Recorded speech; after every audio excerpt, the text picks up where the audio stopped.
Hello, Santa here at the Christmas shop and general store. Our elves have been busy again with all kinds of new rooms full of ornaments and gifts, like Whoville, the wondering world of Harry Potter, a new coastal room full of everything coastal like shells and glass ball ornaments, and a new room dedicated to everything Outer Banks, so you can take some of our magic back home with you. You have to come see it for yourself. 25,000 square feet of Christmas magic. Did you know that weed slows reaction time and impairs motor skills and coordination? Weed also disrupts learning and problem-solving skills. Whether you're a basketball player, surfer, skater, or student with other life goals, Outer Banks Hope Coalition reminds you to live life in focus. Don't let weed blur your dreams.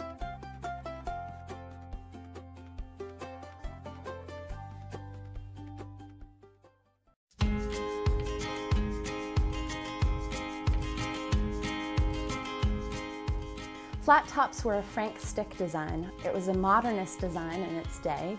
Flat tops were really designed to blend into the landscape, to blend into the sand dunes. They were really the environmentalists of their time. They used local sand for the cement blocks. They used local woods. They were really trying to promote the Outer Banks and what the Outer Banks was all about. Frank Stick, who was a wildlife artist and visionary, a developer and really a Renaissance man, had the vision to develop the property here at Southern Shores in 1947, and as a part of that discovered that the sale of the property would go much better if it had homes on them. So it was he who had the original idea to design the homes in the flat top that was somewhat reminiscent of architecture by Frank Lloyd Wright and also somewhat reminiscent of architecture in Florida. These homes originally were made of cement block from the gravel that they took from the beach right here, and they were actually manufactured right here on the Outer Banks. More than 300 of these homes were built from the late 40s through the early 60s. And now, however, there are just over 30 cottages that still retain the flat roof. This year alone, since October of 2013, 3 flat tops were torn down. These houses were designed to have a main room for the family and then a wing for the children and the adults to live, and a guest or left side for the maid quarters. Our house was built in 1955 to 58. It is a 2-bedroom, 1-bath. It's small, but we love it. What we love most is the juniper walls, the juniper ceilings. It's all original. We even have a front door that has all the colors the house has ever had the trim painted. There's just so much history here to share with your families, and that's why we love Southern Shores. So all of the proceeds from the tour go to that fund that will help us keep this building forever as a flat top, even as the Outer Banks changes. This cottage will always be here with its vertical shutters and the correct paint colors, the historic sink. We actually had a leak in the sink earlier this winter, and we got the historically correct faucets to replace the old one that had rusted through. So we're committed to keeping this as a flat top with all the right wood and all of the right fixtures. Last year we had over 300 people visiting the flat tops. We were absolutely astounded by the turnout. We had a line out the door all day. People were so enthusiastic about seeing the inside of these iconic cottages. The tickets are only $5. We think that's a great bargain to see the inside of 14 gorgeous cottages. And all of the proceeds benefit the Flat Top Preservation Fund, so it's going to a really good cause.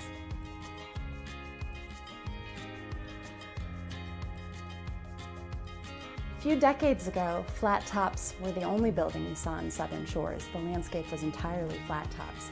Obviously, the Outer Banks is changing, and it's wonderful that a few flat top cottages still remain as a reminder of from whence we came. Flat tops were built low to the ground and with local materials to sort of blend into the landscape and to use all of the local resources. And we think it's a wonderful reminder of Outer Banks history.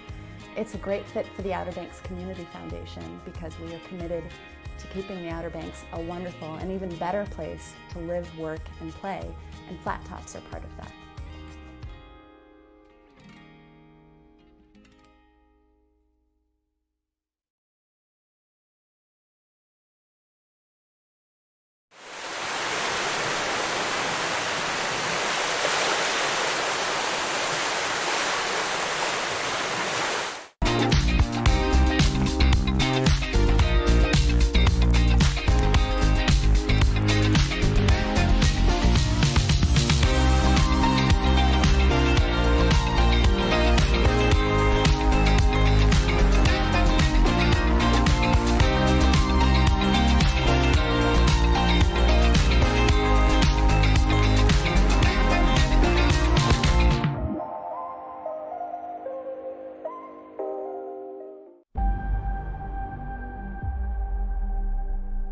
in a world of ordinary vacations.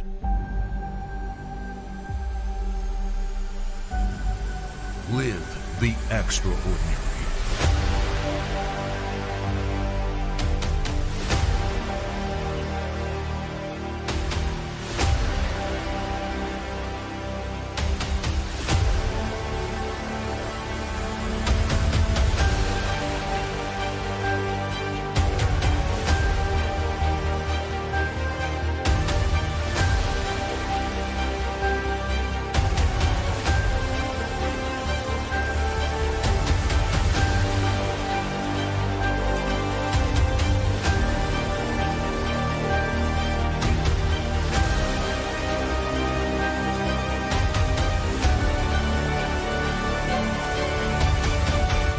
Book the real Outer Banks.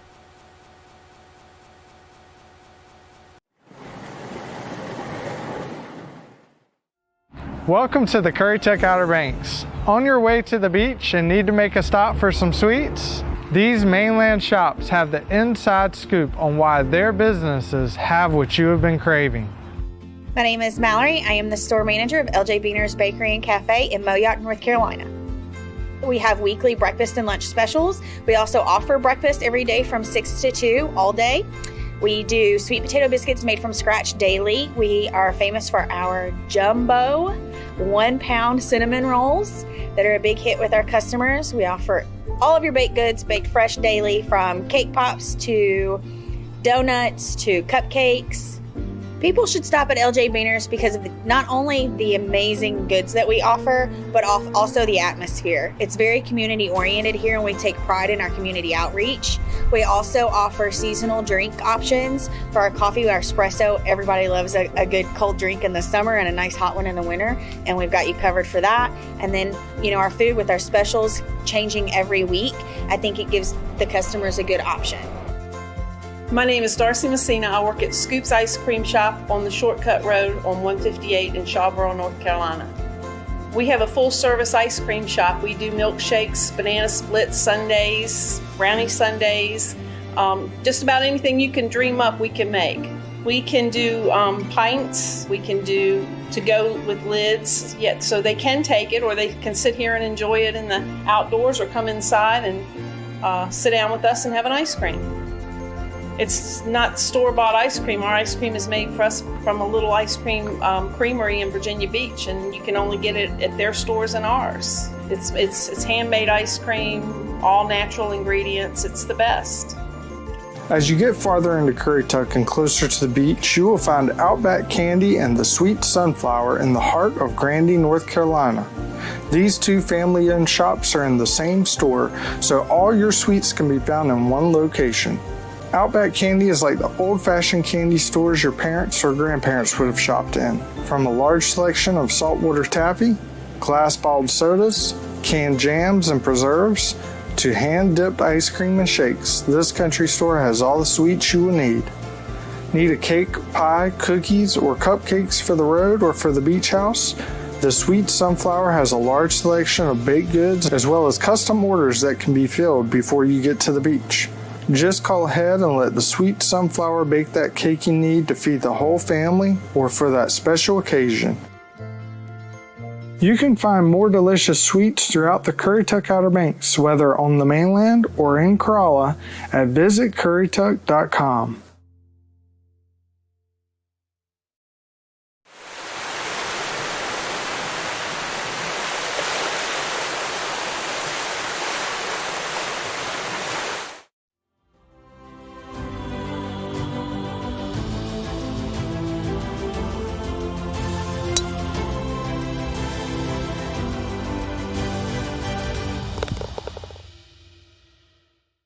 Take a tour of an Outer Banks icon and experience what life was like here in the Roaring '20s. Whalehead in historic Corolla Park is a beautifully restored Art Nouveau masterpiece and museum located on the Currituck Sound. For tour information, go to visitwhalehead.com. Kitty Hawk is one of the oldest towns on the Outer Banks. Long before the Wright brothers shared Addie and Bill Tate's home on Moorshore Road, there was a small but thriving community spread around the shores of Kitty Hawk Bay. Very few people know Kitty Hawk as well as Cliff Perry. I'm Clifton Perry. I was born and raised in Kitty Hawk, born in 1936, and I have been the mayor and town council for 26 years in Kitty Hawk. Up Road and Down Road is what used to be Otilla in the Up the Road, and Kitty Hawk was down the road, had two post offices. It was divided in two different towns, and sometime when the schoolhouse was built, or sometime it was incorporated and became Kitty Hawk. When I was a kid, this was sort of the hub of Kitty Hawk. To your right over here, there was a country store, and in that store was also a post office, the Kitty Hawk post office. The same way they got supplies at the end of Kitty Hawk Road, they had a long pier right there, and tugboat from Elizabeth City came and brought supplies and mail and delivered it to Otilla Post Office. And then they came around through Kitty Hawk Bay, and there was a long pier at the end of Lodgebaum Road, and that's where the tugboat tied up. They had to be way out there because there's a high shoal. And then in 1944, there came a bad storm and tore up the pier at the end of Lodgebaum Road. My daddy had a fish house down there, and he had his fishing supplies, but he used to take the Wright brothers in a skiff sometime down to where they went ashore to fly the airplane, and he pulled them down there and back at different times. Other people did also. And the day that they flew, they asked him, "Don't you want to go with us?" He said, "No, I'm going fishing." My daddy never owned a car. In a horse and cart, my mother used to deliver the milk while he was fishing. We milked cows. In the stores, it was just a few canned goods, and it was no loaf bread or anything like that in those days. And it was flour and salt pork and meat you could buy from the store. Some of it was locally stuff that was killed and sold here. And my daddy also had a lot of beef. I think he had 81 head of cattle at one time, and the cattle were allowed to run loose until they put the bridge across, and then they passed a no fence law. You had to fence up your cattle. And that was kind of the life of Kitty Hawk. It was fish and wildlife that you killed, squirrels and raccoons and ducks and geese, and that was Kitty Hawk. I mean, we didn't buy much stuff. Beginning in 1942, the Outer Banks was on the front line of World War II as German U-boats prowled offshore, taking a horrific toll on Allied shipping. Okay, now we're approaching on the top of the hill at what we call Army Camp Hill. Yep. And on both sides there was barracks for the men to live in, and on the left side was a big tower with a big scope that looked for submarines offshore. One thing about World War II was that you had to have your blinds dark so that at night no light would shine out. And so Edgar Perry, who was the game warden at the time, he also had a deal with Army that he would go around through the neighborhood and check lights at night. If he saw a light through your windows, he'd come knock on the door and tell you had to secure your lights. Behind me is the Kitty Hawk United Methodist Church. It's been here for years. And I remember when it was just a wooden church and high steps in the front. And at that time, I got married in 1954, and that's where I was married. I have a picture of my wife and I standing on the steps. So our last stop today is the Kitty Hawk School, which was incorporated with the Up the Road School and the Down the Road School and became what is known as the Kitty Hawk School. That's where I went to school, and also for the kids all the way from Calves Inlet to down to Nag's Head came to this school. This is about the location somewhere in this area where Otilla was to my right and Kitty Hawk was to my left, and somewhere in this area is where that division was. Cliff Perry graduated from Kitty Hawk School in 1955, well after the Otilla Post Office closed up shop and the village became stuff of legend. By the 1950s, roads were improving and people were discovering life by the sea. Change was coming to the village of Kitty Hawk, but some things have never changed. The sense of community, family, and history that was so much a part of Kitty Hawk life when Cliff was growing up is still what makes the town a special place.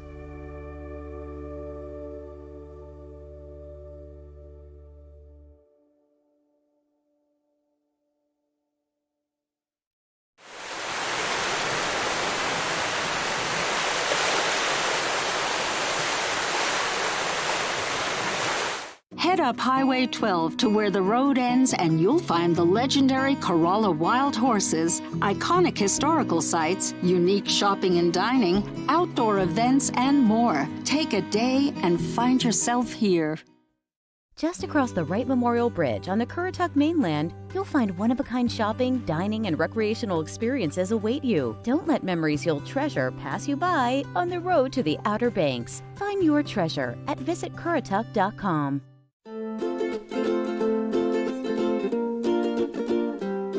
Welcome to the beach.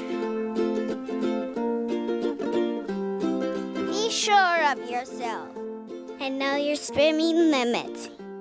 Don't go out too far without your mommy and daddy. Do what floats your boat. Always use a float when you go in the ocean. Come out of your shell and talk to lifeguards. They can help you. See life's beauty. Watch out for animals in the ocean. Don't get tied down. And watch for shorebreaks. They can knock you down. Love the beach. Respect the ocean.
Here in Corolla, we have a wonderful nautical and maritime history that's closely linked to the beginnings of the United States Life-Saving Service. Right here in our shadow, we have also the lighthouse.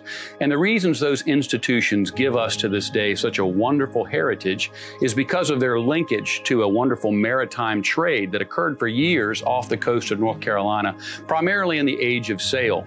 Many of you are probably familiar with the phrase graveyard of the Atlantic, and the reason for that is the very treacherous sandbars and tough weather that occurred with so much regularity just off the coast. In fact, the reason for the existence of this lighthouse and this life-saving station was to protect the lives of those folks who became shipwrecked on these shores.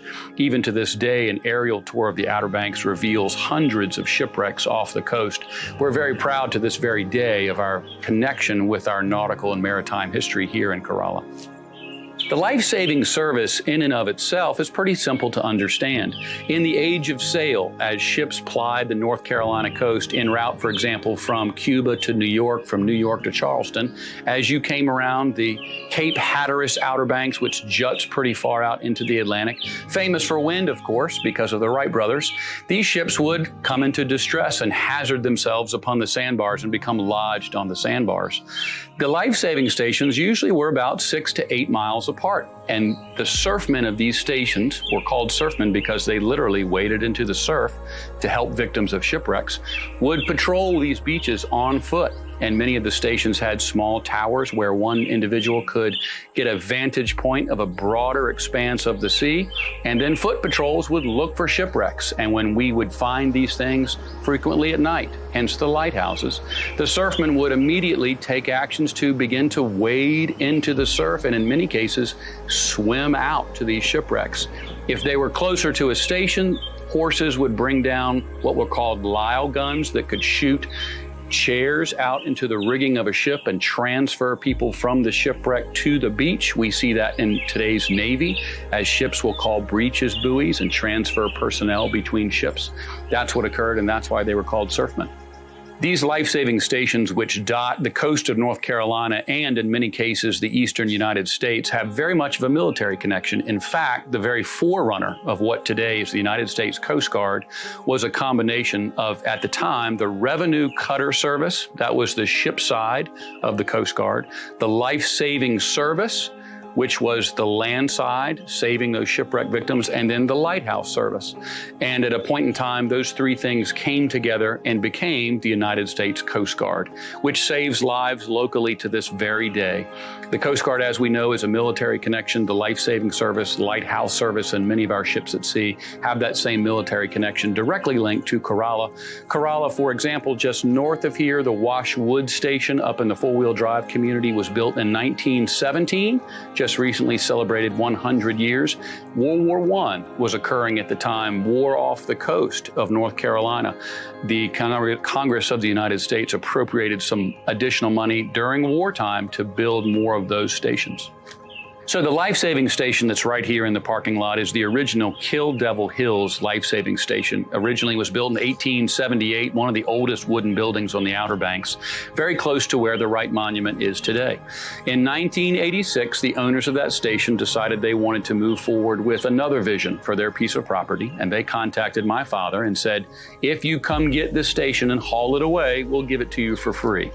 So my father cut it into 4 pieces and moved it up Duck Road, and that was a very different time when you could still move things up a very simple 2-lane road, and reassembled it here in Corolla. It is the original building and is maintained to this day in the same architecture and the same character as the station would have looked when John T. Daniels and members of that famous surfman crew helped the Wright brothers create modern aviation. In many cases, the life-saving stations themselves became the heartbeat of community. I jokingly say they were the community colleges of the Outer Banks before we had a community college. They had kitchens, they had family members, they had surfmen. The surfmen would in many cases live in the stations seasonally during bad weather, which meant the fall, the winter, and the springtime. In summertime, we have much calmer weather. That's when the surfmen would commercial fish, commercial hunt, make nets, and do other things to earn a living. But the stations themselves were very much the educational system and the social center of the community. In fact, as you look up and down the Outer Banks to this day, many of our towns directly trace their beginnings to a life-saving station. So it's a remarkable maritime heritage up and down the Outer Banks.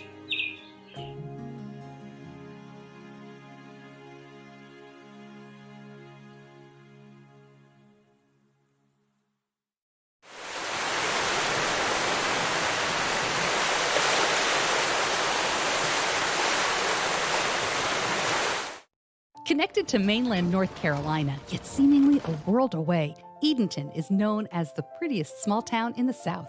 Time passes slowly in the state's first colonial capital. The lure of historic sites, outdoor adventure, and friendly people draws visitors from near and far. Whether by car or boat, let our lighthouse be your beacon to a relaxing getaway on the Albemarle Sound. Find your Eden in Edenton, North Carolina, the South's prettiest small town.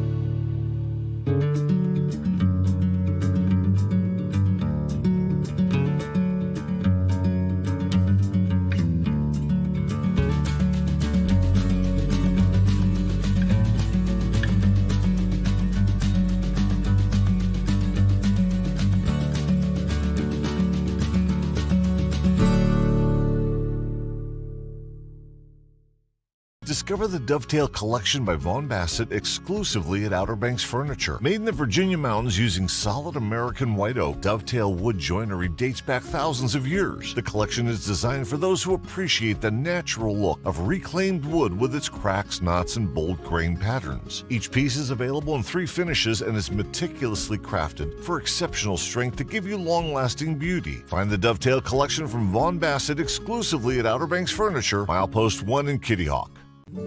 Do we mark time by what comes before and after? Or is it this moment and what we do with it that truly matters? The Outer Banks of North Carolina starts every day with an open invitation to explore, to pursue unknown outcomes, and challenge curiosities, to stir the soul with open spaces and endless possibilities.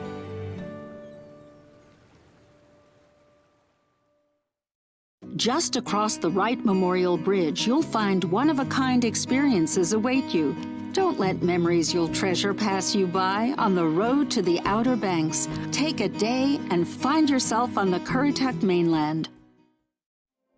Out of the darkness, it still stands, guiding mariners on their way, a beacon of light for all to see.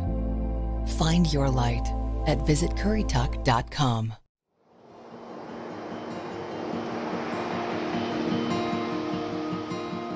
My name is Terry Kirby Hathaway. I'm the Marine Education Specialist for North Carolina Sea Grant.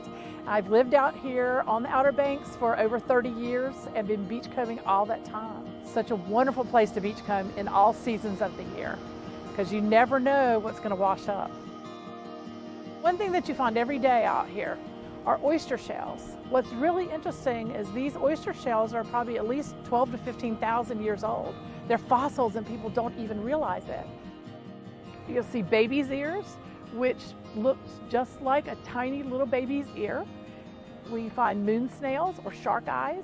A lot of times you may find other kinds of bivalve mollusks or ones with two shells that have a perfectly round hole drilled in the shell. And it was drilled, it is a drilled hole, and it was drilled by a moon snail because they are voracious predators. And they drill with their tongue, which is covered with teeth. It's called a radula. And they can drill through the shell and get in and eat the animal. You can also find whelks. A lot of people refer to them as conchs, but conch is a Greek word for shell. We do not have true conchs in North Carolina. That's further south, down in Florida and the Caribbean. We have whelks, and we have 3 different species up here on the Outer Banks. We have a left-handed whelk. We have 2 right-handed whelk. So it coils to the right or coils to the left.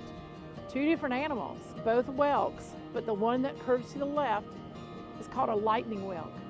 The one that opens on the right, this one, is a knobbed whelk. And you can see the knobs on it. Then we have another one that opens on the right.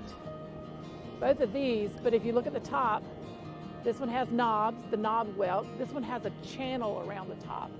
So that's the channeled whelk. But one of the favorites that is very rare to find here, and it's a real treasure if you find one, is a Scotch bonnet, which is North Carolina's state seashell. Another thing you may see are egg cases for some of the animals that live offshore. The whelks that I mentioned lay their eggs in long strings of capsules. In each capsule is 25 to 50 little miniature whelks. We also find skate egg cases, which are also called devil's pocketbooks or mermaid's purses, the little black pouches. The best place to find all these shells is right at the water's edge. The time to go for shelling or beachcombing, looking for beach class anything, is about 2 hours before and after low tide.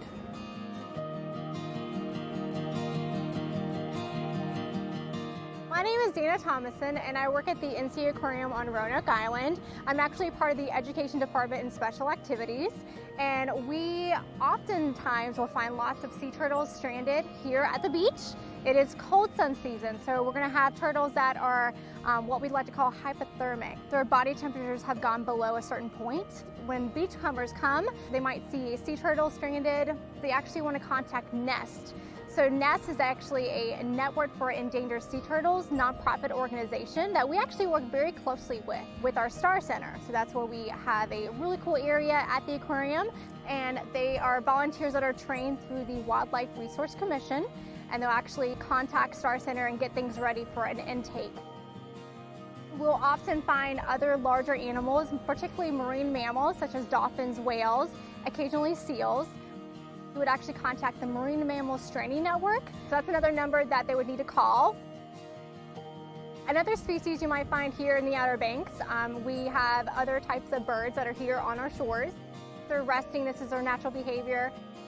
So when beachcombers come to the beach, we actually would prefer all of our guests to kind of give them their space for the protection of those animals and respecting them as they're here on the beach.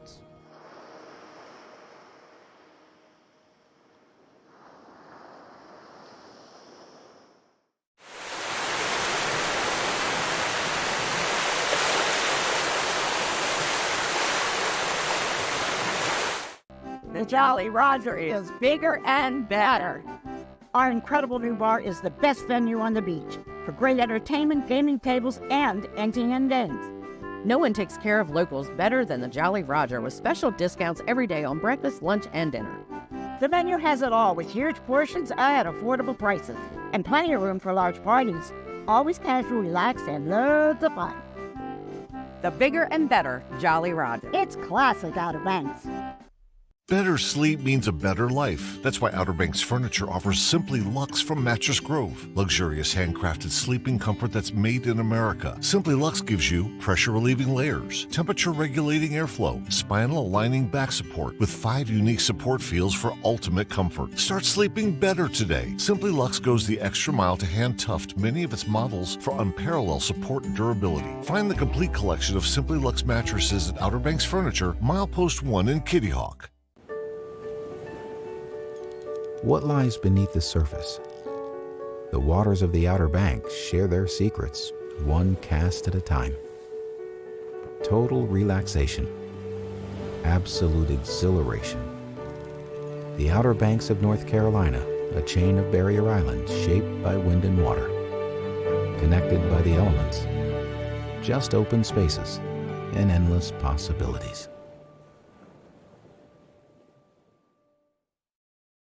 Around the corner from the Albemarle Sound, Edenton Bay provides a scenic backdrop to its namesake town. Once a port for North Carolina's first colonial capital, today the waters attract travelers looking for calm, not commerce.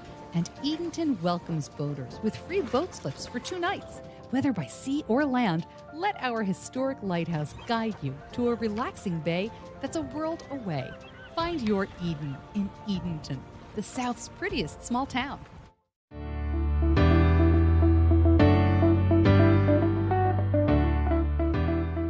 Something that people love about Edenton, including myself, is our beautiful architecture, our walkable streets, our safe downtown, and the fact that we are so hospitable. Beyond its historic legacy and beautiful architecture, Edenton is known for its strong sense of community. Our small town has a big heart, and we have always come together like a family. From saving our historic cupola house in 1918 to saving the Taylor Theater almost a century later. As close-knit as we are, we still love company and are eager to welcome others to experience Edenton for themselves. We have a community that's interested in preserving not only history, but exactly what Edenton has to offer, which is something rare, and without that community, we wouldn't be what we are today. Something that both visitors and locals get to capitalize on is our beautiful waterfront. Not only is the walkability safe and easy here in Edenton, but you don't have a bad view. You can walk up and down our waterfront, and from any angle, it's exactly the way you'd want to see it. Our historic trolley tour is a 55-minute tour that takes you through the historic district. We have the Roanoke River Lighthouse and many other gems that are still able to be preserved today. When you get to our downtown waterfront, you'll be greeted with the Penelope Barker House and Welcome Center, our Roanoke River Lighthouse, the Cupola House, streets lined with shops eager to have you come in, and some unique dining experiences made just for you. Whether you're in one of our local coffee shops, bakeries, or shopping downtown, you'll always find a friendly face and someone to help you along your way here in Edenton.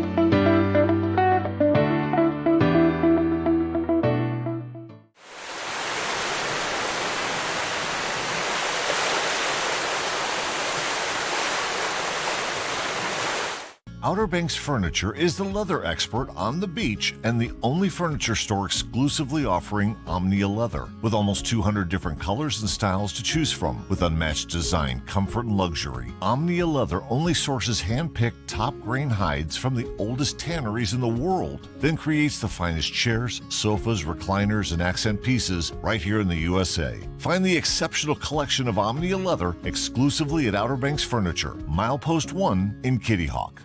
Hi, this is Joey the Wine Guy, located in the general store of the Christmas Shop at General Store, located in Manteo, North Carolina, right here on historic Roanoke Island. Join me daily from 11 to 5 for free wine tastings here at the general store, where you can try it before you buy it. Be sure and try our featured German Christmas wine, just the thing to get you in the Christmas spirit all year long. And don't forget to ask me about special pricing on 6 and 12 bottle cases. Whether you're looking for a Chardonnay, a Cabernet, or your favorite Merlot, we've got it here at the Christmas Shop at General Store. Yo, what's up?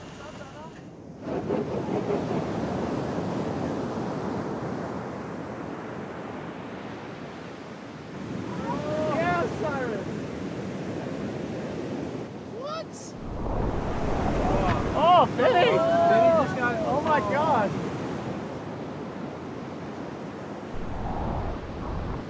There's more to the story at rawobx.com. I'm Roland McDevitt with the United States Coast Guard Auxiliary and the American Canoe Association. And I'm Jules from Kitty Hawk Kites. We'd like to welcome you to the Outer Banks of North Carolina, truly a boater's paradise. In the next few minutes, we'll count down the top 10 things you can do to make kayaking adventures as satisfying and safe as possible.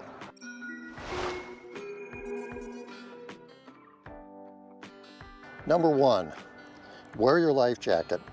The Coast Guard requires you to have a properly fitted life jacket readily available on your kayak. And if you're under 13, you must be wearing your life jacket at all times while paddling.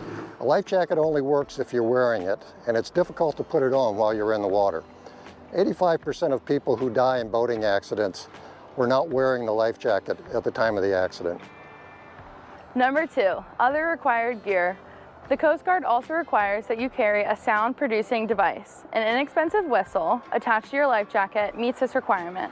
A white light is also required if you're on the water at night. If there's a chance you may not return before sundown, take along a waterproof flashlight so that other boaters can see you. Number 3, buddy up. While you may not be venturing far from shore, paddling with a buddy gives you peace of mind that if anything happens, assistance is nearby. Stay close to your buddy or group so that you can enjoy the company and assist when needed. Number 4, file a float plan. Make sure that a friend or family member on shore is aware of your plans. Let them know where you're headed, who's in your group, when you expect to return, and what to do if you do not return on time. And be sure to let them know when you're safely back on shore. Number 5, bring your phone. Charge your phone and bring it along in a waterproof pouch. Save the number for the Coast Guard station at Oregon Inlet so that you can call them in case of emergency. That number is 252-441-6260. And consider a VHF radio. A waterproof VHF radio gives you immediate access to other boaters and the Coast Guard on Emergency Channel 16. It is designed for a marine environment. Number 6, know the environment. Check the weather, especially the wind, and stay close to shore. In the Sound, wind can carry you away from land and make it difficult to return. It is always best to paddle into the wind and return with the wind at your back. In the ocean, surf can quickly capsize a kayak and rip currents can carry you out. A sit-on-top kayak is much easier to re-enter if you do capsize. Assess the conditions when you arrive and look for another place to paddle if you're not confident that your skills are a match for the conditions. Number 7, dress for the environment. Hot weather calls for clothing and gear that can protect you from sun exposure. Cover up, use sunblock, and bring your sunglasses. Cold water immersion can result in cold water shock and hypothermia, even when the air temperature is comfortable. Wool and synthetics provide the best insulation when wet. Neoprene or a dry suit are the best protection from cold water immersion. It's particularly important that you stay close to shore when the water is cold. Number 8, practice self-rescues. Before you get too far from the launch, jump off your kayak and practice getting back on. Be sure your paddling partner is nearby. This will give you the confidence you need in case you capsize during your adventure. If you fall off and can't get back on, stay with your kayak. Distances are deceiving, and the best bet is to hold onto your kayak until help arrives. Number 9, bring water. Paddling in the sun, wind, and waves can tire you out quickly. Make sure to bring plenty of water.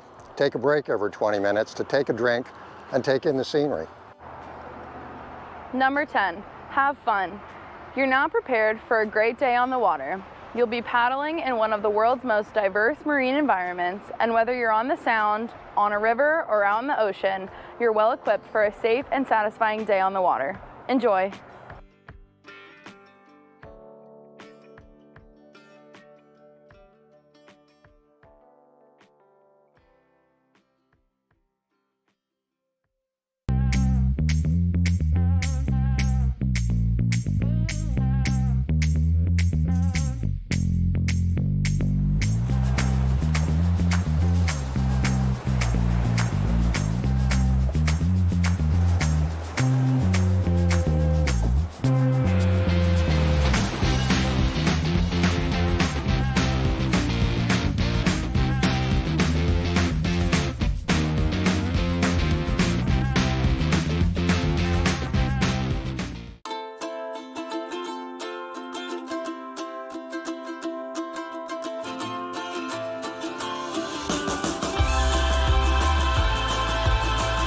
Whether you're here for a week or one long weekend, explore nature surrounded by the ocean and beside the ones you love. Welcome to the Currituck Outer Banks.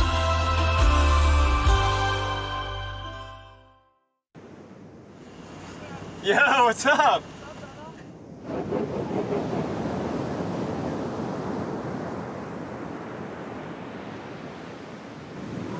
Yeah, Cyrus. What? Oh, Benny! Benny just got, oh my God.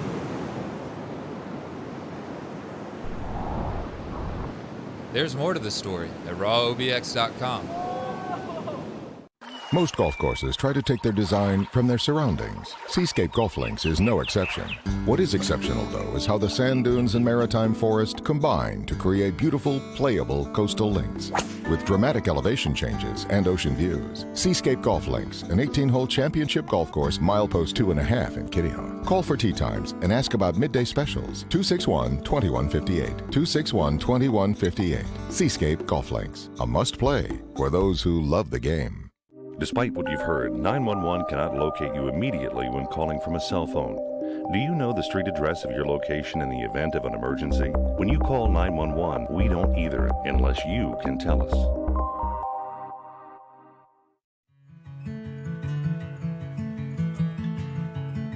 One thing about fishing piers, we're kind of the bleacher seats of the fishing industry.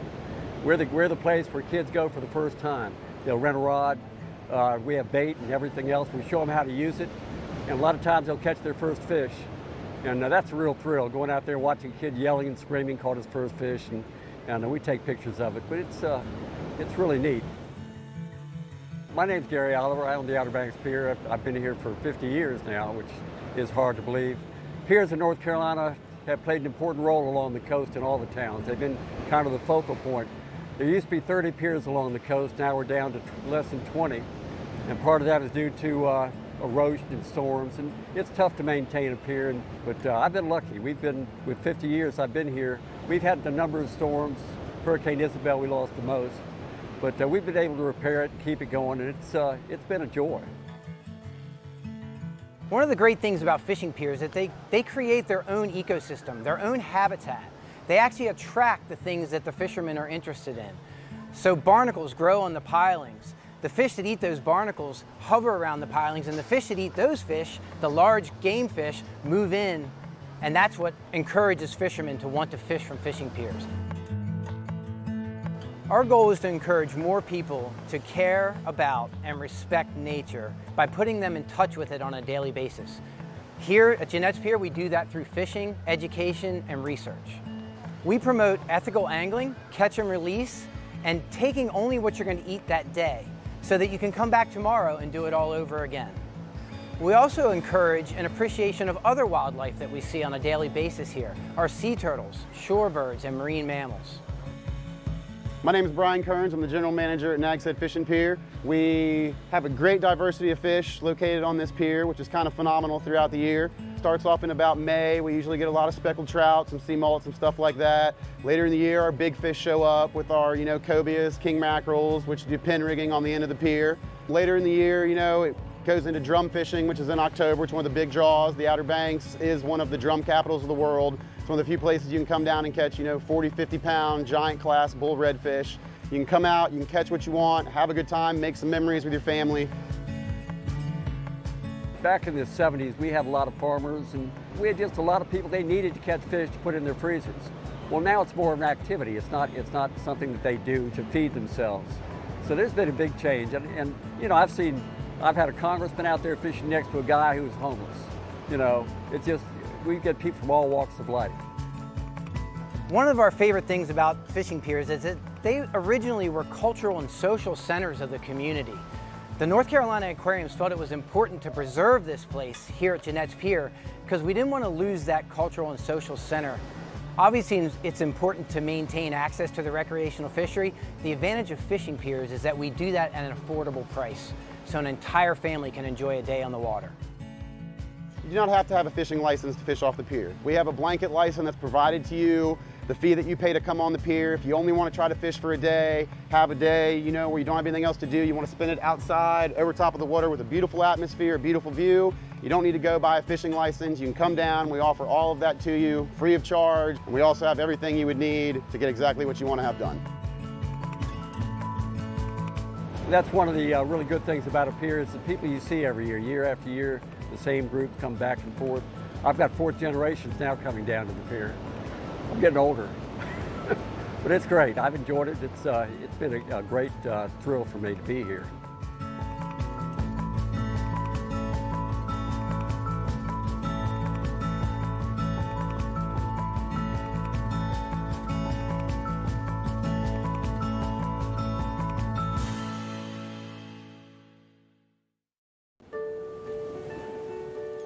What lies beneath the surface?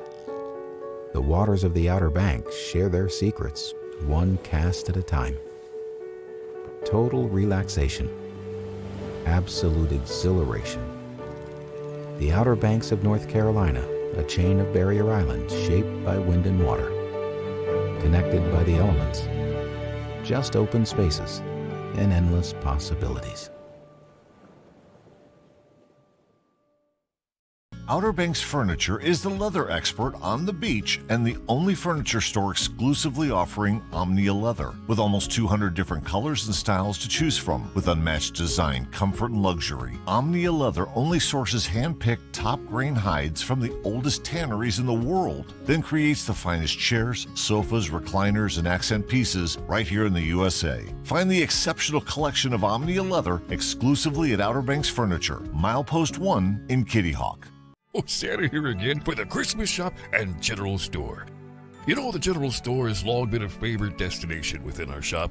You'll find favorites like candies and fudge, Heights chocolates, and ready-made Bavarian nuts. Plus, we offer a wide selection of made in North Carolina items, old-time candy, sodas, and more. And our wine section has an even larger selection than last year. With more wine tasting opportunities, it's all part of the experience at the Christmas shop and general store.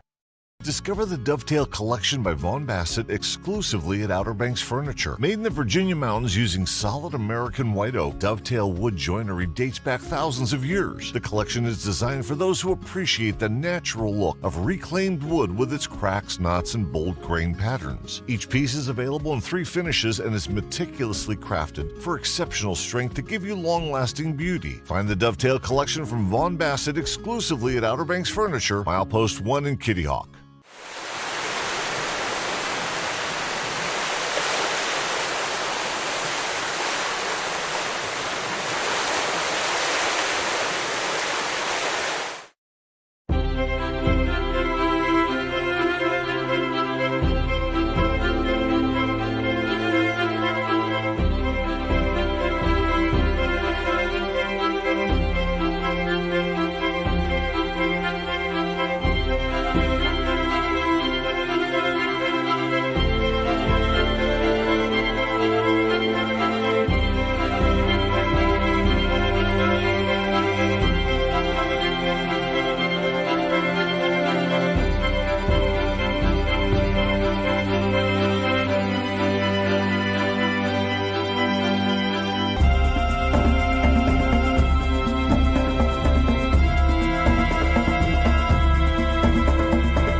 Oh, hello, Santa here at the Christmas Shop and General Store. Our elves have been busy again with all kinds of new rooms full of ornaments and gifts, like Whoville, the wondering world of Harry Potter, a new coastal room full of everything coastal like shells and glass ball ornaments, and a new room dedicated to everything Outer Banks, so you can take some of our magic back home with you. You have to come see it for yourself. 25,000 square feet of Christmas magic. Oh, Santa here. Do you know that the Christmas Shop and General Store has the largest display of Christmas gifts and ornaments in the Outer Banks? Nutcrackers, collectible Santas, snowing Christmas trees, personalized ornaments, and so much more. A room full of gifts that remind you of your pets, a nativity display that'll blow you away. It's surely a destination that brings joy to so many. We can't wait to see you at the Christmas Shop and General Store.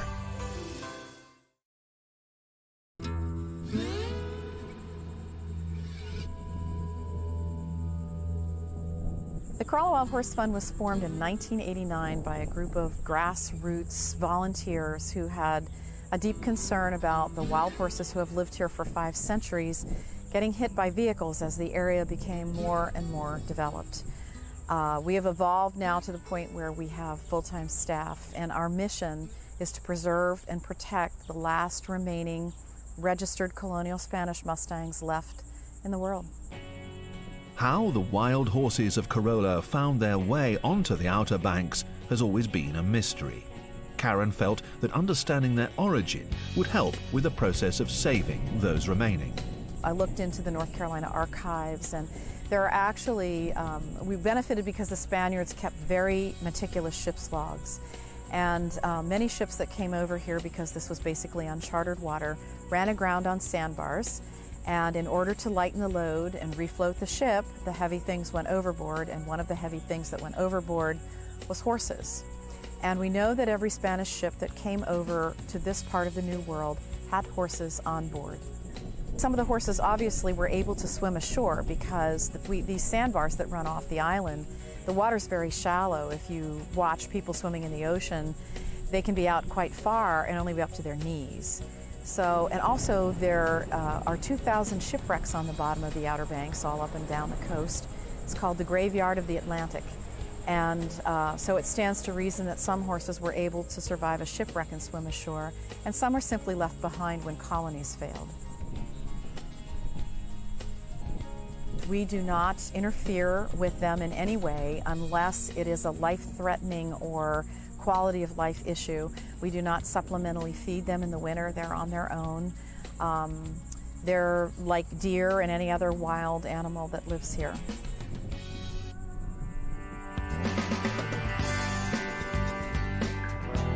I'm the herd manager, so it's my job to actually go out, monitor, assess, count, maintain a healthy herd of wild horses. We have 138 horses here. And from my standpoint, it's very important to be able to evaluate an animal and to make sure that that animal is healthy, and therefore we can make a decision that can benefit that animal if the animal needs care. I think what's unique is the environment in which they live in. They're still horses, but how they get their daily and nutritional needs met is completely different than a domestic horse. So it's not necessarily understanding horses by themselves. It's being able to understand natural resources and the horses and the ecology between the two. People enjoy horses, I mean, hands down. And it's a beautiful sight to see them on the beach, especially if you were to look here and you were to see them adjacent to the water and the ocean. I mean, that's a beautiful sight, and I think everybody would be fortunate to see that. This herd of horses, they're living in an environment that we as people like to enjoy, especially in the summertime. So because of that, people have decided to make some of this their vacation spot or home. And they have acquired the land that the horses reside on. And that's a challenge because when you construct or develop a home, those horses lose resources that they need. The area at Corolla where the horses have traditionally thrived has become a very popular holiday destination. The beach itself is designated as a highway, with hundreds of holidaymakers as well as locals using it as a thoroughfare. The land adjoining the beach is increasingly being built upon, and as the outer banks are separated from the mainland by a wide stretch of lagoon, the wild horses have learned to live amongst the trappings of a modern society. There is a lot of interaction. And you know, for the most part, I think it goes back to education. People come here to see horses, and they, for the most part, I would say they try to be respectful and give them their space, but I don't think they really have a true understanding of what it means to be a horse here. And so if we could only talk to those horses, we would know a little bit more. I've come to appreciate all breeds of horses versus just one breed of horse. I came from a traditional quarter horse background, but since I've been here, I've been exposed to a unique horse that is definitely hardy. I think what's special about these horses is the environment in which they live in and how they have adapted to that environment. This can be a harsh place to live. In the wintertime, it's very cold. In the summertime, it's brutally hot. We have a lot of insects and biting flies, and I can only imagine if you were to compare these horses to a domestic horse, these horses, they're not cared for like a domestic horse, so it could be a challenge living in this environment. How they've adapted to it is amazing. And then how they've adapted to the people also. That's unique itself. They're a very adaptable breed, otherwise they still wouldn't be here 5 centuries later. They've survived massive hurricanes, brutal nor'easters, insects, defied the diseases that affect other horses. But now they're having to deal with an influx of people. There are already about 700 homes constructed up there. There are 3,150 platted lots, and on any given day in the summer there can be 3,000 vehicles driving on the beach because the beach is the public road and that's how people have access to their houses. Our goal is to keep them wild and free as long as we possibly can. And that in itself presents a challenge because they are in an area where 70% of the land is privately owned, has been developed to a certain extent, and has the potential for more development as the years go by. I think if we don't come up with a plan that considers the landscape, the horses, the people, I don't feel comfortable with their future here. Well, if we're going to be stewards of the horse, we need to come up with the solution. It's just like if we were to take on ownership of any other horse, we've decided to take on the responsibility of that animal. So if we're going to manage or take responsibility for these horses, yes, I think we owe them. Because we have deemed ourselves as the stewards of the horse.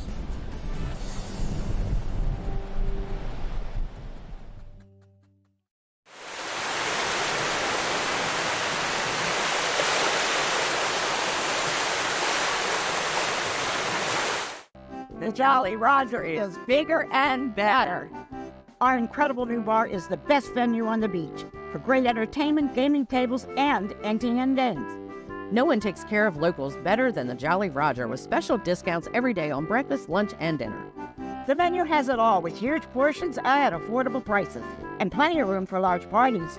Always casual, relaxed, and loads of fun. The bigger and better Jolly Roger. It's classic Outer Banks.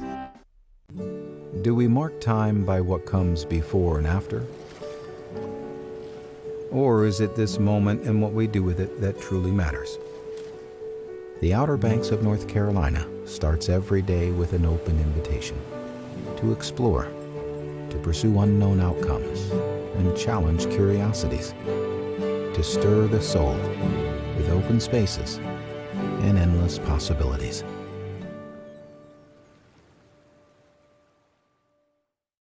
Better sleep means a better life. That's why Outer Banks Furniture offers Simply Luxe from Mattress Grove. Luxurious handcrafted sleeping comfort that's made in America. Simply Luxe gives you pressure-relieving layers, temperature-regulating airflow, spinal-aligning back support with 5 unique support feels for ultimate comfort. Start sleeping better today. Simply Luxe goes the extra mile to hand-tuft many of its models for unparalleled support and durability. Find the complete collection of Simply Luxe mattresses at Outer Banks Furniture, Milepost 1 in Kitty Hawk.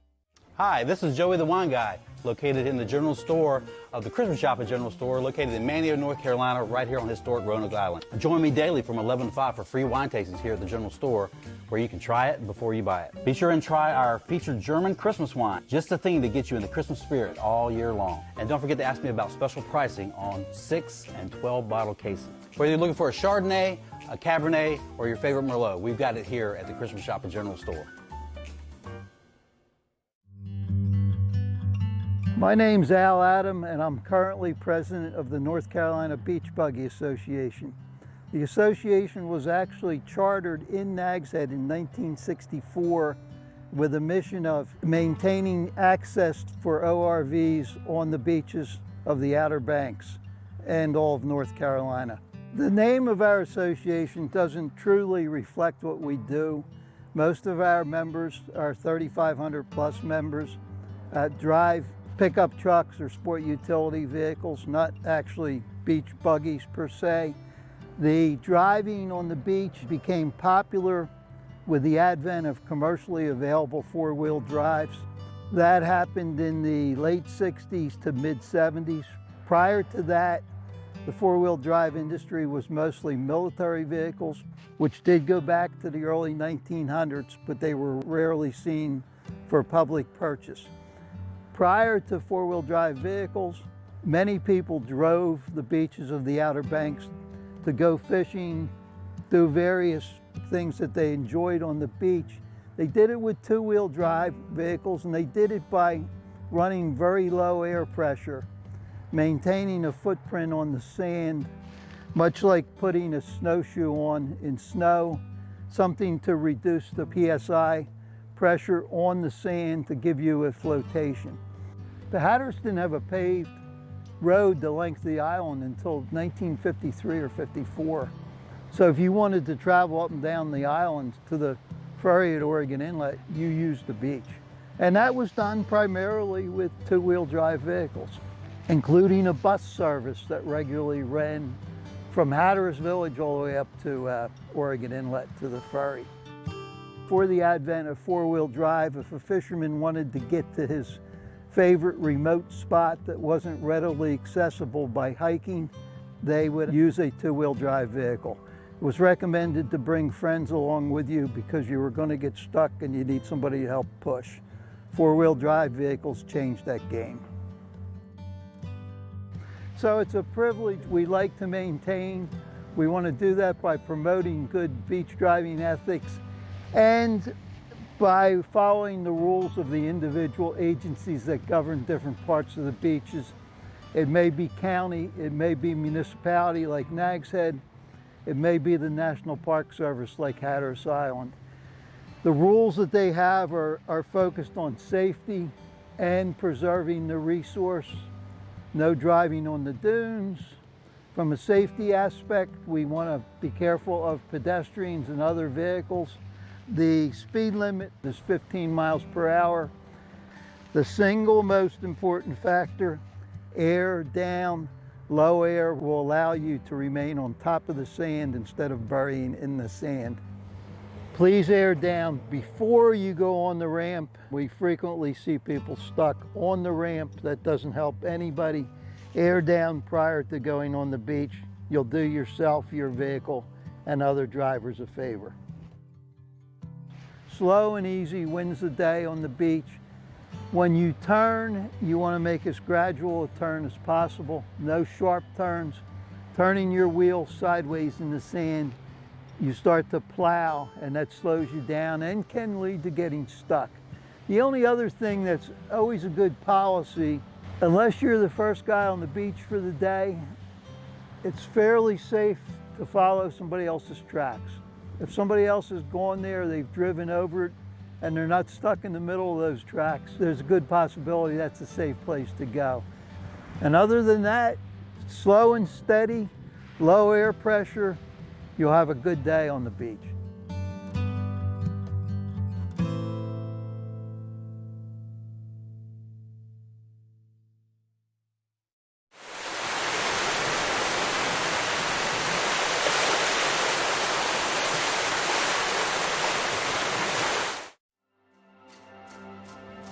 Nothing beats a day at the beach, but the power of the ocean deserves everyone's respect, no matter how experienced you may be. My name is Merrick Dabrowski, one of the chief lifeguards for Dare County's beaches. The force of the surf can catch unsuspecting swimmers off guard, and strong rip currents can sweep even the strongest swimmers far away from the safety of the shoreline. Even if you're an experienced swimmer, remember that you're still no match for Mother Nature. Rip currents account for roughly 80% of ocean rescues, but you can prevent yourself from being caught in one by following a few local tips. Know before you go by checking the daily OBX Beach Conditions National Weather Service forecast. 2, always swim near a lifeguard. 3, never swim alone. And 4, watch for red flags and rip current warnings.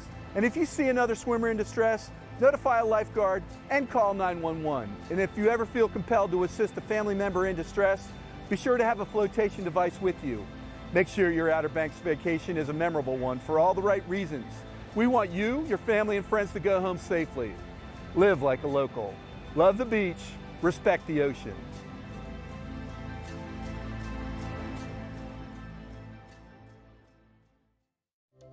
I'm Noah Snyder, former professional surfer. Now I run a gym and been swimming in the ocean my whole life. The power of the ocean deserves everyone's respect. Even on those calm days, it's hard to see the powerful rip currents that are present up and down our East Coast. Every year, unsuspected swimmers find themselves in the grip of a rip, and many of them lose their lives. Such tragic events can easily be prevented with a few local tips. Know before you go, check your local beach forecasts before you head out, and always swim near a lifeguard.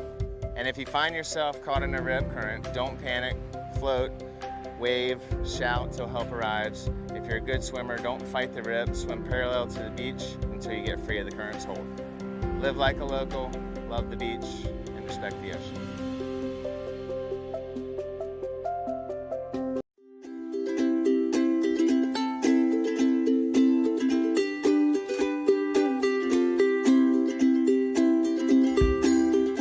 My name is Karen Spruill, and I'm the chef here at the Time and Tide Cafe, and today we are going to be making a North Carolina style pimento cheese.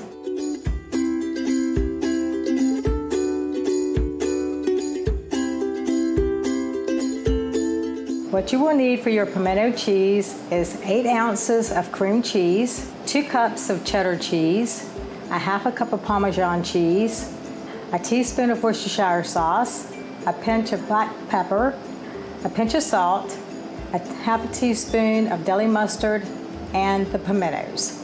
When you start your pimento cheese, you need to take out your cream cheese for about an hour before you make it so it'll get nice and soft.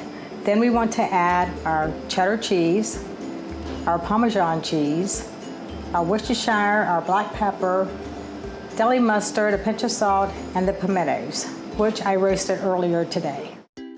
We knead it together with your hands. You marry it together and mix it together until you don't see the white of the pimento cheese, because it'll all be blended in. And what gives us this color is the pimentos, along with the cheddar. What makes this pimento cheese is so good is that it's got so much flavor. The pimentos bring it out. You can't really taste the mustard or the Worcestershire sauce. It's just the blend of all the cheeses in there together. You can put it in a sealed container, and it'll be good for a week in the refrigerator, up to 7 days. A lot of people will do a grilled cheese with it. They will have a grilled cheese with bacon with it. Other than that, it's just a sandwich, or we'll take and Put a small scoop out with crackers as a snack.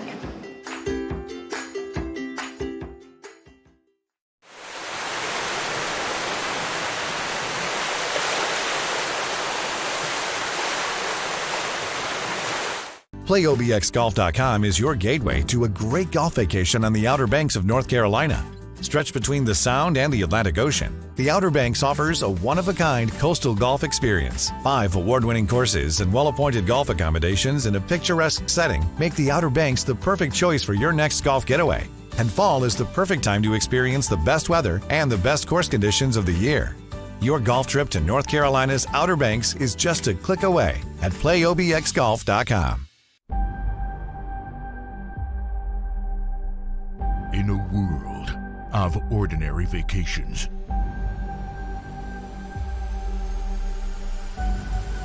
live the extraordinary.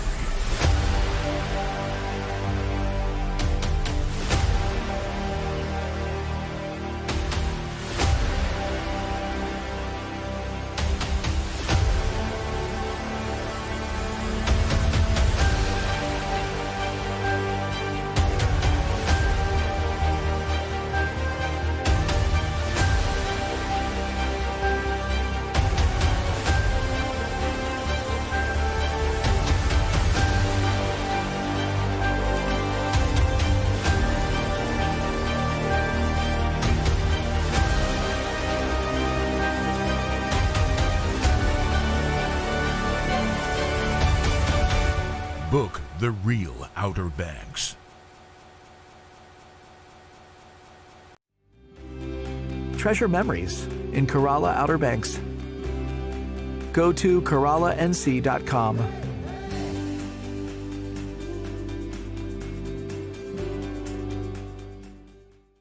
Take a tour of an Outer Banks icon and experience what life was like here in the Roaring '20s. Whalehead in historic Corolla Park is a beautifully restored Art Nouveau masterpiece and museum located on the Currituck Sound. For tour information, go to visitwhalehead.com.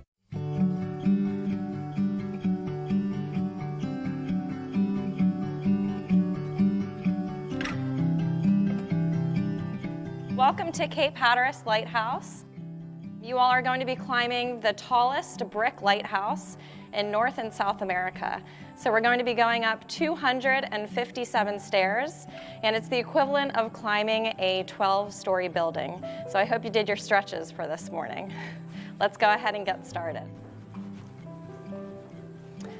So this is the fuel storage tank, and this is where they would store all of the kerosene fuel to light the Fresnel lens that was lit up at the top. So the lighthouse keepers, they would have had to carry 2 40-pound fuel canisters up the lighthouse with them. So there's 8 landings in the lighthouse, and those were designed for the lighthouse keepers to stop, set their oil tanks down, and take breaks, which is what we're going to do today. So these stairs were all replaced in 2008. They used the original molding, so it looks very similar to the original, but it's the new cast iron. There are alternate landings all the way up throughout the lighthouse, and on each landing there's a window. There's a north-facing view and a south-facing view. So they provided these windows for us because obviously there was no electricity, so it provided a lot of light for the lighthouse keepers, and also to get some nice airflow circulation throughout the lighthouse. The windows during the summer when the lighthouse opens in the 3rd Friday of every April, the maintenance crew will open the windows and they'll stay open all summer long unless we have a big hurricane coming, then they'll come and close the windows. The next landing that we're going to be getting to is the halfway mark. So after this landing, we have 124 more stairs to climb. And you'll notice this piece of railing that is going through the center of the lighthouse. Now it's wired for electricity, but in the olden days we had a Fresnel lens that lit the light. And so there would have been 150-pound weights that would slowly descend through the middle of the lighthouse, and this railing would guide those weights down. So the momentum of those weights falling through the center would cause the Fresnel lens to spin, so it kind of worked as a grandfather clock. We actually had one of the last lighthouse keeper's daughters who grew up here, and she was telling us stories of how her and her sisters would swing from the weights side by side to play inside of the lighthouse, which was really neat. As they were building the lighthouse board wanted this lighthouse to be the most imposing and substantial lighthouse on the continent, if not the world. And so that's why they used only the finest materials to build the lighthouse. So when we get up to this landing, you'll notice the black slate and the white marble. That is on all of the landings. And so if you look really closely, you can see actually some fossils in the black slate. And then the base of the lighthouse was mined from a quarry in Vermont, and it's all granite on the base. The lighthouse keepers had many jobs in the lighthouse, and one of them was giving tours to local residents. When the lighthouse was electrified in 1934, everybody wanted to come and see the electric light in the lighthouse. And so our last lighthouse keeper we had, Mr. Unaka Jeanette, he wrote in his journal that he gave 17 tours to locals throughout the day. So can you imagine climbing up and down the lighthouse 17 times in one day? You can see that the paint is chipping along the walls here. Typically every 5 years the lighthouse gets painted, and it was last painted in 2014. They used 450 gallons of paint to do that. The final staircase is a little bit different. There's no handrails, and there's a door that leads to up on the balcony, and this door was used for really gusty days or during storms. The lighthouse keepers could close that. That way the gusts coming up through the lighthouse wouldn't blow out the oil lamp. The lighthouse is still in operation to this day. We have a 7.5 second flash, and the light goes out into the ocean about 20 miles on a clear day. And it's still used as a second form of navigation, although a lot of mariners these days are using GPS in more modern form. This still serves as a confirmation for local fishing boats and mariners out at sea. And now we're entering to where the pedestal once stood. So the Fresnel lens would have been 12 feet high by 6 feet wide, and the base of it would have been right here where this table was. And this is closed to the public. Only the Coast Guard is allowed up there to change the bulbs twice a year.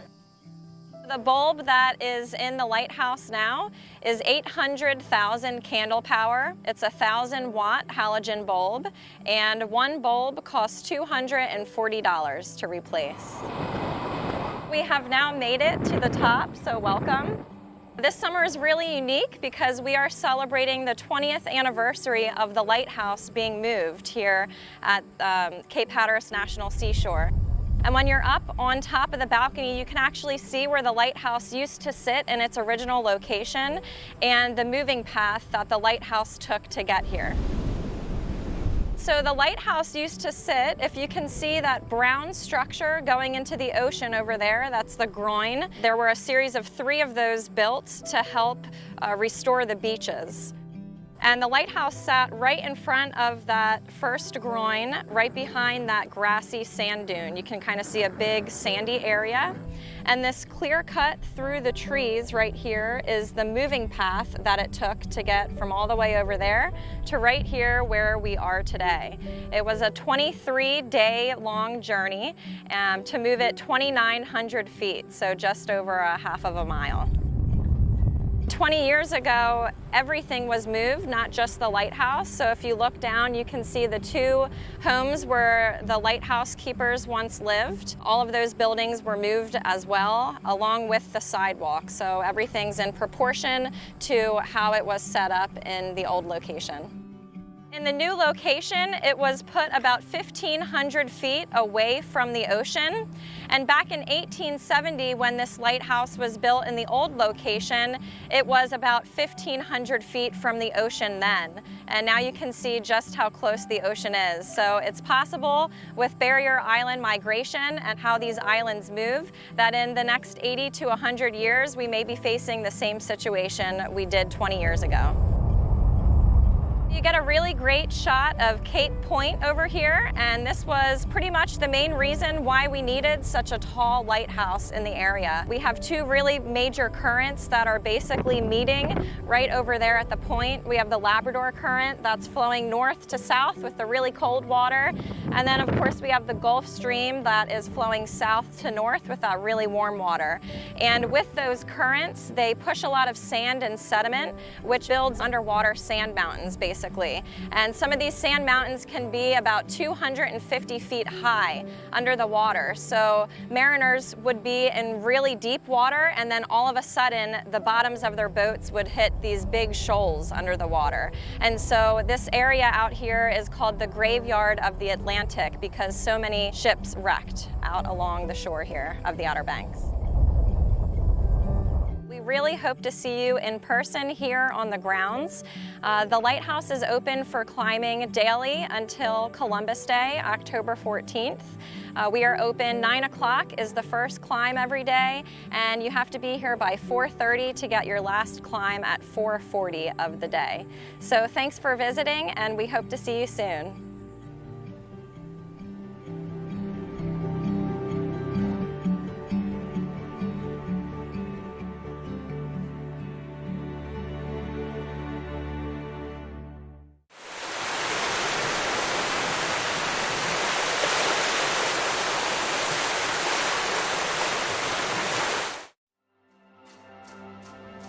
Nothing beats a day at the beach, but the power of the ocean deserves everyone's respect, no matter how experienced you may be. My name is Merrick Dabrowski, one of the chief lifeguards for Dare County's beaches. The force of the surf can catch unsuspecting swimmers off guard, and strong rip currents can sweep even the strongest swimmers far away from the safety of the shoreline. Even if you're an experienced swimmer, remember that you're still no match for Mother Nature. Rip currents account for roughly 80% of ocean rescues, but you can prevent yourself from being caught in one by following a few local tips. Know before you go by checking the daily OBX Beach Conditions National Weather Service forecast. 2, always swim near a lifeguard. 3, never swim alone. And 4, watch for red flags and rip current warnings. And if you see another swimmer in distress, notify a lifeguard and call 911. And if you ever feel compelled to assist a family member in distress, be sure to have a flotation device with you. Make sure your Outer Banks vacation is a memorable one for all the right reasons. We want you, your family, and friends to go home safely. Live like a local.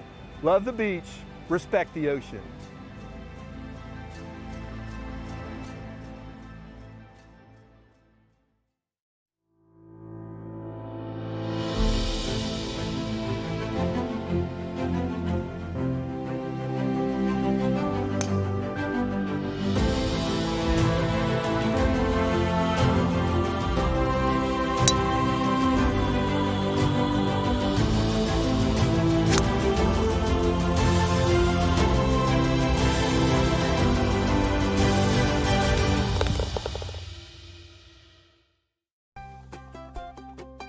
Did you know that weed slows reaction time and impairs motor skills and coordination?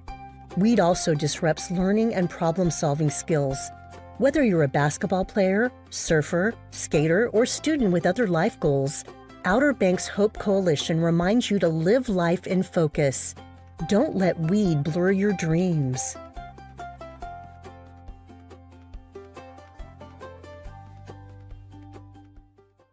Let's talk quality. Benchmade quality from American hardwoods and handcrafted in the USA.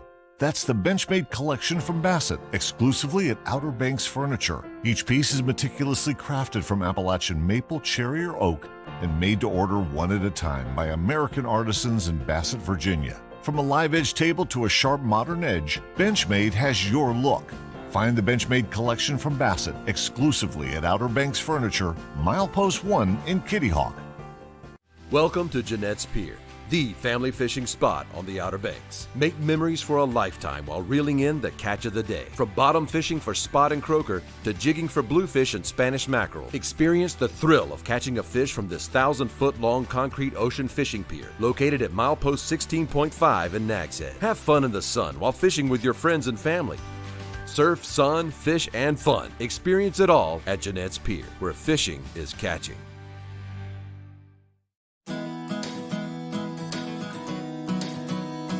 I'm Barry Price for the town of Nags Head. Have you recently moved to Nags Head from outside our area and want to become a little more familiar with some of our unique cultural norms and what you can expect from life here on the OBX? Well, you're in luck. I'm here to show you how you can be as unique as the rest of us here. Here on the Outer Banks, we don't have a lot of streets, but we do have a lot of names for them. For example, I'm here at Nags Head's Dowdy Park at 3005 South Croatan Highway, AKA US 158, AKA the bypass. Well, what does the bypass, you ask? Well, when it was first built, Croatan Highway was designed to detour traffic past the main business districts, then lining the busy Virginia Dare Trail, AKA NC12, AKA the Beach Road. Catch my drift? Ah, the milepost markers. Starting at milepost 1 near the Wright Memorial Bridge, the mileposts make it easier for newcomers to find businesses on the northern Outer Banks. But now that you know the difference between the bypass and the beach road, you likely won't need those milepost numbers anymore. Plus, they aren't much help in an emergency when first responders need an actual address to find you quickly. By the way, be sure to pass this tidbit along to your friends and family. Knowing the addresses of where you are, even when on the beach, is really important if there's an emergency. Dispatchers will be able to get help to you much quicker than if you say, I think I'm near milepost 16. Our beaches are some of the best on the East Coast, perfect for everyone to enjoy. But have you ever noticed that on some days the water is warm and clear, and on other days, well, the water is nearly frigid? That's upwelling. On the Outer Banks, upwelling happens when a strong offshore wind, like the southwest breezes we have here during the summer, pushes the warm surface water out to sea, allowing deeper, colder water to well up from below. Now that you're a Nags Head local, you can impress others with this kind of information. Speaking of the ocean, as an Outer Banker, you need to know how to spot and survive a rip current. And don't forget to share this information with friends and family. Remember, when red flags are flying, swimming in the ocean is prohibited. Check out lovethebeachrespecttheocean.com for more information on rip currents, or ask one of our lifeguards before heading in for a dip. If you see smoke plumes rising into the sky in late winter or early spring, chances are the smoke's coming from a prescribed burn on undeveloped public land nearby. These burns are used to keep the land's ecosystems healthy and our area's homes, businesses, infrastructure safe. Hurricanes are a fact of life here on the Outer Banks. Before every relative and friend calls you to ask about hurricanes bearing down on your new home, make sure you're prepared. What do I mean? Well, get your information from trusted official news sources, not John's weather forecasting or social media pages that just want to get you riled up. Instead, monitor the National Hurricane Center's website at nhc.noaa.gov, and for local weather forecasts, visit the National Weather Service Forecast Office in Newport Moorhead City's website at weather.gov/MHX. Follow the town of Nags Head, nagsheadnc.gov, and Dare County Emergency Management, darecountyem.com for local information, and sign up for their emergency alerts. Have your hurricane evacuation kit already prepared. Know your evacuation zone and route and where you plan to evacuate to. Be sure you have identification you need to return to Dare County, such as re-entry permit from Dare County Emergency Management. Visit their website, darecountyem.com, for more information. So there you have it. Let's keep these unique cultural norms between us, okay? Oops, I forgot one. Google sonic booms and then Google Seneca guns. You choose which one you want to believe. Welcome to Nags Head. Welcome to paradise.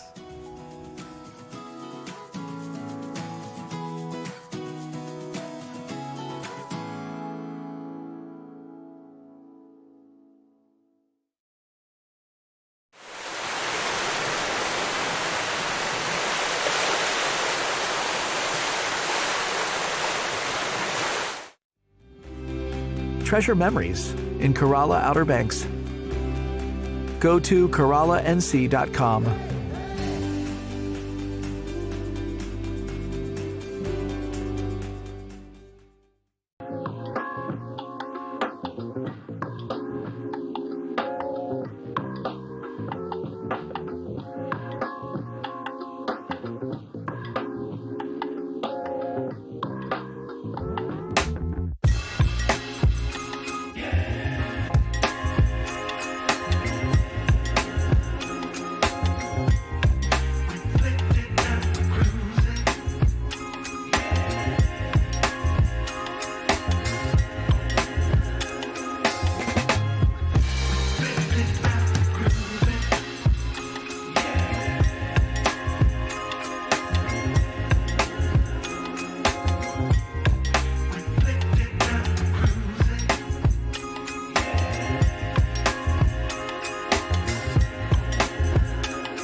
two different means of rescue. One of these stations utilized, one was to launch a surf boat. The other is called the beach apparatus drill. What the beach apparatus drill consists of, a beach cart with a lot of lines and all this equipment, which is pulled out to the beach. They could fire this small cannon called a Lyle gun, and it could be fired out to the ship with a small line attached called the shot line. So they would try to get the line up in the rigging so where somebody can grab it, tie it off, and then we can start pulling the other line. And once all those things are tied off, the whip line is attached to the pulley system so that the breeches buoy can come back and forth with the victims that are in it. From about 1871 until 1954, when these stations were decommissioned and helicopters started sort of taking over, this means of rescue was used in the attempt to rescue about 178,000 people. The beach apparatus drill that we do here at Chickamaucomico, we always strive to be as close as we can to 100% historically accurate. It is a reenactment of the training that they did to prepare themselves for a rescue. But just like they did, we do it on Thursday afternoons at 2 o'clock. If you have kids between the ages of about 6 and 10 or 11 years old, when you come down here, there's a chance one of your kids may be chosen to ride in the breeches buoy. We rescue a kid every week.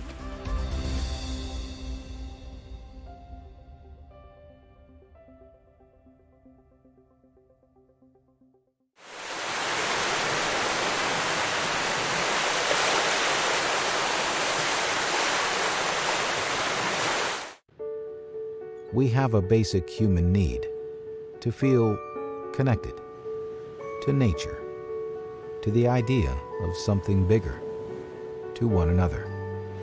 The Outer Banks of North Carolina, a chain of barrier islands shaped by wind and water, connected by the elements, just open spaces and endless possibilities.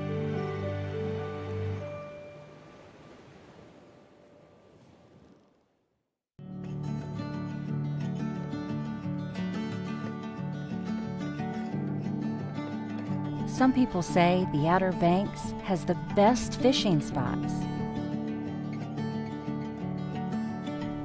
Some people talk too much.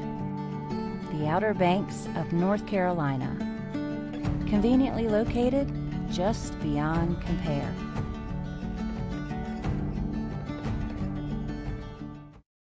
Connected to mainland North Carolina, yet seemingly a world away, Edenton is known as the prettiest small town in the South. Time passes slowly in the state's first colonial capital.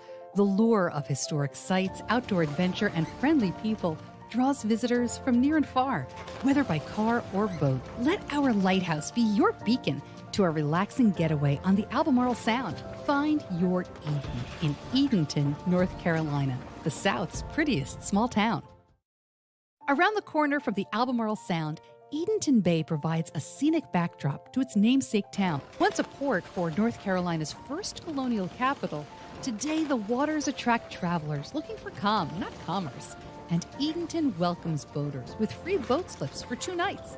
Whether by sea or land, let our historic lighthouse guide you to a relaxing bay that's a world away. Find your Eden in Edenton, the South's prettiest small town. The water is what brought us here. It's our way of life, our playground. The water is what keeps us coming back. Find your calm at visitcurrituck.com.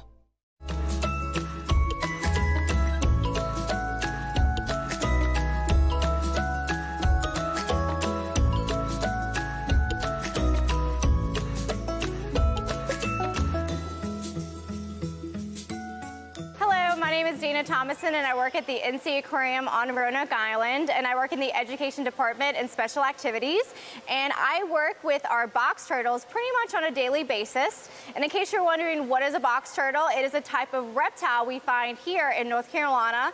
The species is found all across the NC state, and he is actually an eastern box turtle. And some fun facts about box turtles is they can actually go inside their shell, so he has a very special adapted trait. And it actually goes back to the 3 body parts to their shell. So the top part, we're going to call it the carapace. All right, you can see that nice defined vertebrae. The bottom, we're going to call it the plastron. All right, and it's the plastron that allows him to have a hinge that allowed the turtle to go completely inside. So that's his head, his arms, and his legs. And then lastly, what connects the two is called the bridge.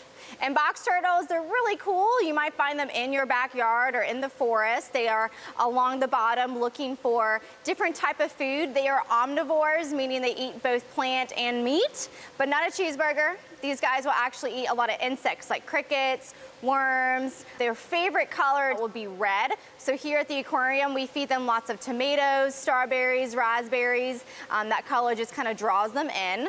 And box turtles have a couple of threats that they might face out in their habitat. The first one could be a type of maybe pollution. So pollution could be trash pollution, could be also their habitat loss. They no longer have their habitat to kind of go about and find food and have space and make lots of babies. And the last thing could be road mortality. So as the females, 'tis the spring season, they're out of their bromation period. They're gonna come up and they're gonna be wanting to lay their eggs on any type of land. And when that happens, sometimes they have to go over a road here at a developed island. So sometimes they might get hit by a car.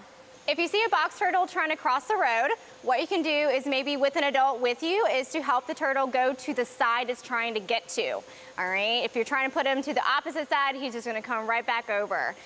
So make sure if you see a turtle, make sure you have a parent with you and get him back over to where she's trying to go or he is trying to go.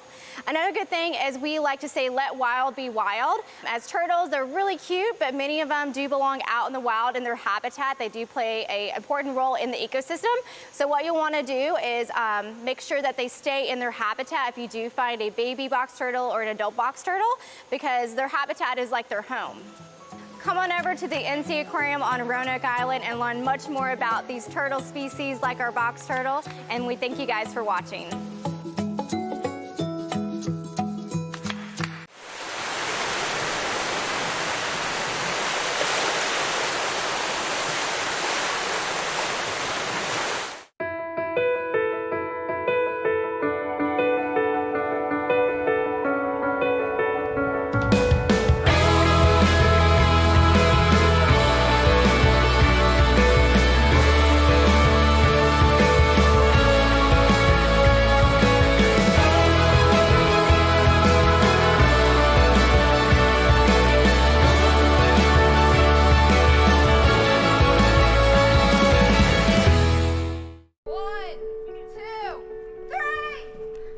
Outer Banks is unique. When we come down here, we can just relax. When we were kids, we'd spend as much of the summer here as we could. It's a lot of fun and cool things to do. Yeah, I just like the area a lot. Always have. We've been here in the spring, we've been down here at Thanksgiving, we've been down here at Christmas. I have been coming here ever since I was a baby. Yep, and every year I love the Outer Banks. I mean, this is more home to me than where I grew up. The Outer Banks of North Carolina. Stir the soul. Jewelry by Gail is celebrating its 47th anniversary this year. In loving memory of Gail Kowalski, this hidden gem is open Tuesday through Saturday from 10 to 5. A shop that has something for everyone, featuring Gail's signature styles, all types of gorgeous jewelry, men's rings, a unique bridal section where you can build your own engagement ring, the Outer Banks' largest pearl selection, and so much more. Come find the perfect look for that special someone at Jewelry by Gail in Nags Head.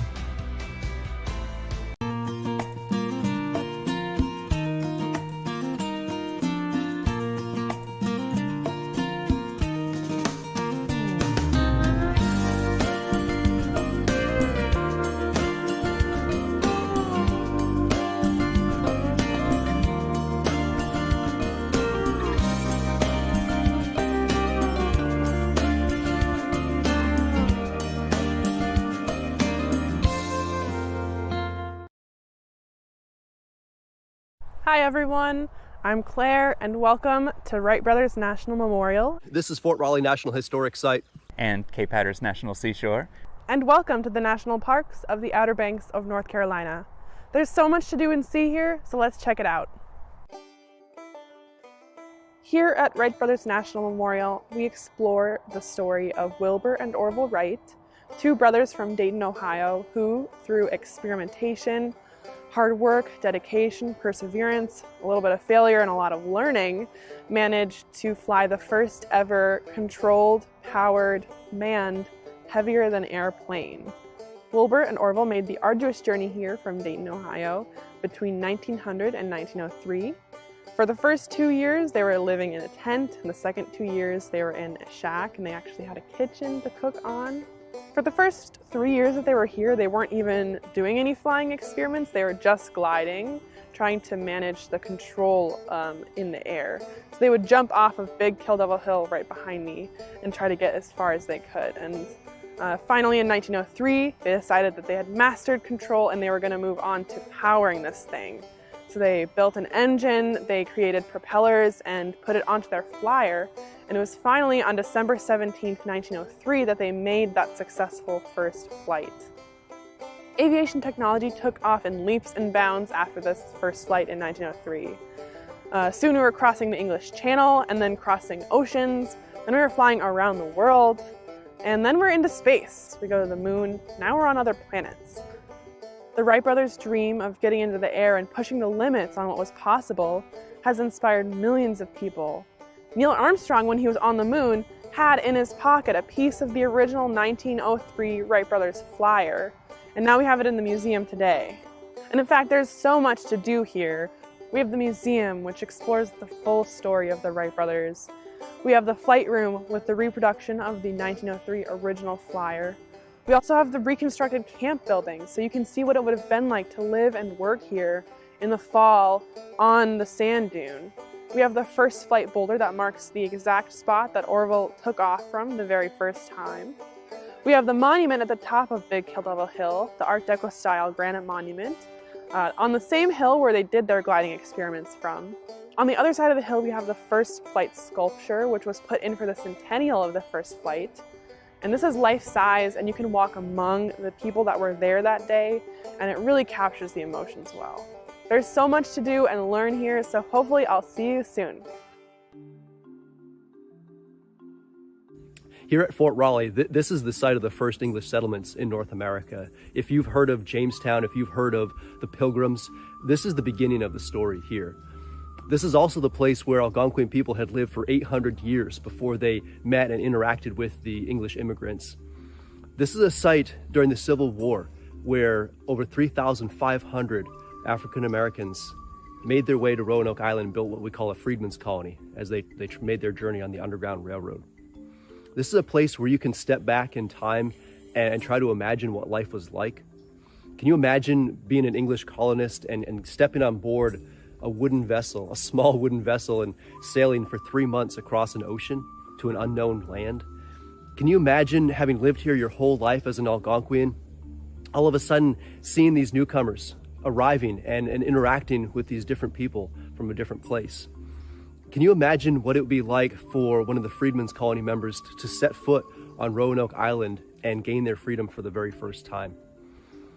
Fort Raleigh has a lot of different activities that you can enjoy. There's trails that you can walk. There are 2 soundside beaches that you can enjoy. There's a visitor center that has artifacts dating over 400 years old that have been found here in the park. There's ranger programs. You can join us and try to learn a little bit more about the lost colony and see if you can uncover that mystery for yourself. There's also picnic grounds and an outdoor theater called the Lost Colony Outdoor Drama. So if you're visiting in the summertime, you can come see Broadway outside. Here at the seashore, we have 70 miles of beaches, and so most people who come to the seashore like to engage in beach activities, whether that's swimming, shell collecting, or just sunning themselves on the beach. But there's so much more to do here on the seashore than just what you typically would think of. Here at Hatteras National Seashore, there's so much cultural history that people don't realize, whether that be lighthouses and the light keepers themselves and their amazing history, life-saving stations, some of war activity that's taken place from Civil War to World War I, World War II, all the way down to Blackbeard, the pirate, is kind of Ocracoke Island was kind of a little home area for him, and that's actually where he perished. So there's plenty of things to learn about, but it's also not just history. There's a lot of nature and natural stuff to be able to do, whether that be sound side or ocean side.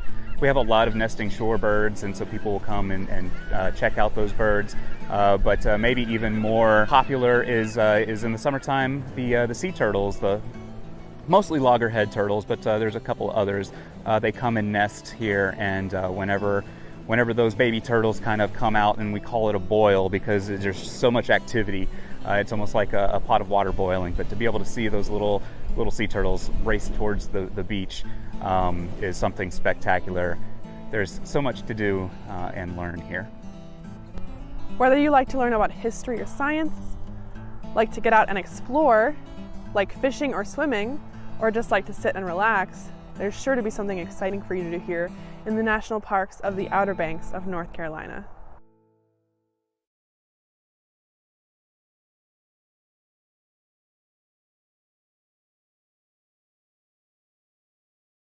Just across the Wright Memorial Bridge, you'll find one-of-a-kind experiences await you. Don't let memories you'll treasure pass you by on the road to the Outer Banks. Take a day and find yourself on the Currituck mainland. Every place has a story. Stories of romance, drama, adventure, stories of life. Find your story at visitcurrituck.com.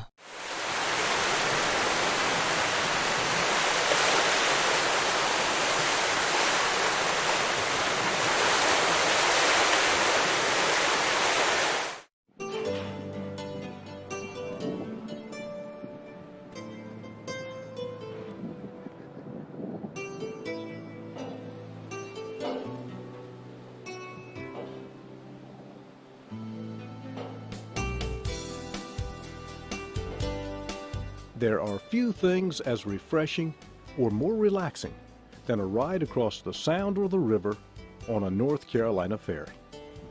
There's the smell of the salt air and the wind blowing through your hair. Some people ride every day on their way to and from work, or even to and from school. Some folks only get to ride the ferry once in a while when they're visiting the coast. And for those of you who have never been on a ferry before, today, we're going to ride not one, but a number of the different ferries in the Tar Heel State on this edition of My Heart Will Always Be in Carolina.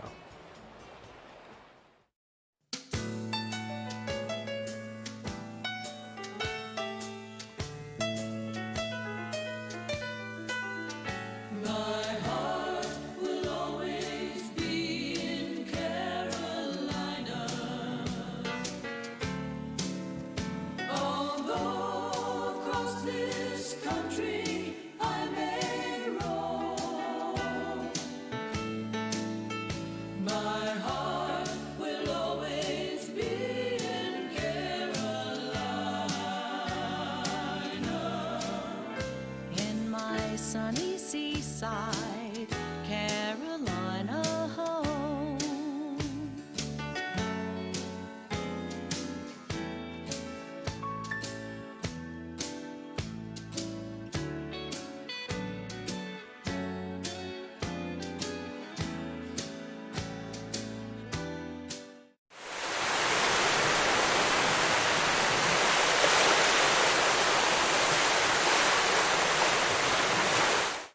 Capacity to explore a passion while learning from the greatest to ever do it. Reliability to make those who are far away feel like they never left. Speeds for fueling moments of discovery while sparking curiosity. It's not just internet, it's a gateway to opportunities you never even knew existed. Ripple Fiber, multiplying potential for you, your family, and the community. This North Carolina Department of Transportation map shows all of the rivers and sounds that you would have to drive around when traveling through coastal Carolina if it were not for the North Carolina Ferry Service. We had an exciting idea. How many ferries can you ride in one day? To find out, we knew we would have to start early. It was going to be a challenge, but we were up for the test. Welcome on board the W. Stanford White, one of 5 ferries we're going to ride today. On this leg of the journey, we're crossing over the Pamlico River from Bayview to Aurora. At the end of the day, we hope to cross the Currituck Sound to our final destination on Knott's Island.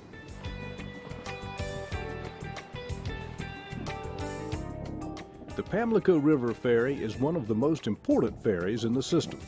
As we will learn, many people who work on the other side of the river ride the ferry every day from Bayview to the mining operation on the other side.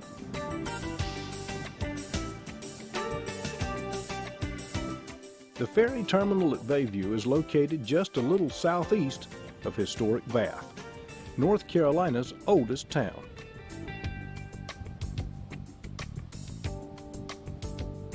And at one time, the pirate Edward Teach, better known as Blackbeard, called Bath his home. Bath was incorporated in 1705.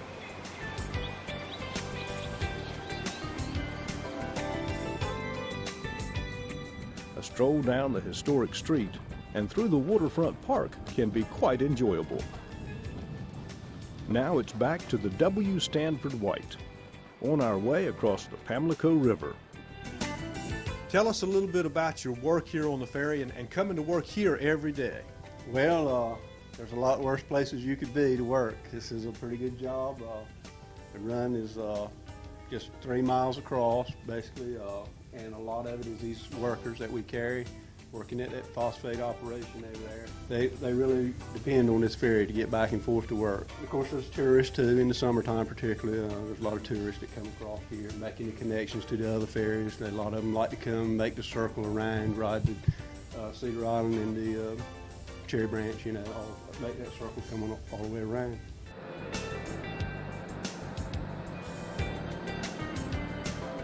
I live over in Bath and I work over at PCS Phosphate in Aurora. So you ride the ferry every day, and tell me about that and how important that is to your life and your work. Okay, I ride the ferry most every day. The commute around from Bath is about an hour commute. The ferry ride's only a 25-minute ferry ride, and I'm only about 10, 12 minutes from my house. Fuel consumption, the way it is today, it is very positive for us to be able to ride the ferry, and with fuel prices, it saves us a lot of money. This link in the North Carolina Ferry Service to connect NC Highway 306 across the Pamlico River began in 1966. The W. Stanford White can carry 40 vehicles and 300 passengers. She is 180 feet long.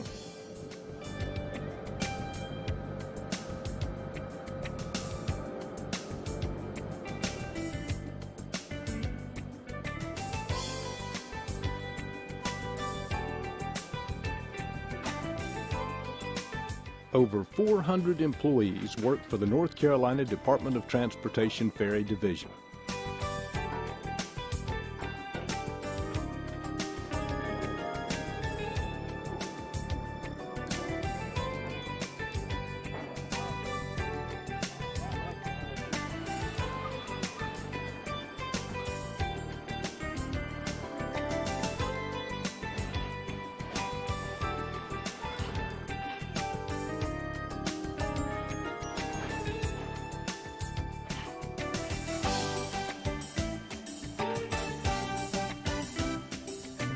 We're headed now to the ferry at Minnesota Beach. As we have heard, many of the daily passengers on the Pamlico River Ferry work at the phosphate mine in Aurora. Phosphorus is found in deposits containing ancient sea fossils.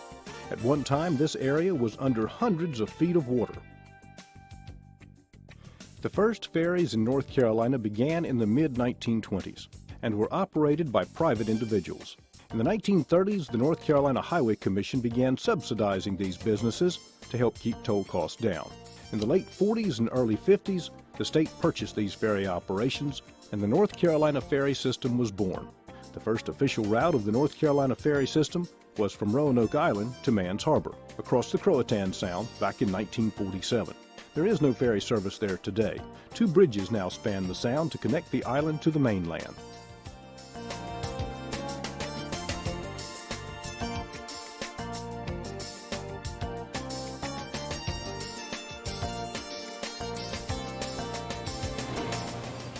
Next, we'll be getting on this ferry at Minnesota Beach, which will take us over to Cherry Branch.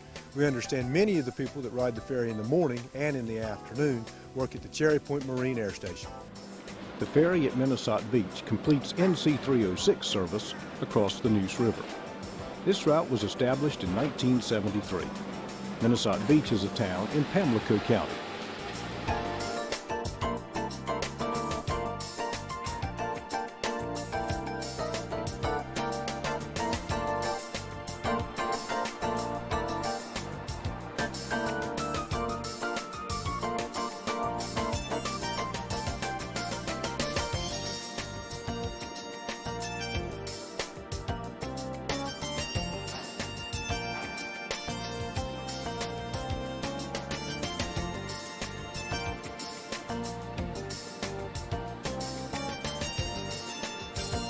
One of the interesting things about this ferry is that it can sail in either direction.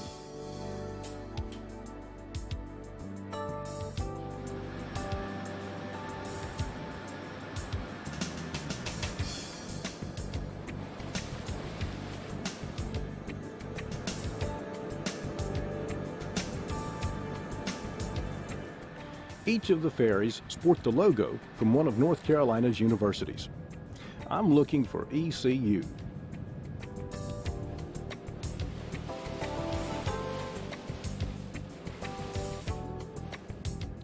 The run across the Neuse River is about 3 miles and takes about 20 minutes.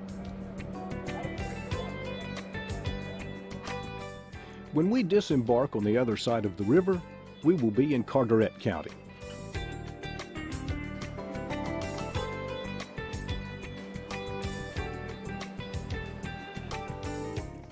The North Carolina Department of Transportation's Ferry Division has 7 regular routes and over 20 ferries. At best, we think we'll be able to ride 5 today.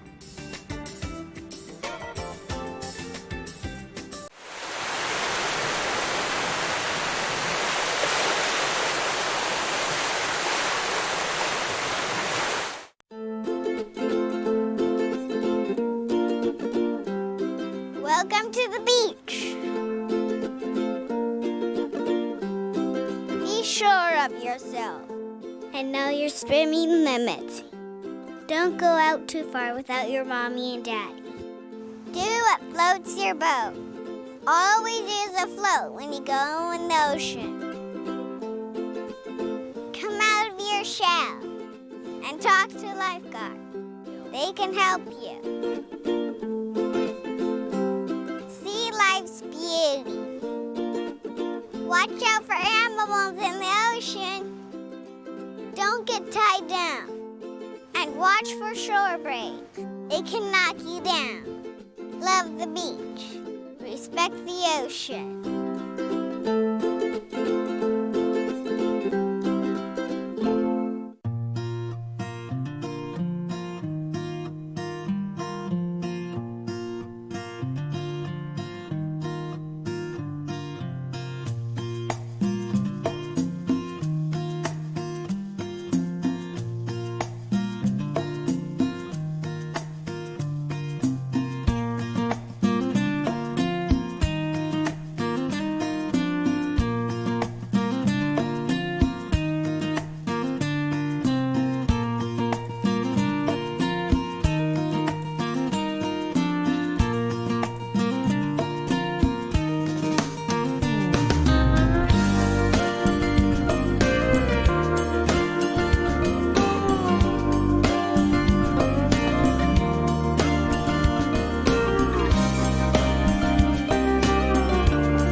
Let's go to Cedar Island. Our compass says we're turning back to the northeast.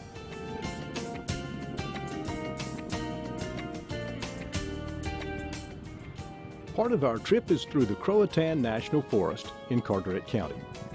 The forest features coastal and inland swamp habitats. It is very popular with hunters and fishermen, and it's a great place for hiking, boating, and camping.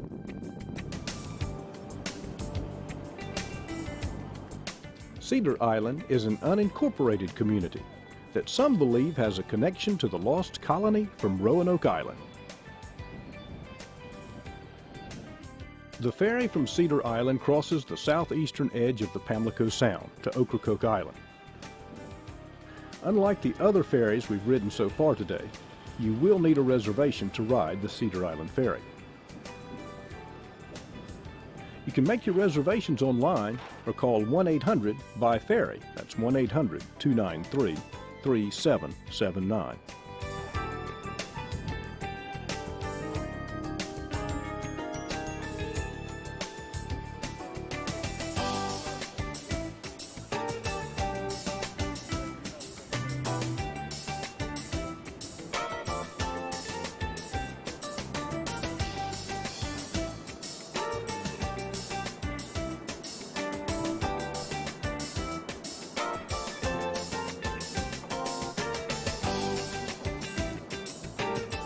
This route was established in 1961 to provide a connection for MC-12 down the Outer Banks to the mainland and allow better travel across the Pamlico Sound.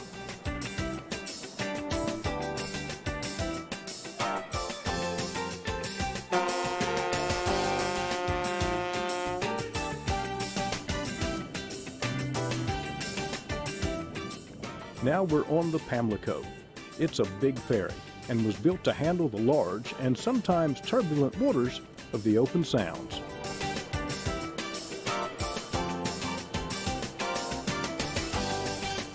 It takes about 2.5 hours to make this crossing.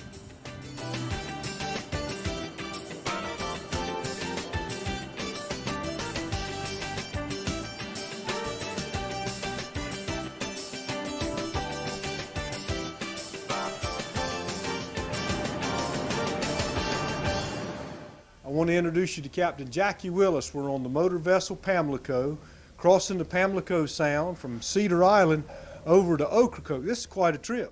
Yes, sir. About 23 miles. How long does it take? 2 hours, 10 minutes. Tell us a little bit about the motor vessel. How many cars does she hold? How big is she? How much water does she draw?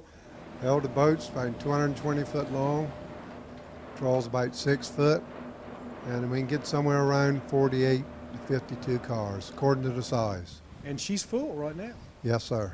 Do you stay full all year long? Pretty much so. And I guess this is not just an opportunity for them to travel from one place to another, but just this kind of a ride is a real experience for the passengers. Yeah, a lot of people take the coast out here to see something different and to catch a ferry. How many crew members on board? We have 7 crew members aboard. We have a captain, a mate, 3 deckhands, chief engineer, and oiler. Wow. And I see another ferry coming this way from Ocracoke, maybe 2 more headed back and forth, possibly Swan Quarter. So is there a point where you guys all cross out here? Yes, we're about to meet in the halfway point now, and that'll be meeting the other boat going to Cedar Island, and there's also another boat coming from Swan Quarter on the way to Ocracoke. Chief Engineer on the Pamlico, Gary Gillikin, told us the ferry is powered by 2 3508 diesel Caterpillar engines. There are also 2 generators in the engine room, and a 3rd emergency generator is located on top in case there is ever a power failure. The engine room also has a complete set of backup controls, identical to the controls in the bridge.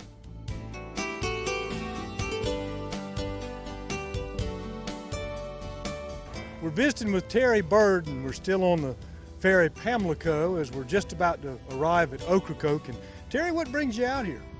Well, I grew up in North Carolina and left when I was 17 years old.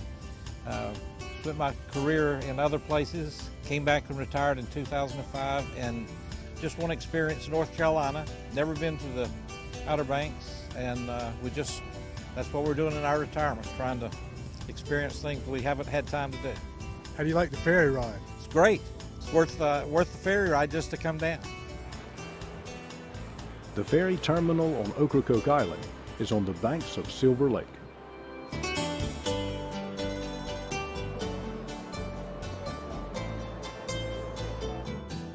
Blackbeard the pirate found safe harbor in these same calm waters for his pirate ship, the Queen Anne's Revenge.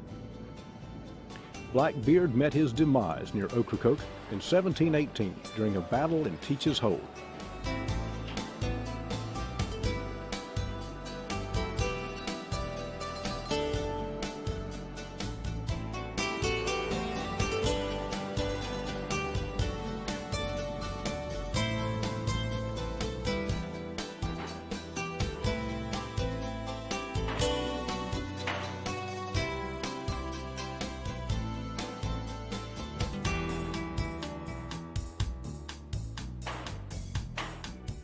Talking with Danny Styron. Danny, you're the operations manager for this part of the ferry service, which is on the south end of Ocracoke Island? Yes, sir.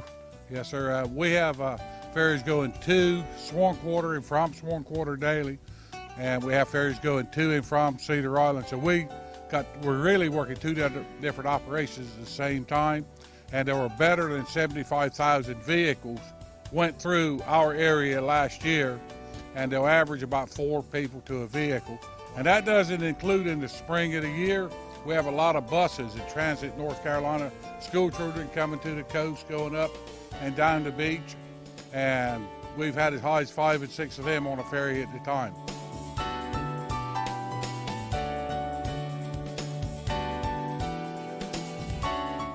When you get off the ferry, look to your right. You'll see the lighthouse. The Ocracoke Island Lighthouse is the second oldest in North America and has been in operation since 1823. The bodies of the crew of the British vessel Bedfordshire, sunk by a German submarine, washed ashore on the island and are buried here.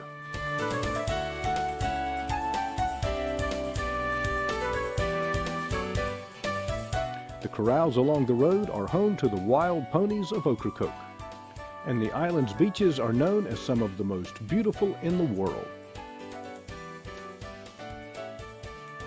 From the north end of Ocracoke Island, we'll catch the ferry across Hatteras Inlet.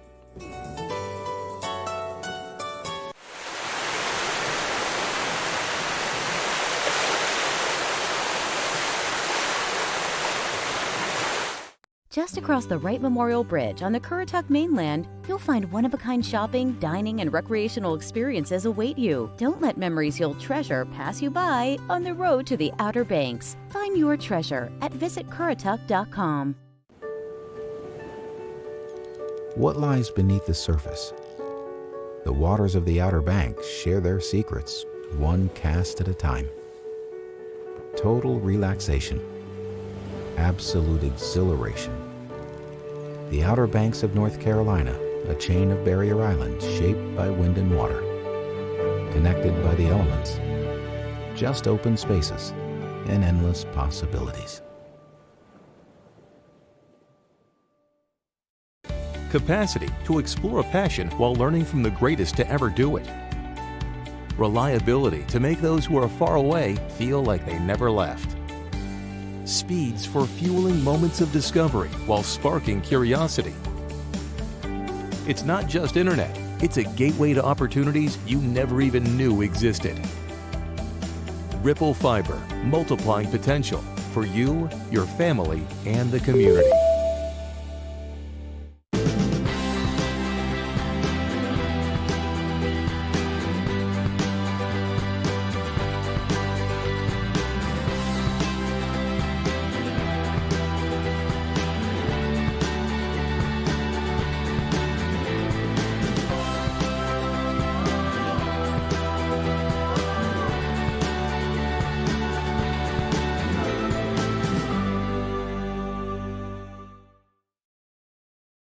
Oh, hello, Santa here at the Christmas Shop and General Store. Our elves have been busy again with all kinds of new rooms full of ornaments and gifts, like Whoville, the wondering world of Harry Potter, a new coastal room full of everything coastal like shells and glass ball ornaments, and a new room dedicated to everything Outer Banks, so you can take some of our magic back home with you. You have to come see it for yourself. 25,000 square feet of Christmas magic.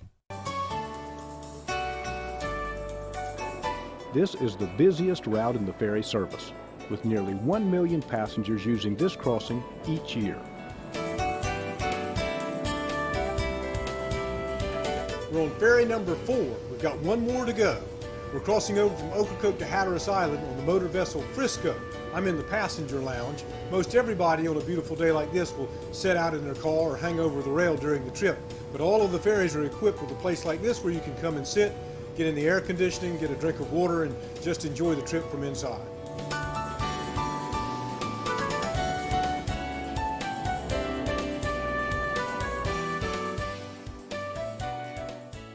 You move a lot of people, don't you, through the course of the year. Have you any idea how many folks use the North Carolina ferry system in a year?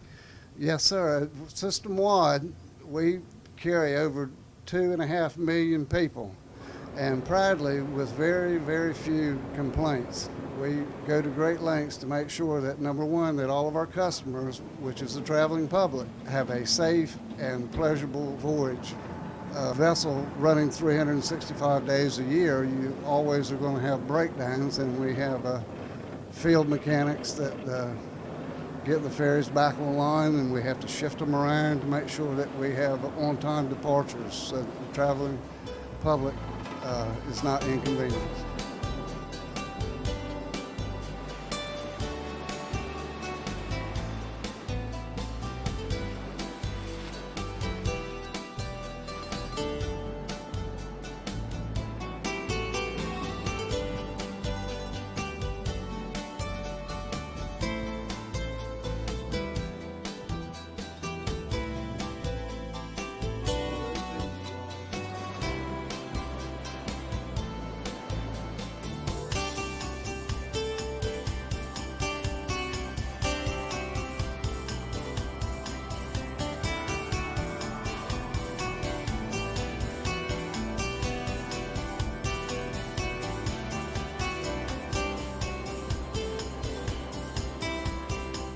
The ferry terminal on Hatteras Island is located adjacent to the U.S. Coast Guard Station in the village of Hatteras on the south end of the island.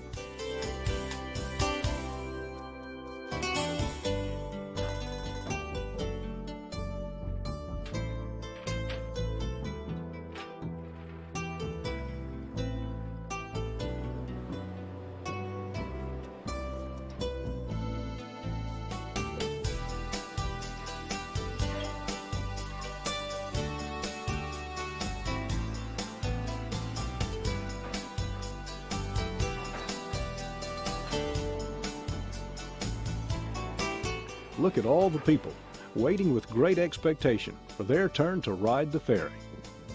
With the famous lighthouse, great beaches, and tidal marshes teeming with wildlife, the trip north up Hatteras Island is spectacular.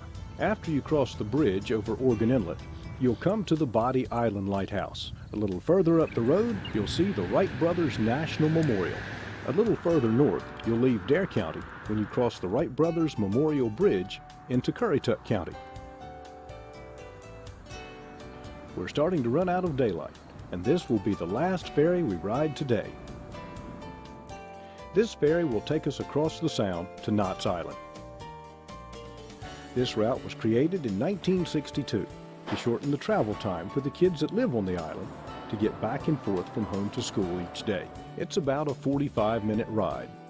Knott's Island is bordered by the Currituck Sound, North Landing River, Back Bay, and Knott's Island Bay. It's a great area for hunting and fishing, or just spending some leisure time. And the ferry ride is a good time to feed some hungry seagulls.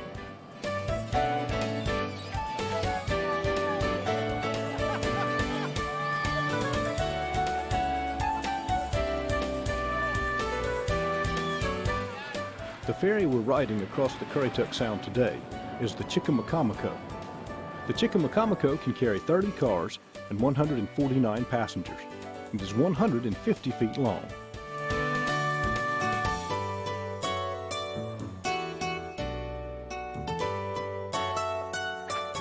Well, we finally made it. What a day. 5 ferries in one day, and here we are on Knott's Island, North Carolina. A very special thank you to all the people with the North Carolina Department of Transportation Ferry Division that have helped make this program possible. They work hard every day, keeping the ferries up and running. They're dedicated and committed to their job. and we should be proud of each and every one of them. I'm Ken Mann. I hope you've enjoyed our program, and I hope you'll get the chance to ride one of North Carolina's ferries sometime soon. Thank you so much for watching, and may God bless you richly.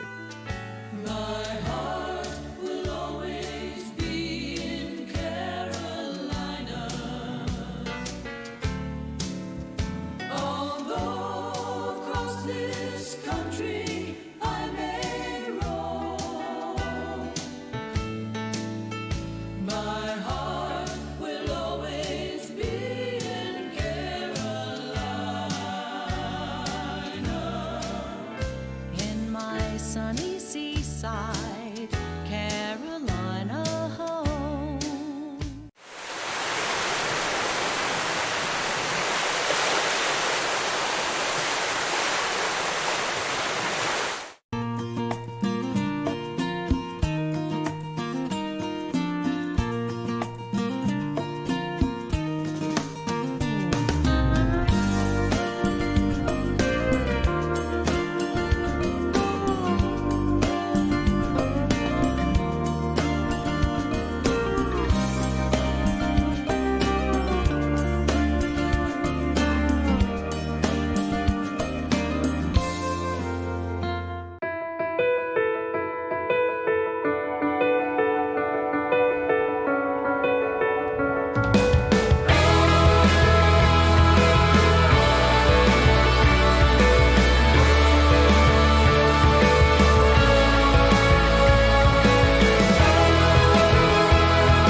That's a good one. Oh yeah, really good one. This is what we came out here for. Sheep's head Hot ceviche. dang, babe. What's happening, everybody? What's going on, guys?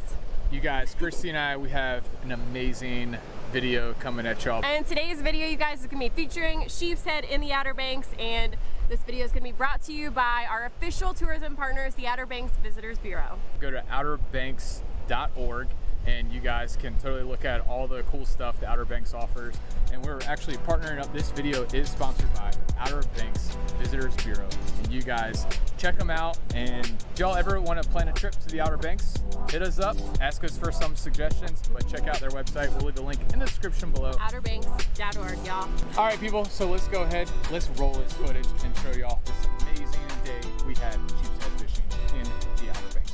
What's happening, everybody? Today, Christy and I. What up, y'all? We're here in the Outer Banks, just launched from Oregon Inlet, and we've got Jeff's good buddy and biz partner. Boom. Owen. So, Owen, when's the last time that you went fishing? Been years. Years? Years, as they say. When's the last time you drove a boat? Years. What was the last fish you caught? Last fish I caught was a little baby croak out of the, let's see, it was about this big, and that was probably 2015. Oh my gosh. To say the least. You live in the Outer Banks and it's been way too long. I kind of have a tradition also, Owen. People who are new on my boat, you get to, you're driving. Driving the boat today. Driving. Okay. So yeah, today, like Christy was saying, it's all about the sheep's head. Sheep head is the right way to say it. Sheep's head. However, whatever it is, we're catching the fish with black stripes. They have teeth and they like crustaceans. And they also like to hang out around bridge pilings. Yeah. Oh my gosh, look at all that fish right there. That right there is what people say when they look at their depth finder, and maybe they don't know what exactly they're looking at. But this is what we're looking for. So we got about 25 feet of depth, 68-degree water temp. This right here is probably just a bunch of crap that's on the bottom in terms of like structure. And look, this is what we're looking for. All those pilings, everything like that. So this current is ripping right now. Got a nice little eddy going on right here. So what we're gonna do is we are gonna hop up right here. All right. Let's hope the dolphin dancer doesn't go floating away. I'm not gonna lie, I got excited. I know, right? There we go. Oh, there's sheep's head right here. Oh my, dang it. Oh, like that big. There we go. Oh my gosh.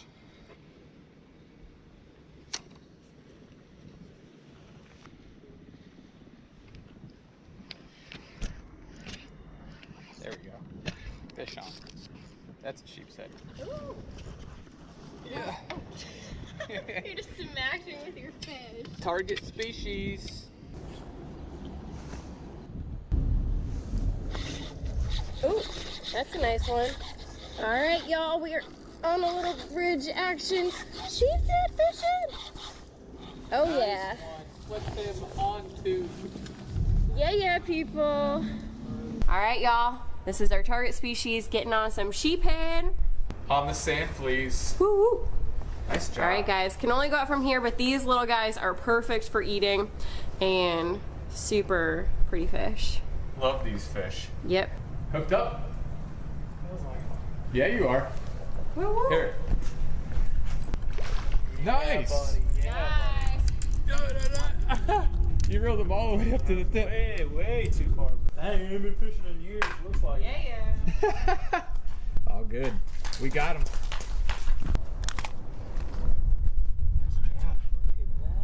That's awesome. Your first sheep's head? Have you caught one? Their This first is the one? first one. Not Cool, bad. man. That's the hardest fish to catch. All right, so let me show you all this rig that we're using today. So this right here is just a standard dropper rig right here. So we have our weight at the bottom. We got about a foot up from that. We actually have a tutorial on how to tie these.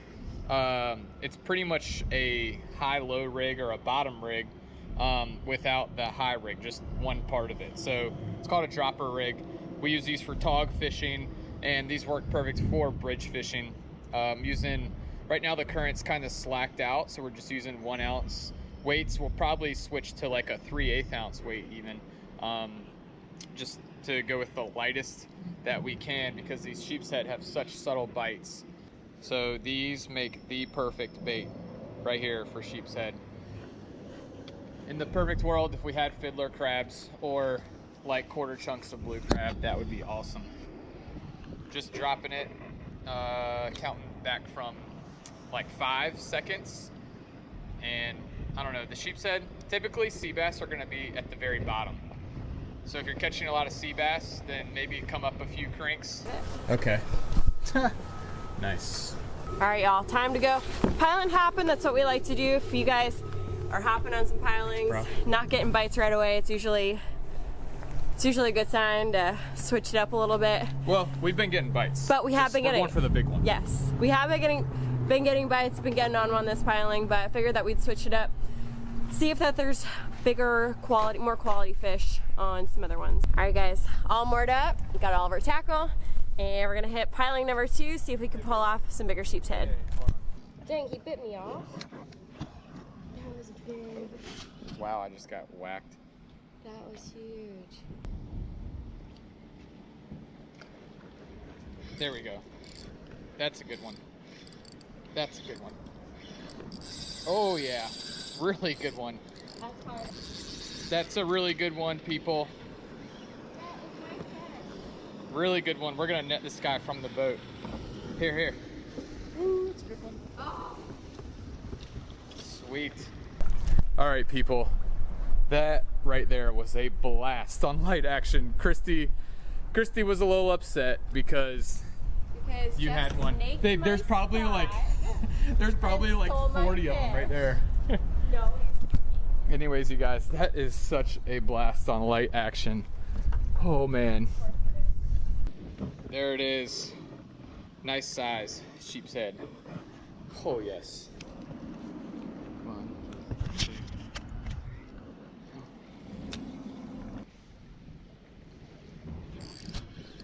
There's one. That's a good one. Oh my word. Oh my word. That's a good one. Really good one. Come here.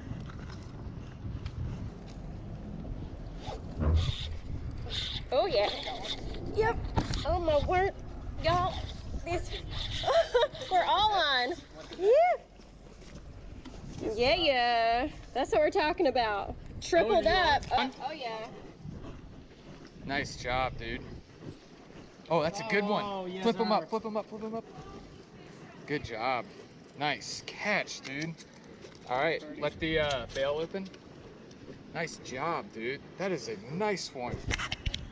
All right, so when y'all are sheepshead fishing, what we're doing is we are right up on this structure. That's what y'all want to do. This works out perfect for us to be standing on the structure. These sheepshead, what they're doing is they are literally swimming like up and down the pilings and literally like right on the pilings too. So all we're doing is we're starting at the bottom, and then you want to use your rod. Like, so what we're doing is we're pointing our rod tip down. And then when we feel that bite, that subtle bite, you just come tight, just like that. You just kind of set the hook like that. You do need to set the hook on sheepshead. That's all you really want to do when you're sheepshead fishing, is you're pretty much, oh, there's bites. There we go. Oh, dang. There we go. Jeff is on. Fish on. So, like we were talking about, y'all. Dang. Oh, look at that. That's a good one, babe. Okay, that's a really good one. We might need to get the net. Let's get the net. Where's the net? That's a good one. That's a really good one. Really? Yeah. Can you get in the boat? You ready? Ooh, babe. Really good one. You got it? Yeah. Ready? Nice. Wow, big one. That's the one that we want. A really nice bite. This is our biggest one of the day. Yeah. This is what we came out here for. This guy's making me actually look like I kind of know what I'm talking about. Yeah, we've been getting into a lot of different classes today, really small ones. This piling held some bigger ones, and then this bad boy right here we just pulled in. This guy straight up bent my hook. We usually like to use like thicker hooks. That's a quality sheephead right Get there. you some, babe. That's awesome. I was saying, you guys, y'all want to work your bait like in the different like 5-foot increments. So start at the bottom and then just use your rod to like come from pointing your rod tip down to pointing your rod tip up. That's about 5 feet. That's all you're doing. That is awesome. Okay, this guy's going in the cooler. Nice. All right, people, that right there is a wrap. Okay. Whoa, crazy waves. Wind is definitely picking up, and we got ourselves a cooler full of these beautiful sheepshead. Dude, that was awesome, man. That was awesome. That was so cool. Thank you guys so much. I'm so glad that we got Owen out there. Christy, don't go floating away. Full of sheepshead. What's up? Highland hopping, the Outer Banks. Y'all need to get out here, get yourself on a big old sheephead. Day is done, y'all. That was the first time that you went fishing in like how long? Like at least 5 years. 5 years. Yep. 5 years. That's the last time Owen has been fishing, and you caught one of the hardest fish in the ocean to catch today. But we got to get out of here because it's getting crazy.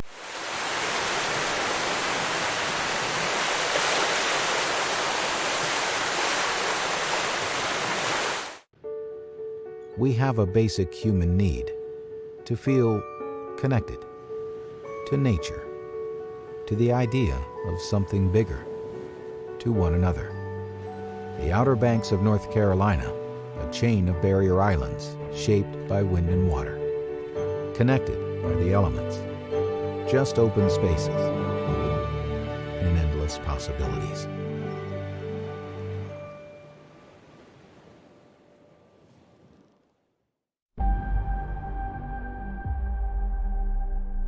In a world of ordinary vacations,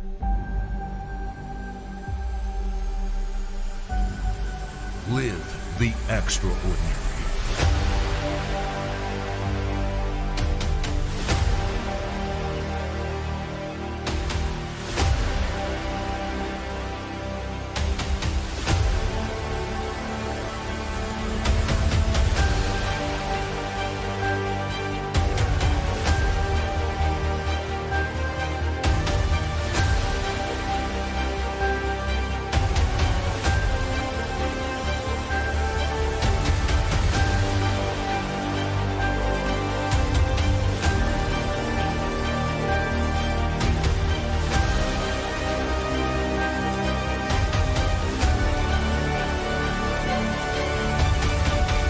Book the real Outer Banks.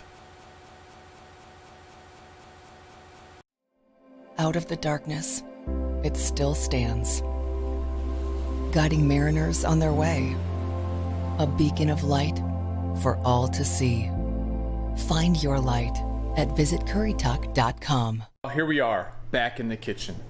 Today, I am going to make some ceviche with our sheep's head right here. So, people, that was an amazing day sheep's head fishing, and oh, that was awesome. We got a whole cooler full of these sheep's head, so I'm actually gonna try out and experiment some different recipes, but I wanted to show y'all some amazing sheep's head ceviche. That's a very easy recipe, super easy, and all you're gonna do is be cooking your fish with these limes right here.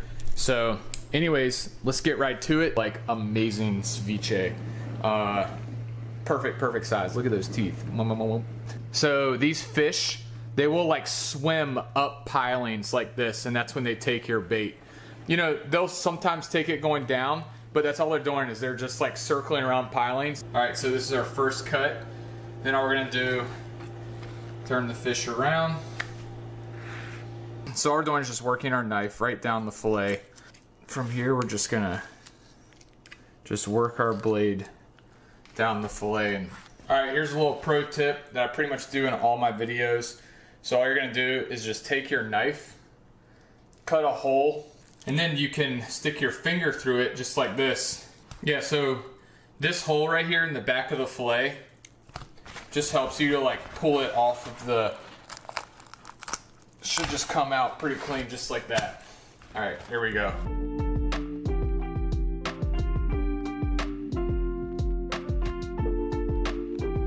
All right, y'all, so this right here, amazing quality of meat right here, this sheep's head, and if I really wanted to, I could do some sushi out of it, but I'm gonna stick to the plan and make some ceviche. So all I'm gonna do right now is we're just going to cut it up into some kind of like small bite-sized pieces. About that big right there. So that's all we're doing, just some little pieces like this. Makes for perfect ceviche. And then we're just gonna put it in this little container. You can put it in a bowl. Okay, so here it is, people. So this right here, this is our sheep's head ceviche. So all we're gonna do, take some limes. I've already got these diced up.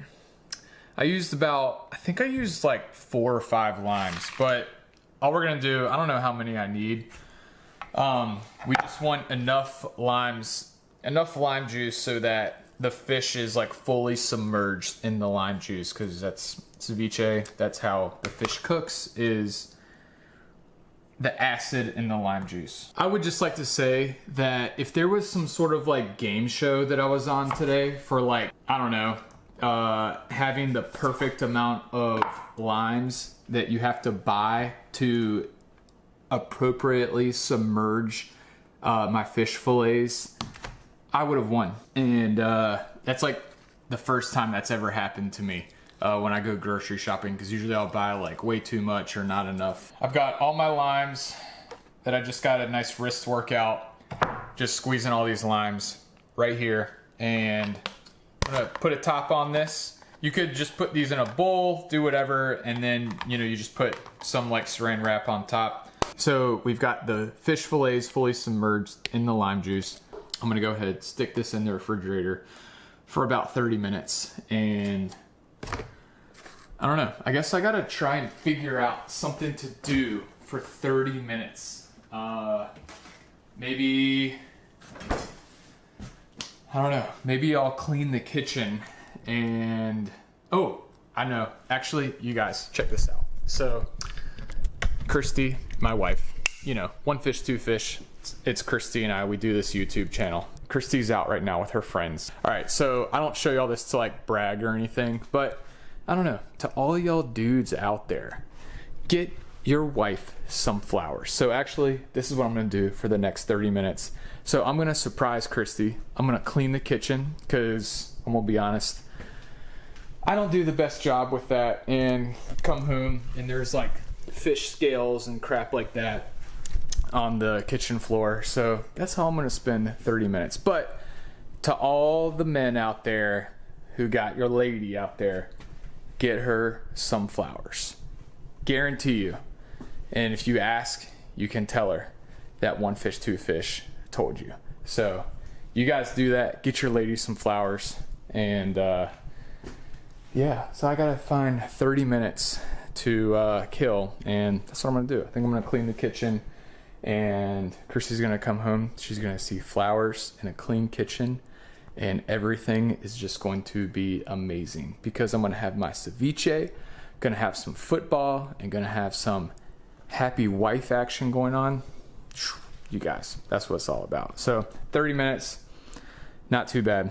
Got the ceviche in the refrigerator. I'll check you guys. Meantime, I'm gonna clean up the kitchen, get everything situated, show y'all how easy it is to make this sheep's head ceviche taste amazing.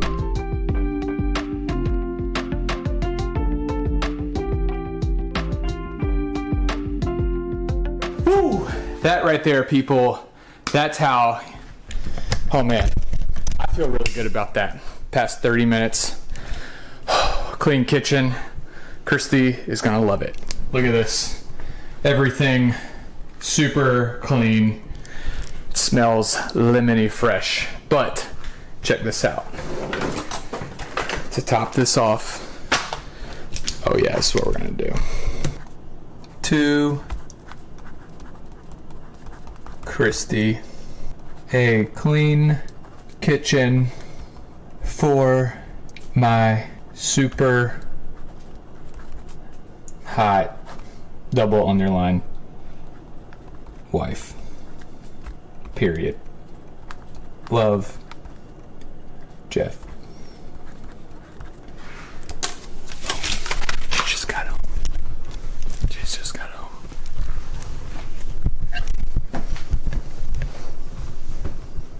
Christy? Hi. Look what I did. What'd you do? Seriously? Oh, you cleaned the whole kitchen. I know. It looks so good. Doesn't it? Are you getting me on video? Maybe. Babe, this is so sweet. Is this for me for lunch? No, that's my ceviche.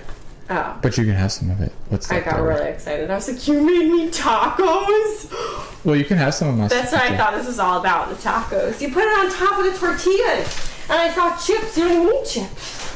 Well, it's for the ceviche. This looks so great. Doesn't it? I know. I've never seen it so clean. Uh-huh. Thank you. My hot husband.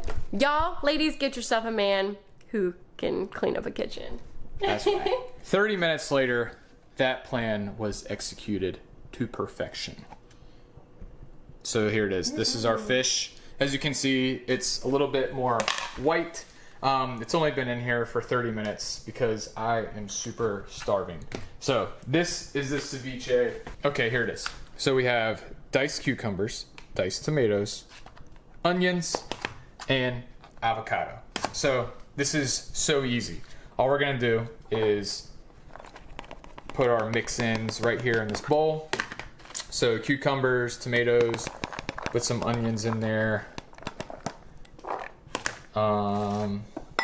Let's do some avocado. Love ceviche, super tasty and very healthy as well. So, all right, avocado, solid base. All right, then put the fish. Oh my God. Put some salt in here, a little bit of pepper. That's it, people. There it is. That is ultimate sheep's head ceviche. Dang, babe. That smells amazing. So, all right, if you want to add a little bit of variety to it, here's another thing that you can do. Add some salsa to it. Y'all, this is like amazing. So check this out. Ooh. Put some salsa in here. Take some chips. Oh my gosh, I'm so starving, and I know this is gonna taste amazing. Okay, here we go. Make sure we get some fish up in there. Tostito ceviche. That's right. There it is. Ceviche, baby.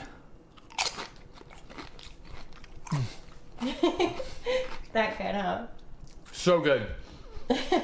So good. So that's what you can do to add a little pizzazz to it. Christy and I are actually in the process of moving. So what I would normally do is you can take like a wine glass or take like, I don't know, something that looks nice. Put this in that. And that is amazing. But here it is, people. This is the sheep's head. Is that dank? Ceviche. It's dope. So this is the without the salsa. But as you can see, the fish has been cooked in the lime juice, nice and white, and just the acid has cooked it. And you guys, it's so good. Ceviche tacos. Are you kidding me? So you can do chips, or you can just do tacos, or you can just eat it. Martine, eat lunch. That's so good. All right, people, thanks for watching. Go ahead, give us a little subscribe and hit that notification bell and thumbs up. And hopefully you guys enjoyed our little catch and cook video for you guys. A little Outer Banks action. Just got in from a beach walk with some girlfriends and came into my amazing husband, cleaning my kitchen, making lunch. What can get any better than that? That's right. And we got football. Come on. Heck to the yeah. All right, awesome. people, get up off your butt. Go catch some fish. Peace out. Peace out.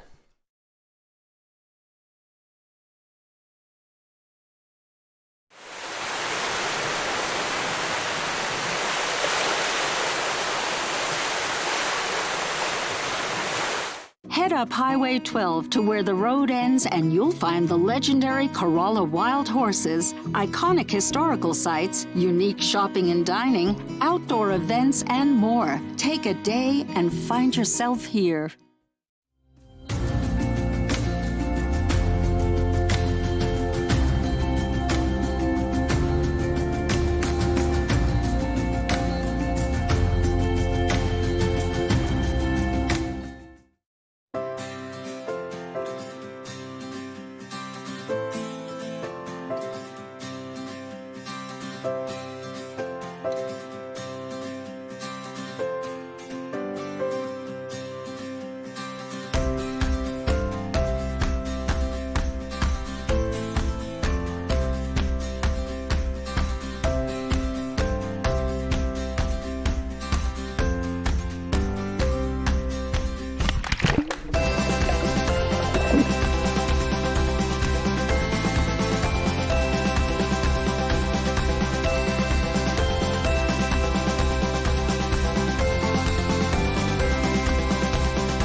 I am a surfer, a surf instructor, and a lifeguard here in Kill Devil Hills.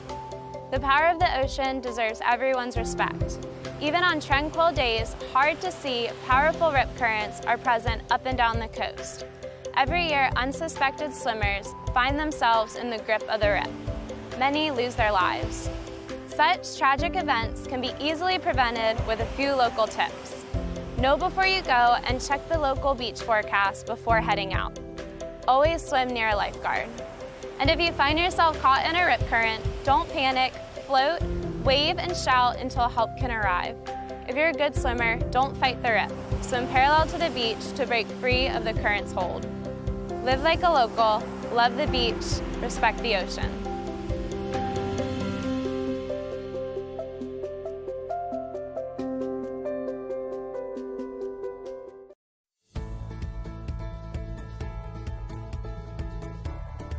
Here at the beach, obviously, you will get a lot of UV rays. It's important to protect yourself from those, not only from direct sun contact, so having shade, umbrellas will block direct sun contact, but then you get a lot of UV rays bouncing off the water and the sand. So it's important to use protective sunscreen, anything stronger than SPF 30, and then zinc sunscreen is good waterproof sunscreen. Follow the instructions on the sunscreen. Certain ones are more water resistant, others wash off pretty quickly.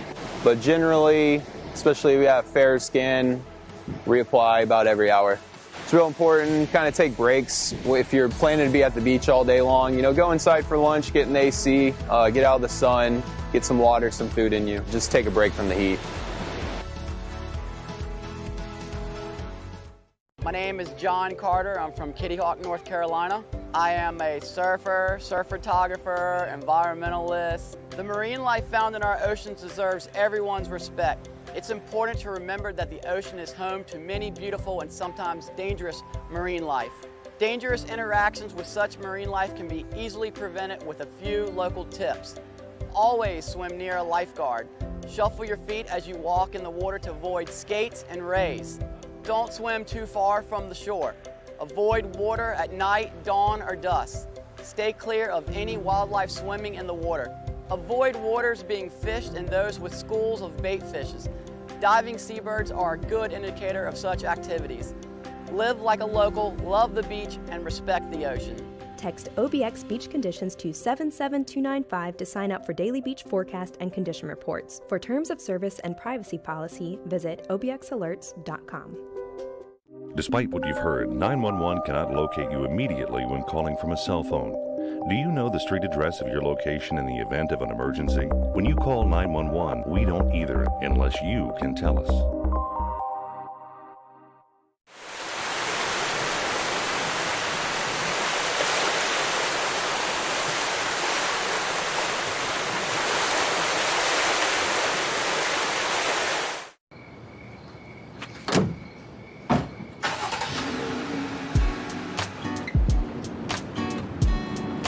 Nobody's surfing our peak.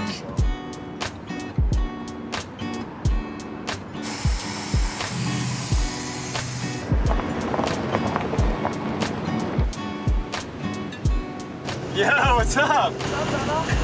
Should be able to get some good waves. Well, it was supposed to be, 3 to 4 feet, 4 or 5 feet maybe. It was not meant to be this big.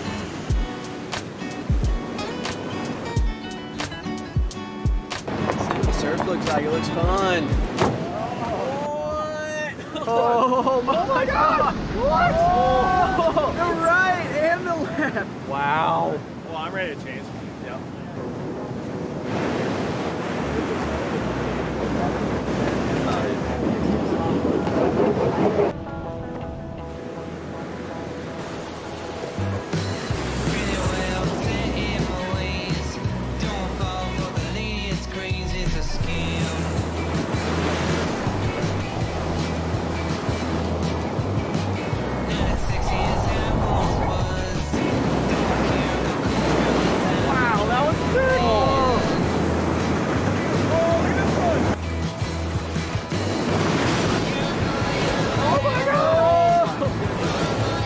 That one was sick.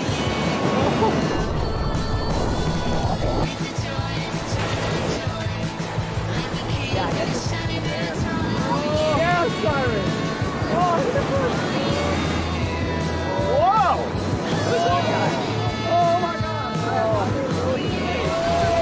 Oh my God! Oh, yeah, there's still a really good wave.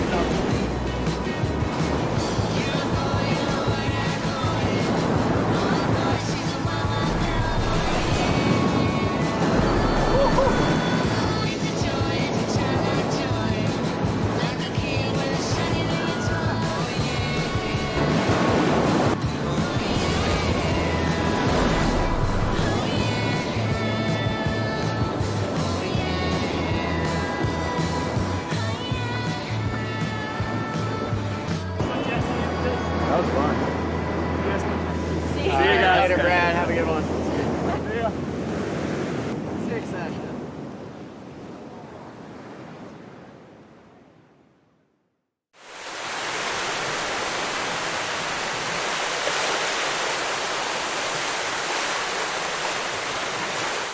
Just across the Wright Memorial Bridge on the Currituck mainland, you'll find one-of-a-kind shopping, dining, and recreational experiences await you. Don't let memories you'll treasure pass you by on the road to the Outer Banks. Find your treasure at visitcurrituck.com.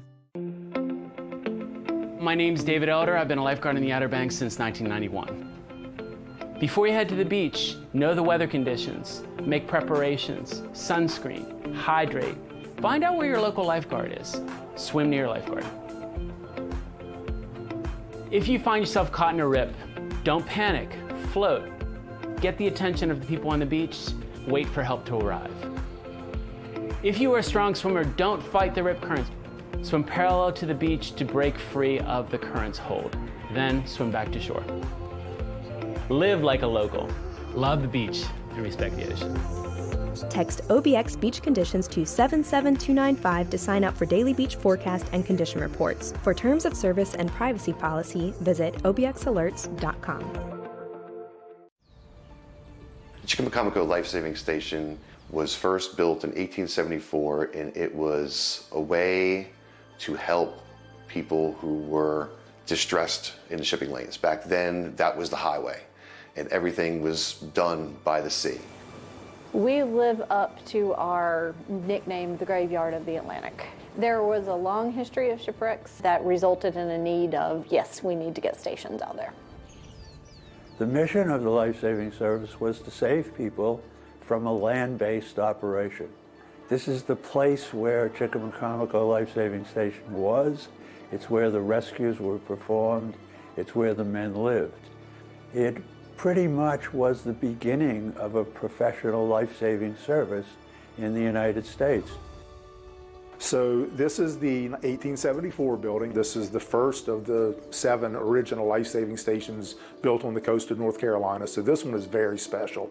It was replaced in 1911 by our 1911 station, which is much larger, had room for more of the surfmen to not so much be in a large bunk room, but maybe just have a couple of guys in each room.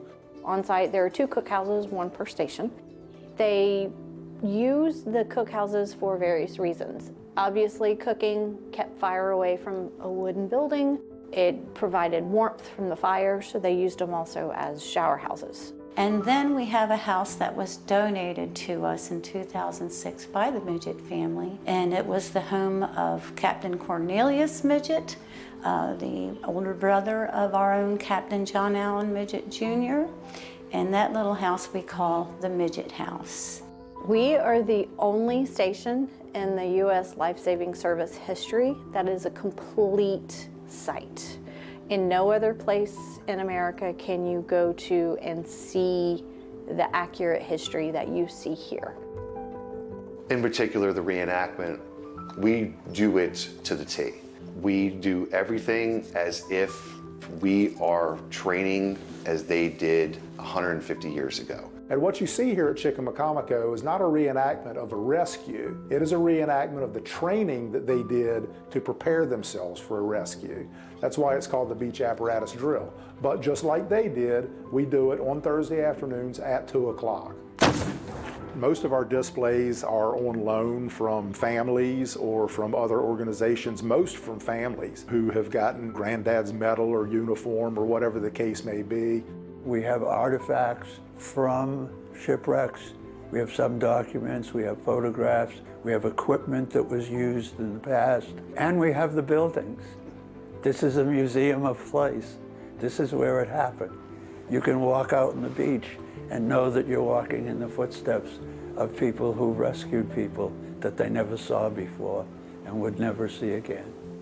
The most famous rescue out of this station was in 1918. The British tanker Merlot was torpedoed about 5 miles offshore here. Captain John Allen Midget and the surfmen from Chickamaucomico took this boat that you see behind me, surf boat number 1046.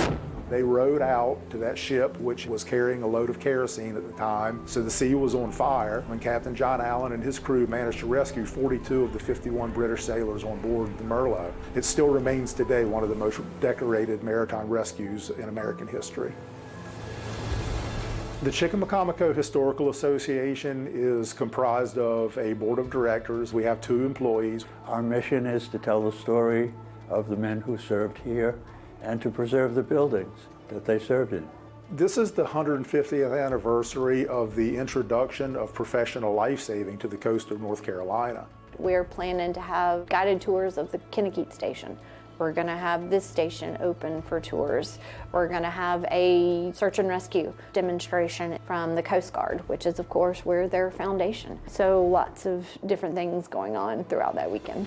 It is a place that the whole family can enjoy. We do have family discount. We're open basically from around mid to late March, right on through Thanksgiving. And our hours of operation are from 9 o'clock in the morning until 5 o'clock in the afternoon.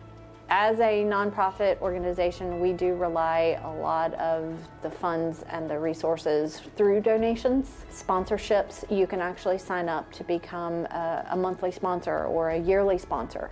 We're always looking for folks who want to volunteer from very little to a whole lot. There's always a spot to fill. Go to chickamacomico.org. Our website is right there with all the contact information. They can call the station. We check our machines regularly. So anything you can do, we can put you to work. These heroes, we call them the forgotten heroes because they just kind of fell by the wayside. The history, the way that they put their lives on the line to save their fellow man, it's just too important to let it go away.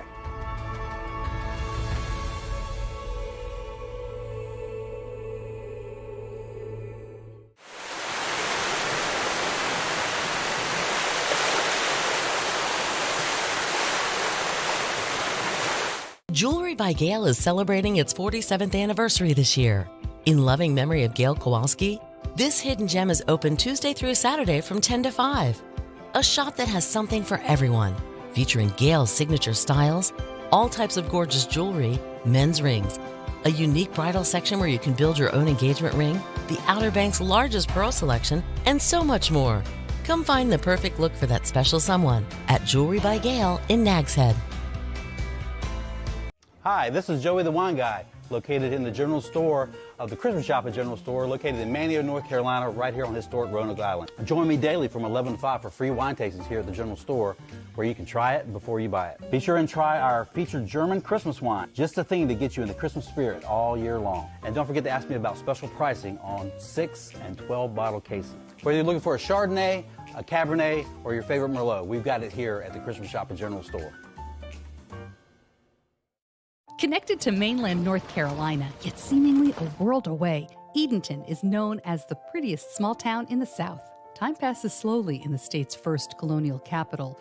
The lure of historic sites, outdoor adventure, and friendly people draws visitors from near and far, whether by car or boat. Let our lighthouse be your beacon to a relaxing getaway on the Albemarle Sound. Find your Eden in Edenton, North Carolina, the South's prettiest small town.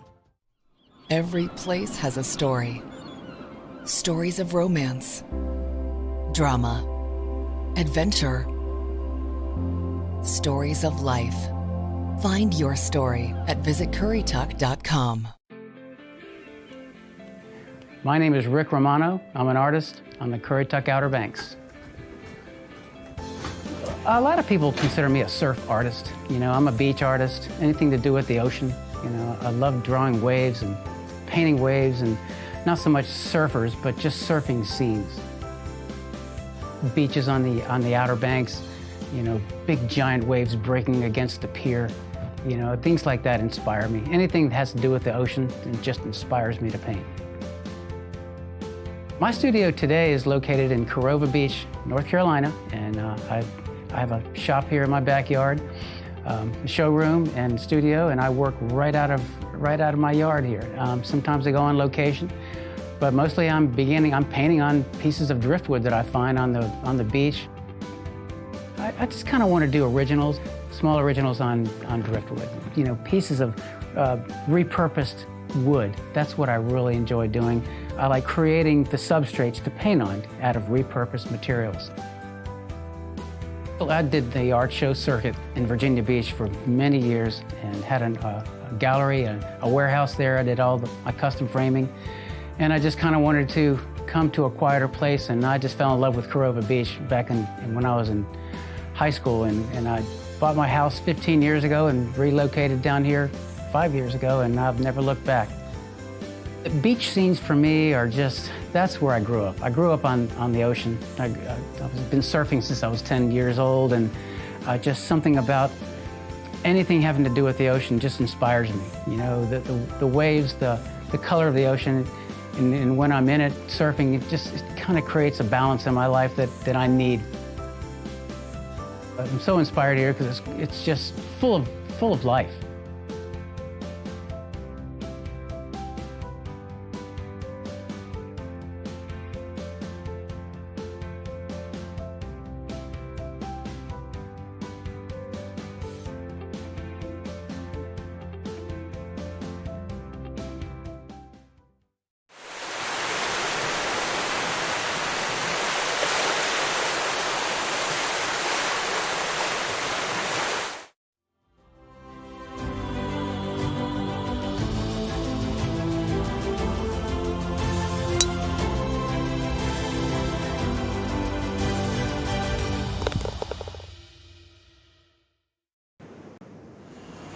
Yo, what's up?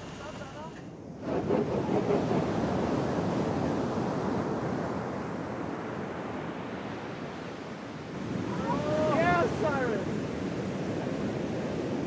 What? Oh, Vinny! Vinny just got, oh my God.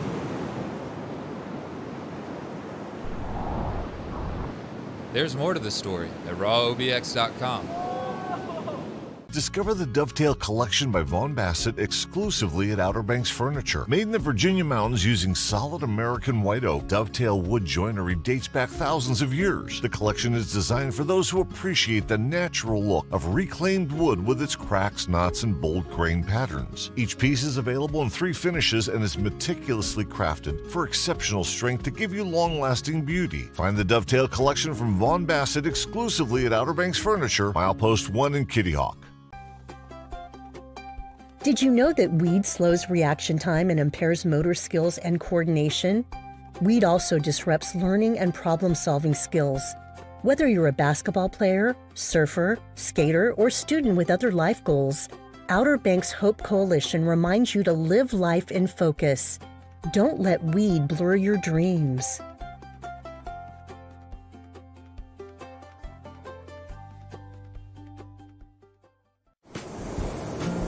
With over 67 miles of ocean views, beaches provide an amazing haven for wildlife, as well as a place for us to adventure. We all share this beautiful space. Help us protect the beach by following these safety tips while exploring in your vehicle. Remember, before you can drive on the beach, you are required to have an off-road vehicle permit. To learn more and obtain a permit, please visit our website at go.nps.gov/OBX beach driving. Vehicles equipped with high clearance and four-wheel drive are best suited for off-road driving. Be sure to have all required equipment as noted on your ORV permit. In the event you get stuck, this equipment will assist in getting yourself free. Airing down your tires provides more surface area on the sand, giving your vehicle more traction. Using an air gauge, deflate your tires to 15 to 20 psi. Overinflated tires are very hard on your vehicle and will cause you to bounce and get stuck. Tires that have been aired down handle better in deep sand and make the ride smoother. Obey speed limits and stick to packed routes where possible. Use common courtesy when passing other drivers. Pick your route in advance and know your planned exit. Pay attention to the tides by checking for local tide information each day. At high tide, many areas are reduced to one lane or become entirely impassable. Be aware of your location and be sure you can safely exit the beach as tides and conditions change throughout the day. Every year, millions of people visit our beaches and enjoy the sand, surf, and sun. Remember, use caution when driving on the beach near pedestrians by lowering your speed to 5 miles an hour. Watch for children dashing out from between parked vehicles. Pedestrians always have the right of way. The beaches provide an ideal habitat for birds and turtles to build their nests and hatch their young. Park staff actively monitor breeding activity, nests, and foraging grounds and mark them with signs to alert beachgoers of these critical resource protection areas. Stay well clear of these areas to protect the next generation of birds and turtles. Turtle nesting in this area occurs primarily at night, which is why we regulate beach driving seasonally. Even so, Turtles may come ashore at any time of day and can be hard to see. Be watchful while driving the beach and report any adult or turtle hatchling activity on the Turtle Hotline at 252-216-6892. In some circumstances, an ORV corridor may be installed to drive around a resource protection area. Follow the guidance on posted signage to help us protect birds and turtles. As you drive, keep in mind that as chicks hatch, they stay in the area for many weeks before fledging. Watch for birds. Their colors often blend in with sand and beach debris, and they may be hard to see. Thank you for helping us protect these beautiful beaches so that we can all enjoy them for years to come.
Nothing beats a day at the beach, but the power of the ocean deserves everyone's respect. So if you plan on going for a swim when the surf is rough, why risk it? When in doubt, just stay out. But if you do decide to take a dip, warning flags are flying for a reason. Listen to the lifeguards. Stay out. Hey ladies, if you're an experienced swimmer and think you can safely handle the surf, even the most experienced swimmers can get caught in a rip current and swept out to sea. Stay on the shoreline. if the waves are rough, be sure to take a flotation device, such as a raft or a bodyboard. Rafting boards aren't designed to save your life. If the surf is rough, just play it safe and stay out. Well, there you have it. Make sure your Outer Banks vacation is a memorable one for all the right reasons. Know before you go by checking the daily OBX beach conditions forecasts. Watch for rip current warnings and listen to the lifeguard. When the red flags are flying, stay safe by staying on the beach and out of the water. Live like a local and love the beach, respect the ocean.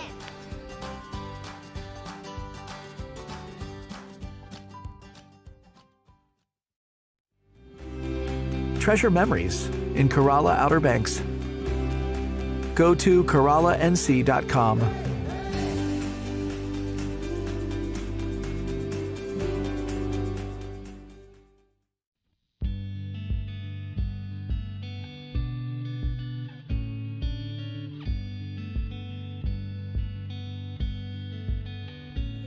This was a watery I-95 out here.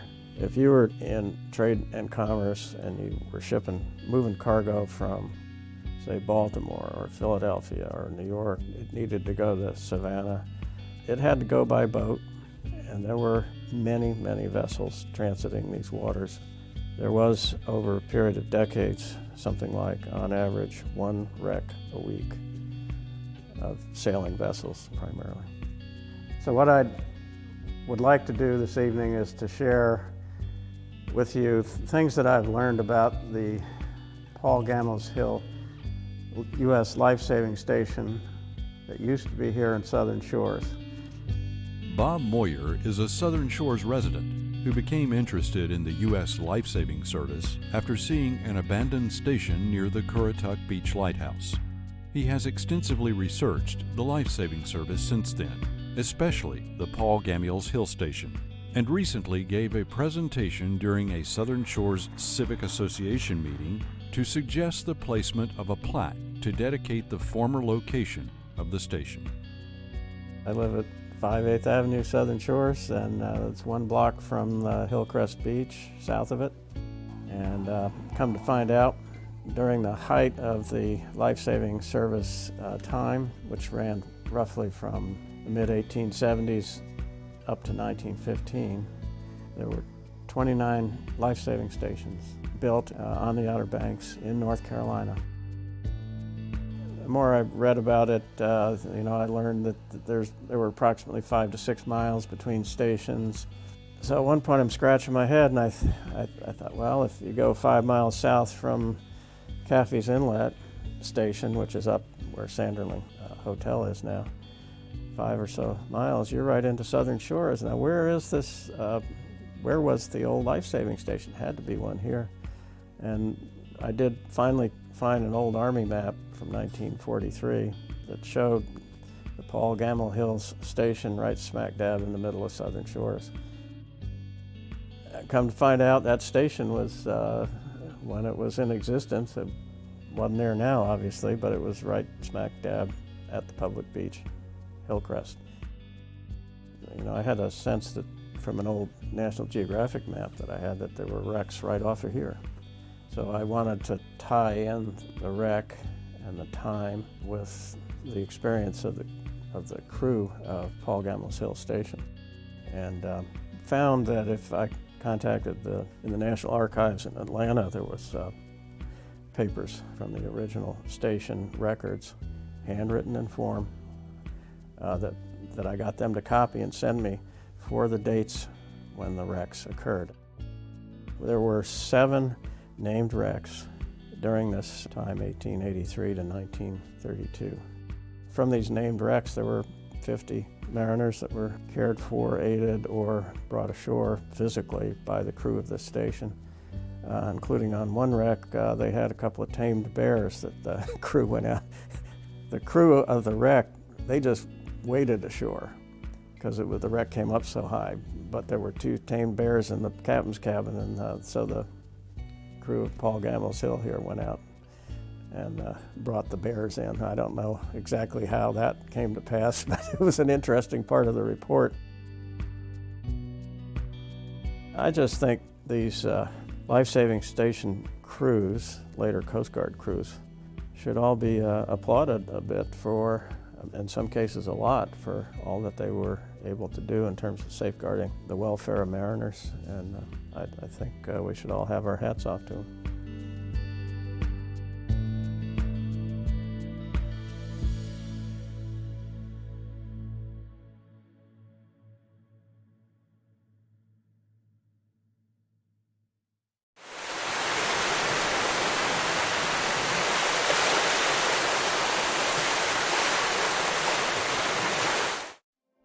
Out of the darkness, it still stands, guiding mariners on their way, a beacon of light for all to see. Find your light at visitcurrituck.com. Let's talk quality. Benchmade quality from American hardwoods and handcrafted in the USA. That's the Benchmade collection from Bassett, exclusively at Outer Banks Furniture. Each piece is meticulously crafted from Appalachian maple, cherry, or oak, and made to order one at a time by American artisans in Bassett, Virginia. From a live edge table to a sharp modern edge, Benchmade has your look. Find the Benchmade collection from Bassett exclusively at Outer Banks Furniture, Milepost 1 in Kitty Hawk.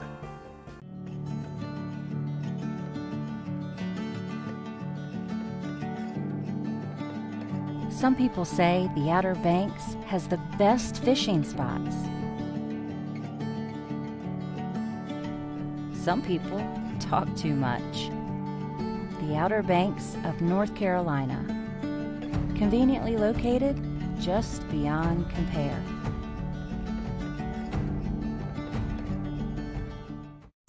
Oh, Santa here. Do you know that the Christmas Shop and General Store has the largest display of Christmas gifts and ornaments in the Outer Banks? nutcrackers, collectible Santas, snowing Christmas trees, personalized ornaments, and so much more. A room full of gifts that remind you of your pets, a nativity display that'll blow you away. It's surely a destination that brings joy to so many. We can't wait to see you at the Christmas Shop and General Store.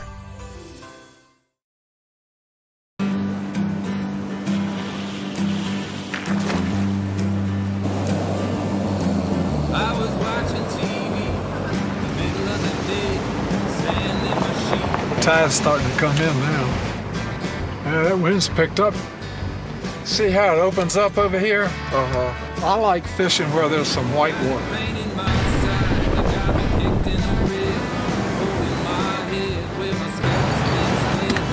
Ben, what's up, guys? It looks like you found a good spot for us. Thank you. I like this washing machine look that we've got there.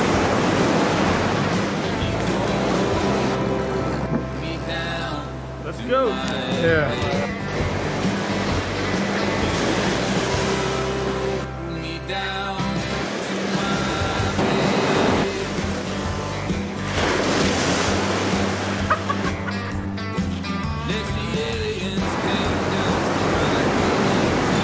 That's not what I came here for.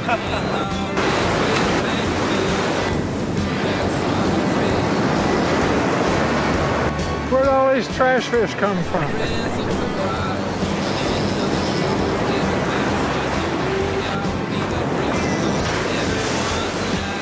I see mullet.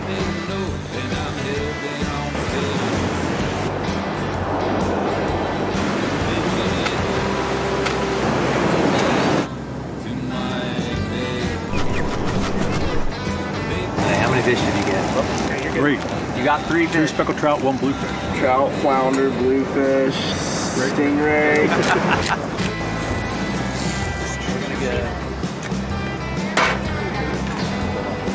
That smells good.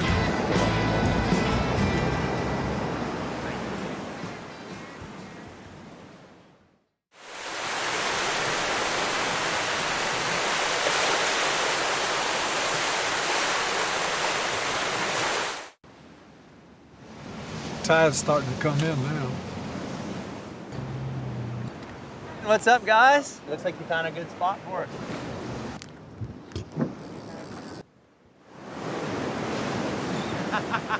Yeah. Hey, I see mullet.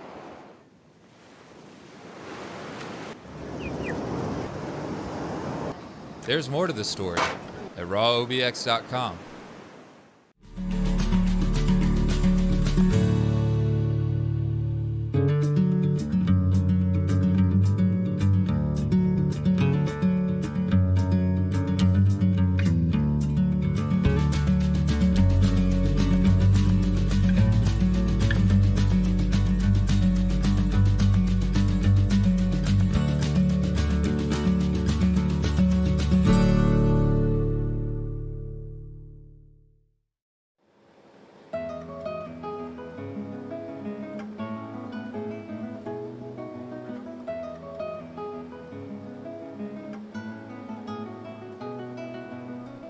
Sometimes when you're passing through a town or village, you might not realize how much fascinating history is all around you. This is especially true on Hatteras Island. The fragile Outer Banks Island has been inhabited for hundreds of years, beginning with the Native Americans. If you stop and visit with the local people, you can often hear stories and legends that have been passed down for generations. Today, we'll spend some time on a tour with a couple of the local Hatteras Island storytellers on this edition of My Heart Will Always Be in Carolina.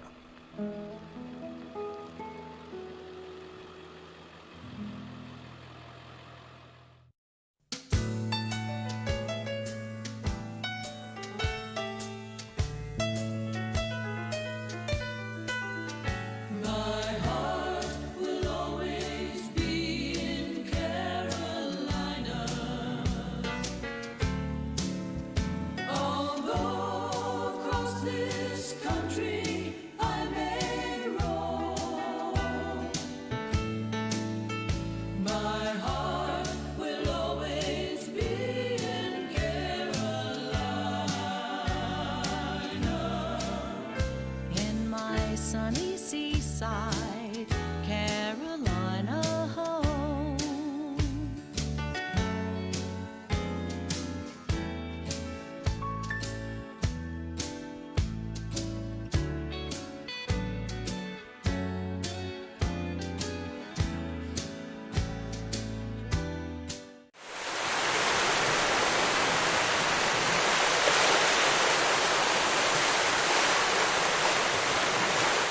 Head up Highway 12 to where the road ends and you'll find the legendary Corolla wild horses, iconic historical sites, unique shopping and dining, outdoor events, and more. Take a day and find yourself here.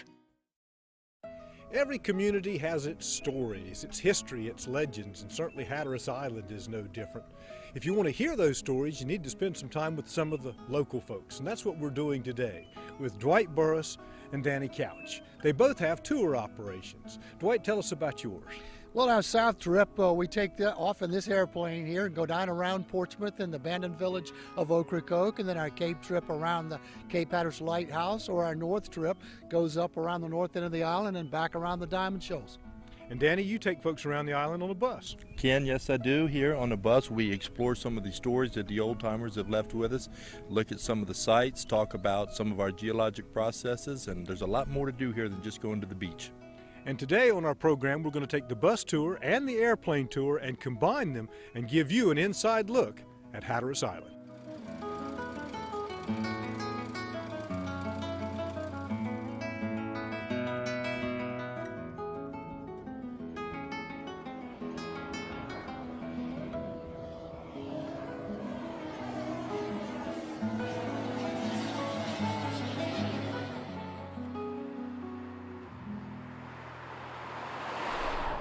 You know, the maritime history, heritage, culture, and social tradition of Hatteras Island on North Carolina's Outer Banks is compelling, to say the least.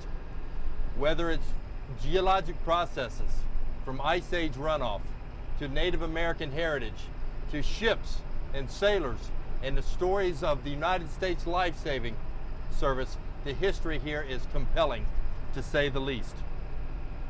Back 150, back 250, back 300 years ago, ships, as many as 2,000 to 3,000 a day, would pass by these very shores less than 2 miles away, carrying the commerce of the East Coast from as far away as Rio de Janeiro in South America up to Newfoundland and Nova Scotia. Great loads of lumber, rice, foodstuffs, molasses, rum, you name it, all on these boats. These were often uneventful trips for these captains and crews, and in many cases, their families as well.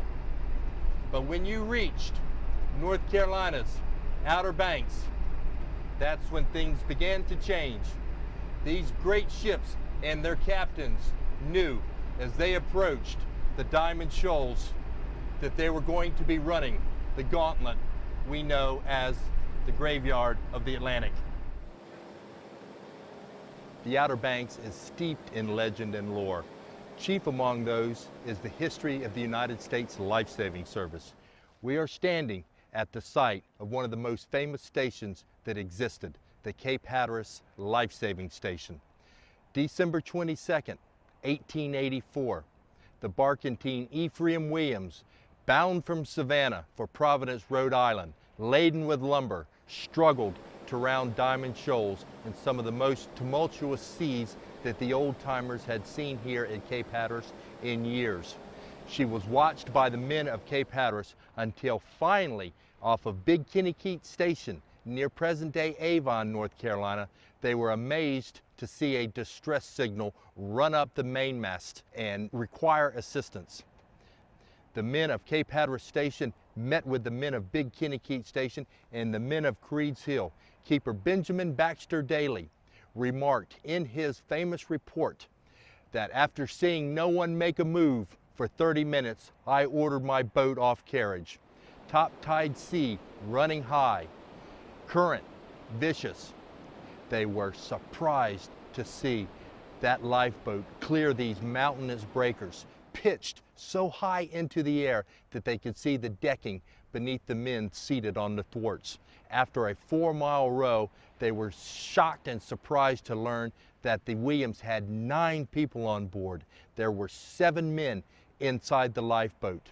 They brought 16 men in. She was loaded to the gunnels with people.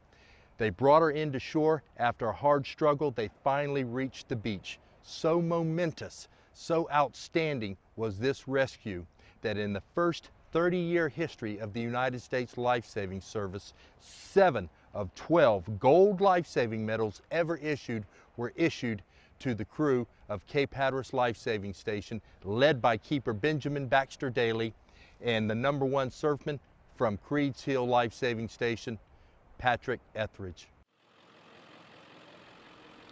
Welcome to historic Trent, North Carolina, otherwise known as Frisco. I know it makes a grand story. It's a romantic story that the Outer Banks was settled by shipwreck survivors during the Age of Sail.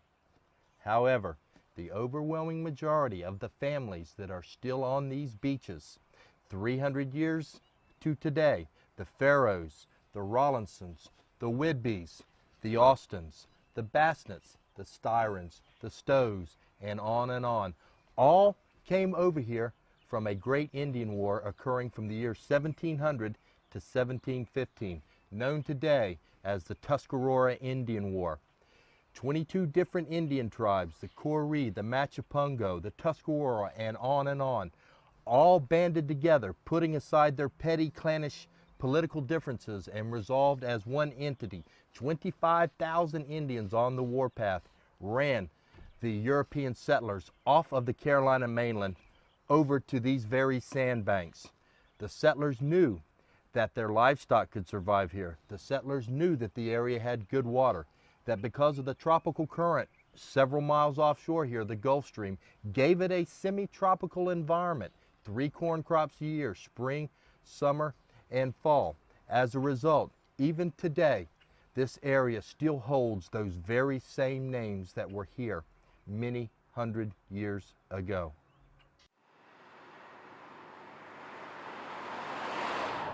One of the most popular water sports recreational destinations right here at Canadian Hole near Avon on Hatteras Island. Windsurfing, kiteboarding, swimming, all very popular here. But before it ever became known as Canadian Hole, it was known as the Haulover. We have 326 miles of coastline in North Carolina. We are at one of the very thinnest points along the Carolina coast. If you have a good baseball arm, you can throw a baseball from one body of water to the next, from the Atlantic to the Pamlico. Now, back during the days of sail, the Scarborough clan, who didn't just sail to America on the Mayflower, they probably built her. They were the leading shipwright family in Devon, England.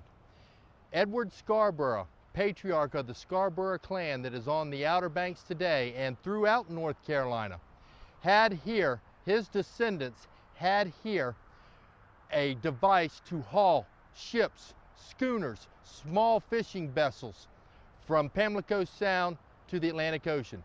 They did this because from approximately 1728 to 1846, Hatteras and Ocracoke were connected. If you needed to access the ocean, you had about a 4-day sail to get all the way around this spot. So as a result, the Scarboroughs, the Millers, the Grays, the O'Neills, the Prices, the leading families in Kennequet, known today as Avon, would sail their sailing schooners right up here.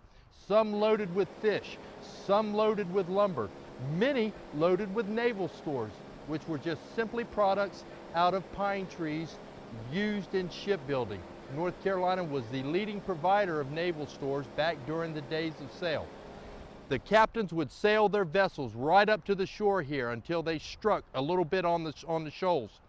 They would offload all the material and then drag the vessels on oak or juniper logs, rollers they were called, with oxen or with a team of big horses until they got her all the way across about 150 yards into the ocean, where the residents of Avon, young men, young boys, would load the cargoes back onto these vessels, and then they would sail off out into the Gulf Stream.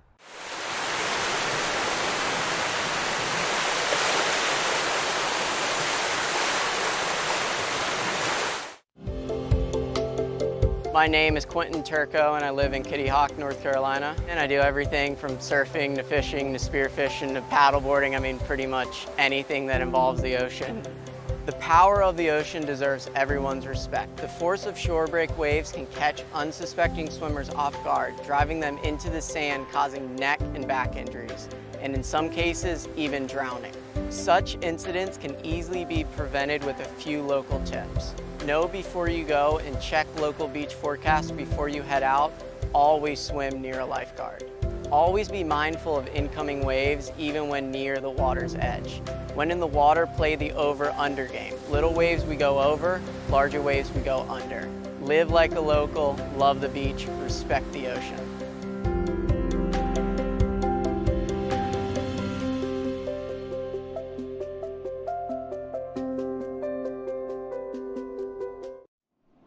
This isn't the everyday.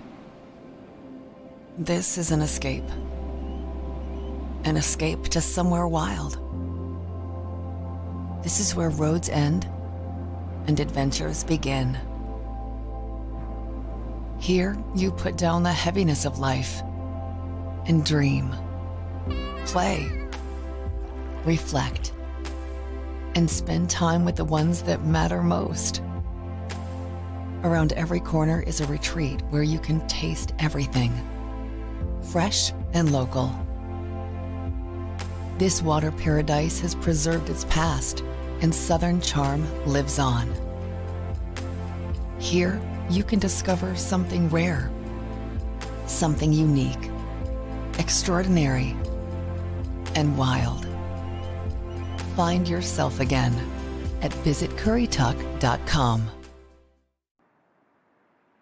We had 11 windmills on the Hatteras Island coastline at the onset of the Civil War.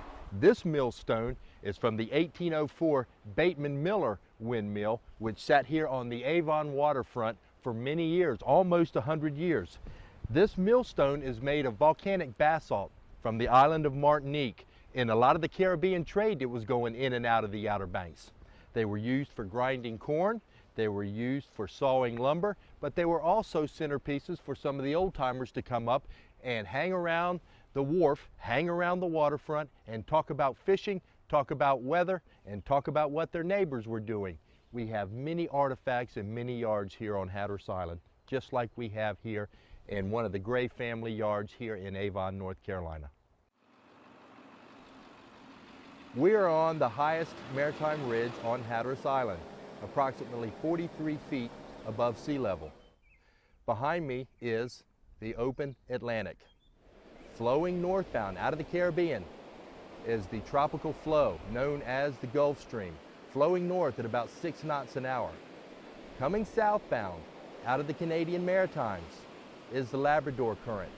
These two great oceanic currents clash on these very shoals, diamond shoals, creating what we know today as the graveyard of the Atlantic, from the bones of the many ships that lie on these treacherous shores. Old-time sailing ships, just like the tractor trailers that we have on I-95 today, coming up from Maine all the way to Florida. Well, 150, 250, even 300 years ago, I-95 during the age of sail was right behind me out here in the open Atlantic. You had from a couple of hundred to a couple thousand ships a day appearing by here, traveling these great currents, delivering the commerce of the East Coast. It was a very lucrative profession called ship busting. When these ships came ashore during bad weather, coffee, tea, sugarcane, molasses, rum, lumber, clothes, furniture, paper, things we take for granted today. But when they washed up on these very beaches, the local people were stepping all over themselves to get out there and claim this stuff. It was like having a Walmart wash up. Also, on these very shoals, Diamond Shoals, the graveyard of the Atlantic, this is the most dynamic geologic process that we have on this planet. Did you know that in any given 12-hour tidal cycle, there is more sand that moves in and off of these shoals than every dump truck in the world could carry 3 times over? Also, here on this very spot, can you imagine? It is December 1492. Christopher Columbus is sailing north on the Gulf Stream. Standing here on this very sea beach are the Hatteras Indians staring out into the ocean in shock. What is that? That was the first understanding from mainland Native Americans that there was somebody else out there. In 1590, John White returned from England and found, carved in the tree in the center of the fort at Fort Raleigh, Croatan. We are on the site of Croatan. Many people ask what happened to the Native Americans of the Outer Banks.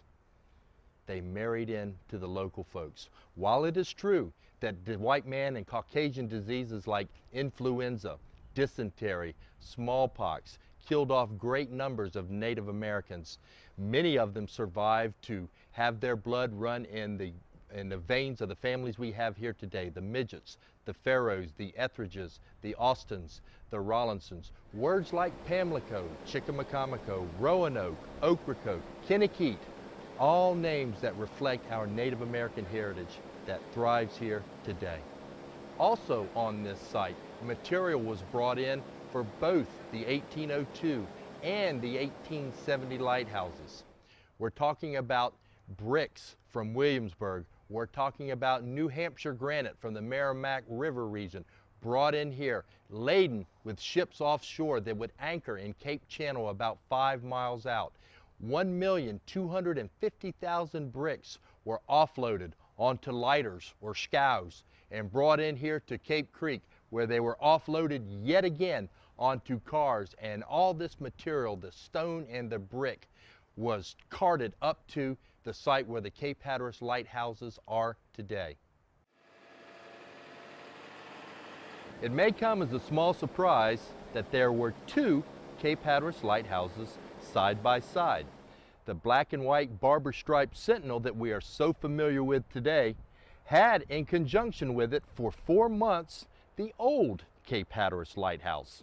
It makes a great story, a grand story, that the Confederate forces blew up the old Cape Hatteras lighthouse so that it wouldn't aid the Union effort. It makes a great story that the Union forces blew up the old Cape Hatteras lighthouse so that it wouldn't aid the Confederates. Neither is true.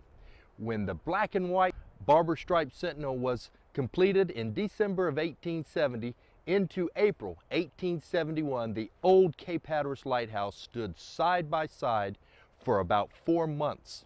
And it was the United States Lighthouse Board that ordered the destruction of the old Cape Hatteras lighthouse so that it would not confuse mariners passing by our shores. Now, the Cape Hatteras lighthouse, the old lighthouse and the new one that we have today, at some point have figured prominently in the wars that our nation has fought here, perhaps none more critical than in the Civil War. Union Army, the 20th New York, the 20th Indiana, or the 9th New York at some point occupied the Cape Hatteras lighthouse as a fort. During World War I, German U-boats used it as a locator, and when the U-boats returned during World War II, they operated off our Carolina coast hunting great ships. Did you know that during the first 6 months of World War II, these shores, under the shadow of the Cape Hatteras lighthouse, figured more prominently in the war effort than most of our troops experienced overseas? We lost almost a ship a day from January through June 1942 as the U-boats operated unabated off our shores.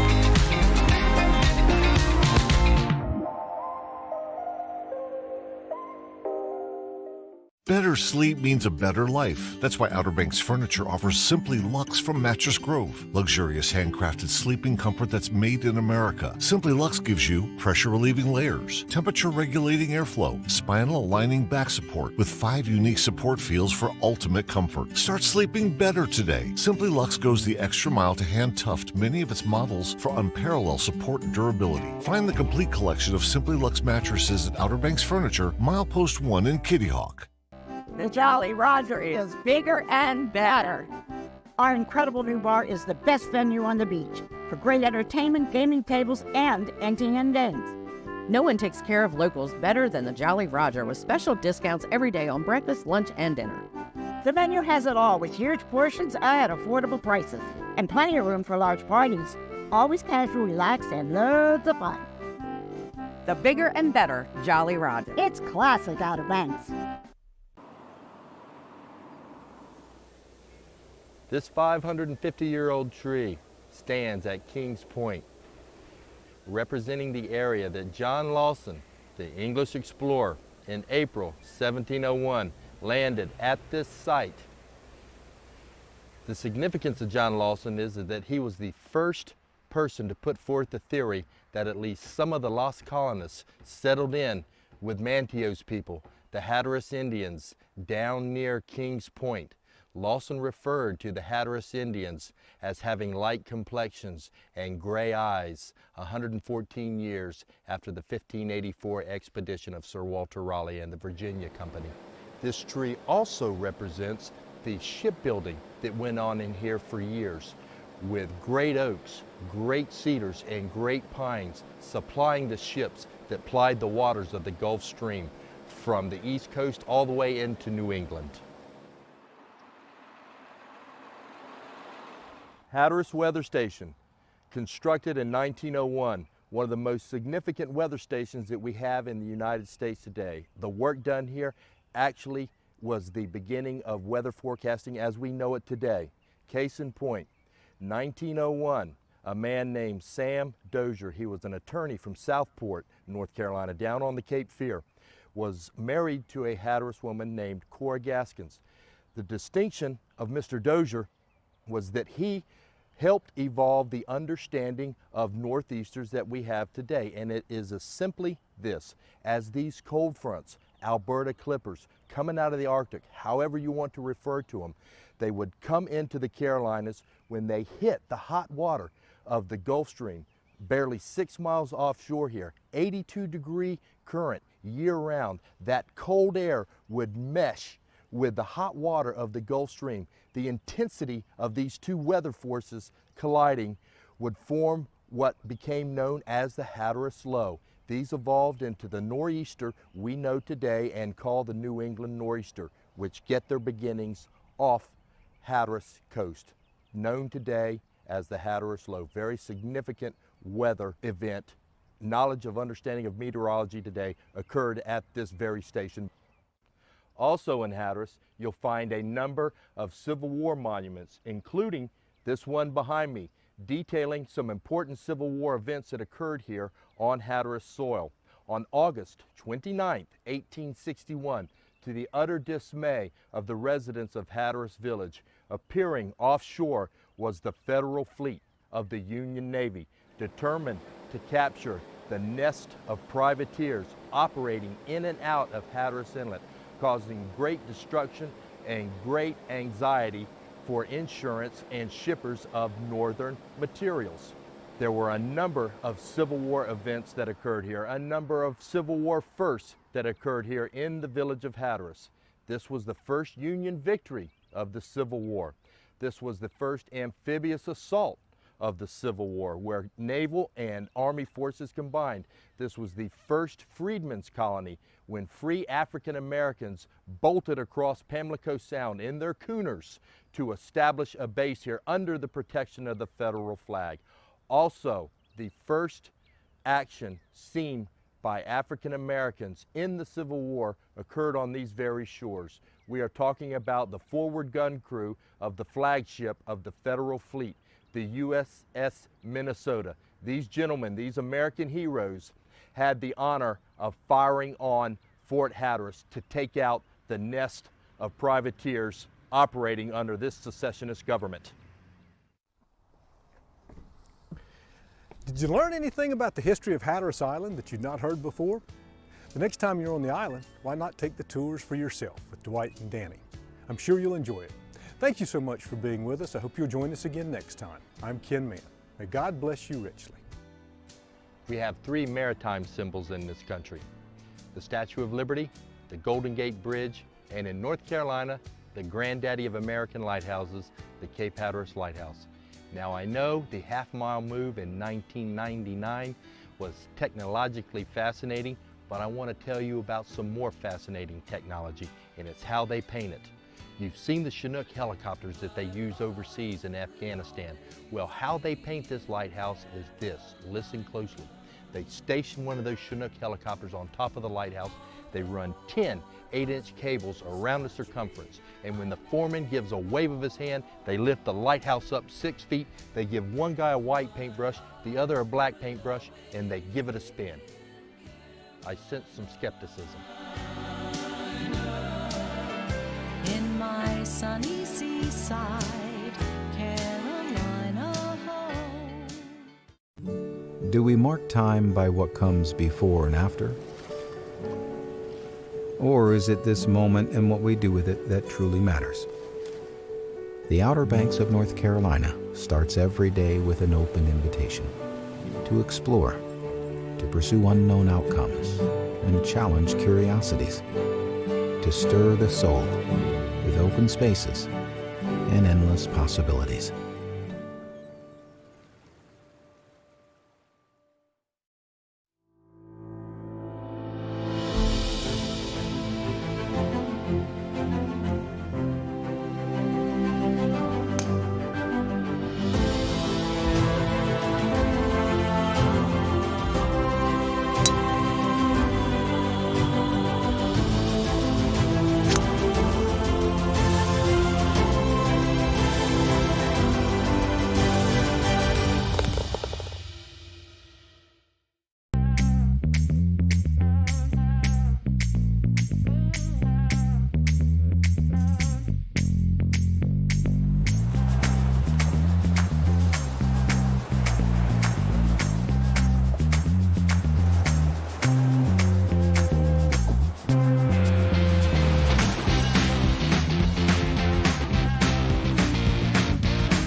Aycock Brown was amazing. He was a photographer and publicist, primarily, if you get to the heart of who he was, that came to the Outer Banks during the 1950s, 60s in particular, and really was one of the primary people that put this place on the map. He was like a poor boy from the mountains of North Carolina, and put himself through journalism school, and he pretty much has credit for promoting the Outer Banks to the tourist industry that it is now. The local people took him in, and I guess it just took off from there. Aycock Brown became the director of the Dare County Tourist Bureau in the early 1950s.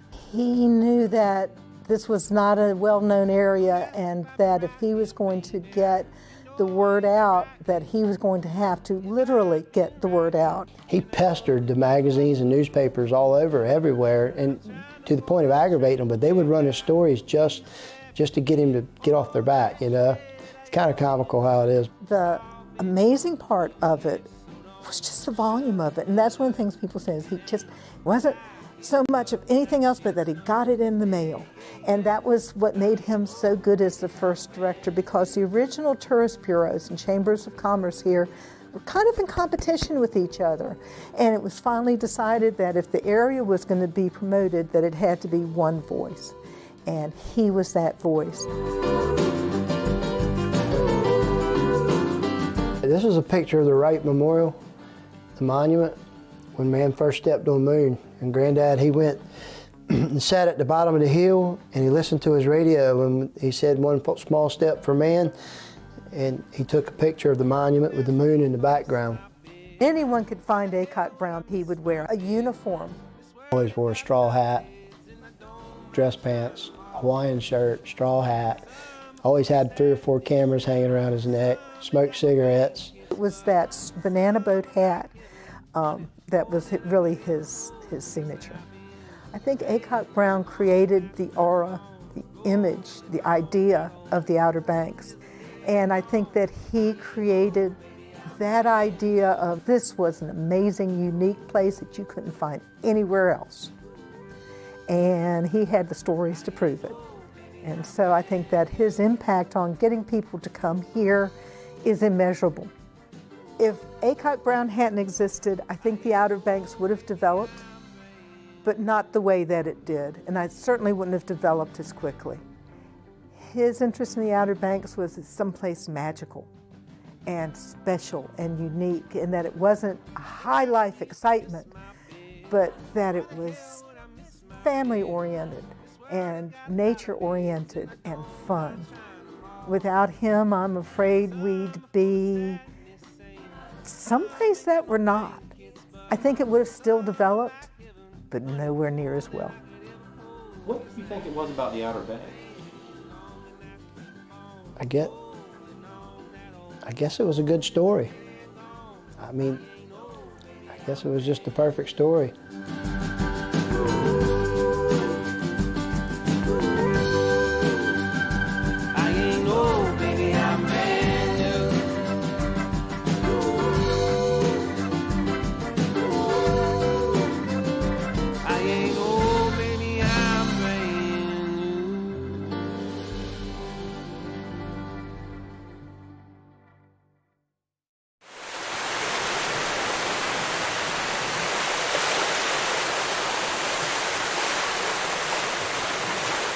Outer Banks Furniture is the leather expert on the beach and the only furniture store exclusively offering Omnia leather, with almost 200 different colors and styles to choose from. With unmatched design, comfort, and luxury, Omnia leather only sources hand-picked top-grain hides from the oldest tanneries in the world, then creates the finest chairs, sofas, recliners, and accent pieces right here in the USA. Find the exceptional collection of Omnia leather exclusively at Outer Banks Furniture, Milepost 1 in Kitty Hawk.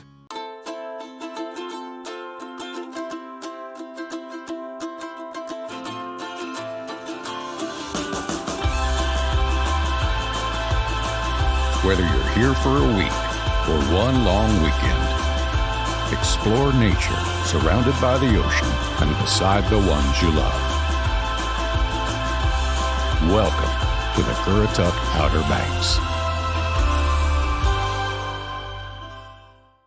Y'all, I'm on a nice trout right now. We do not have a trout.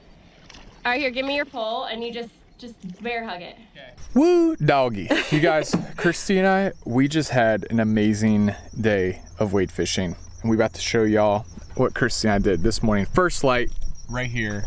Yep, had the whole flats to ourselves, y'all. We are about to roll some footage, show you guys these amazing flats out here in the Outer Banks. And today's video is actually brought to you by our official tourism partners, the Outer Banks Visitors Bureau. That's right, y'all. So go ahead, book your next trip down here to the OBX Outer Banks and get on a bite like we did today. Yep, outerbanks.org, you guys. That's right, people. All right, let's go ahead, roll some footage, show you guys this epic wade fishing.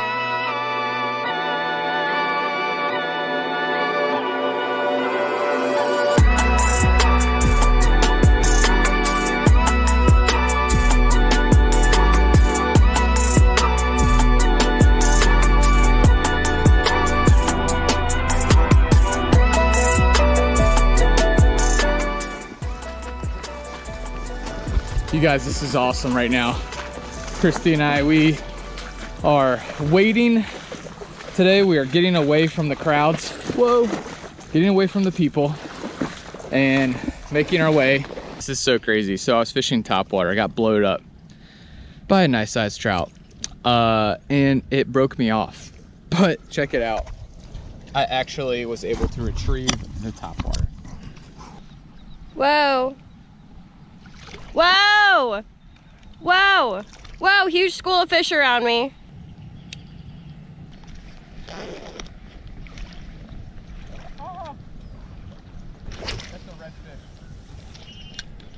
Oh, that's a nice fish. All right, that'll wake you up. Got a big trout? I don't know what it is. Ooh, wow, first of the morning, like 5th cast. Trout. Oh yeah. Big trout. Or nice trout. Rolling. Really? Yep. All right, first of the morning, and got on a beautiful speckled lips out here in the Outer Banks for y'all. Nice one. Y'all, beautiful morning out here. The wind really laid down for us. And it is like pristine conditions out here for fishing. Boom. Epic sunrise. Yes.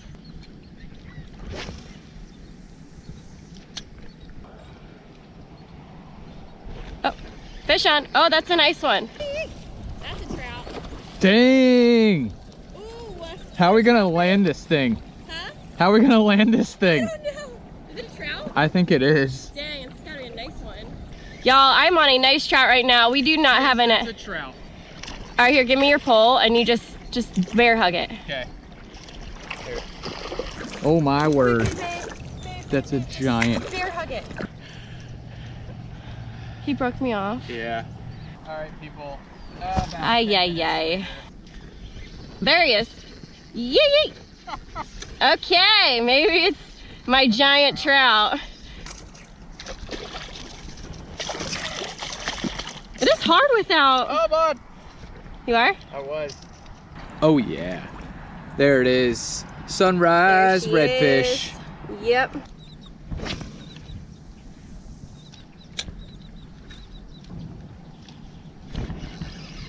There we go. Ooh, he feels nice. Oh my gosh, is this a red? Yeah. How are you getting on all the fishies? Because I'm a good angler, babe. This is what happens when I brave coming out with all these yellow banana spider infestations. How do I want to land it? I don't know. With my bare hands. Bear hug it. Here, you're gonna land it solo. Solo? Yeah. Solo dolo? It's kind of hard. How do trout anglers in the mountains do this? Oh, that's a nice one. I always watch them like hold it up like this. Yeah. Here, you want me to do it? Here, I'll do it. I lose my fish, yeah, he's a nice one. I know. What do you want me to do? I don't know. Here. Here, I'll hold your pole and you land them. This seems Here you dangerous go. though. I got it. Here.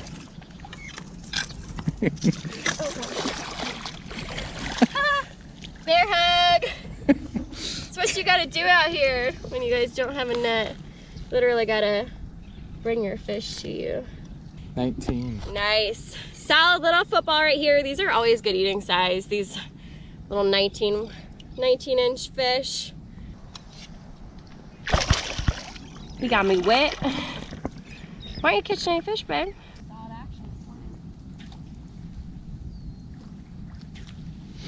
Let's go catch some drag scream. Whoa, there's a fish. I was just gonna say, let's go catch some drag screamers. Whoa, that's a good one. Oh, it's gator rolling. Really? Yeah. We're gonna need some assistance. Catch him. Nice.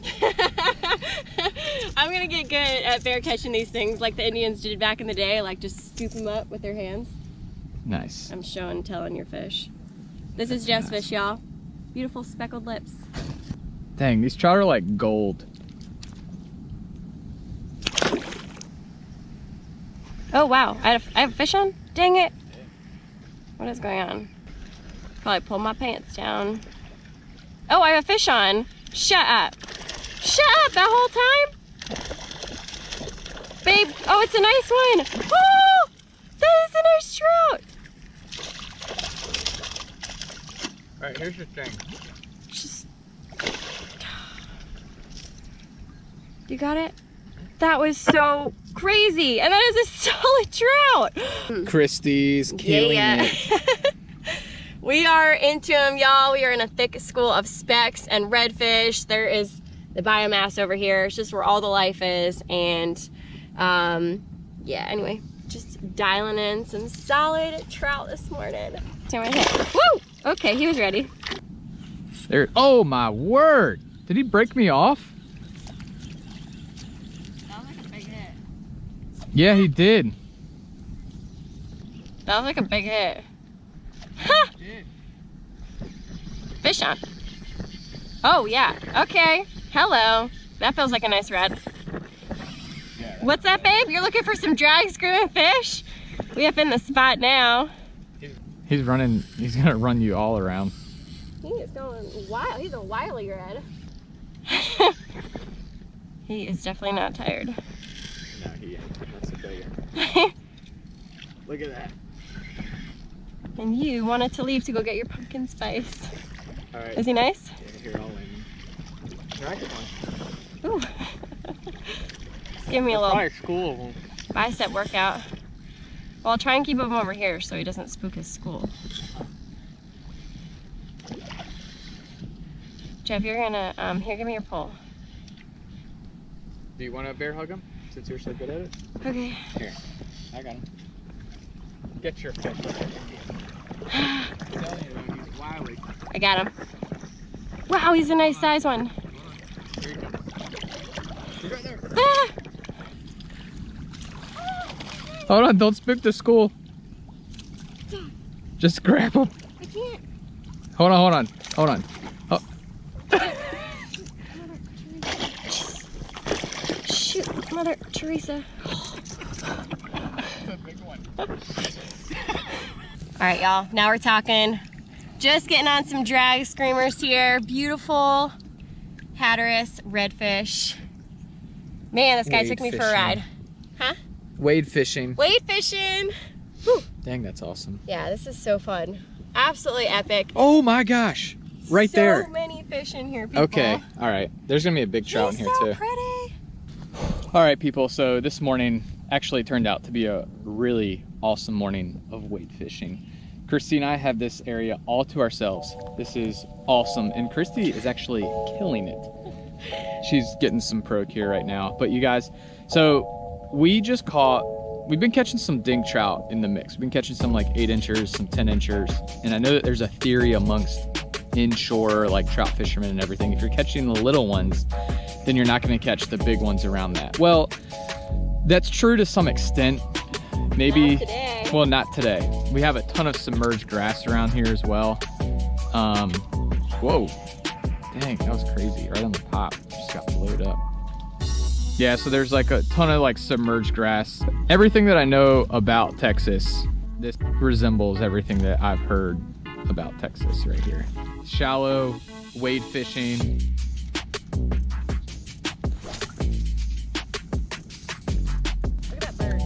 Oh, wow. There's a good one. Yeah? Yeah, you could see the drum out of the water. You could see their backs out. I think that's a big trout. It is? Yeah, I think so. Can you let me know how you want to land it?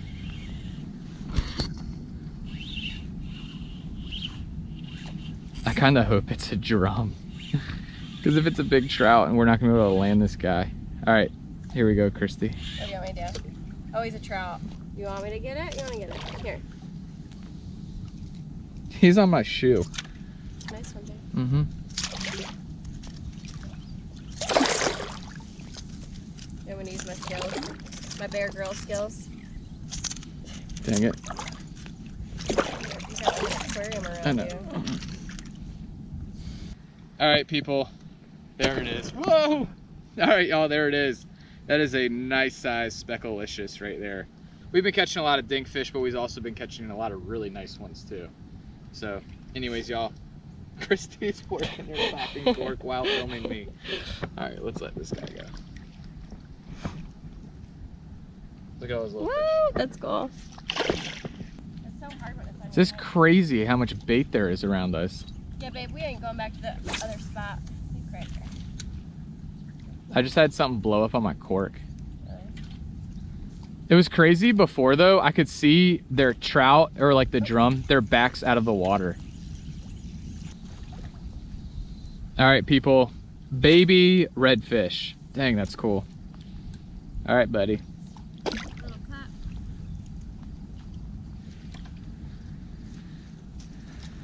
Every time I cast, I get pulled.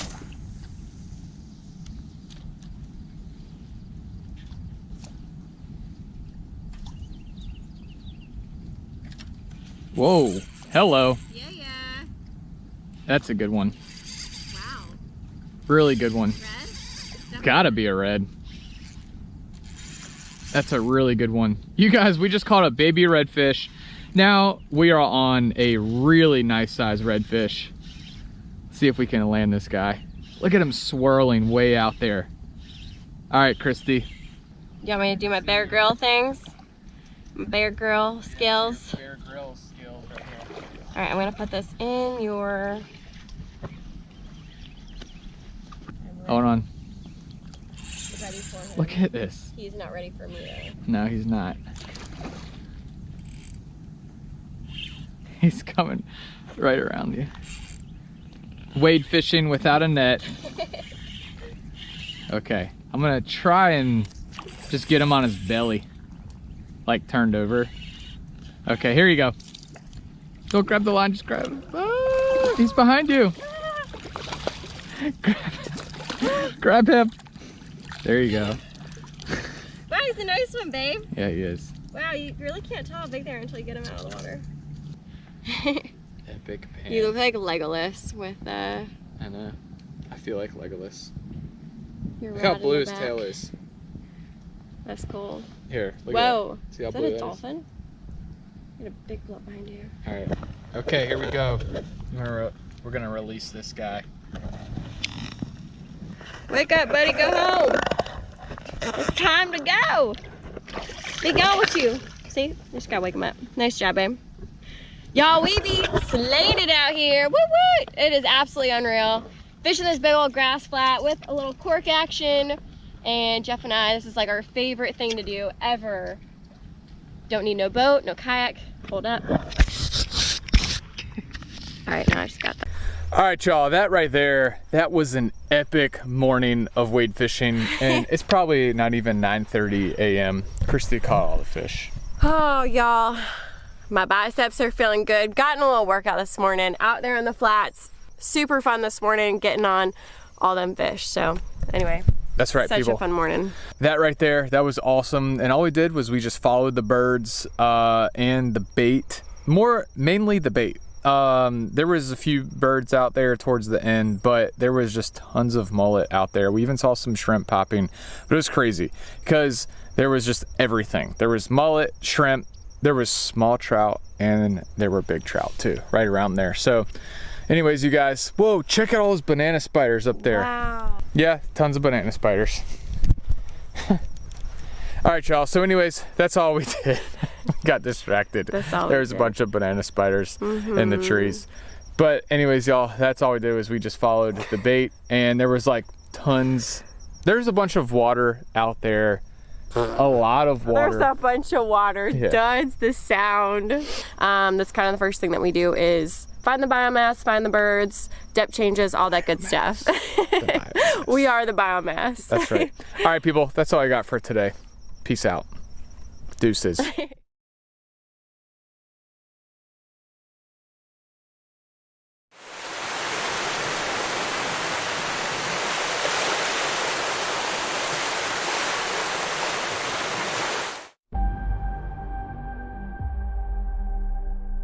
In a world of ordinary vacations,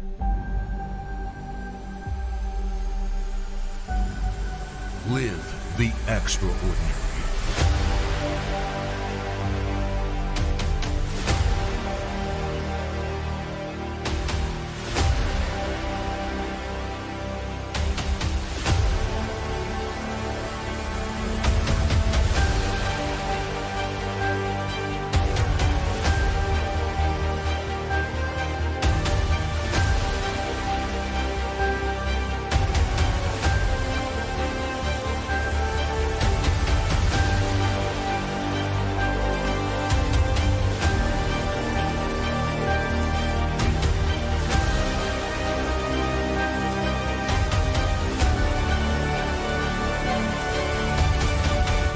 Book the real Outer Banks.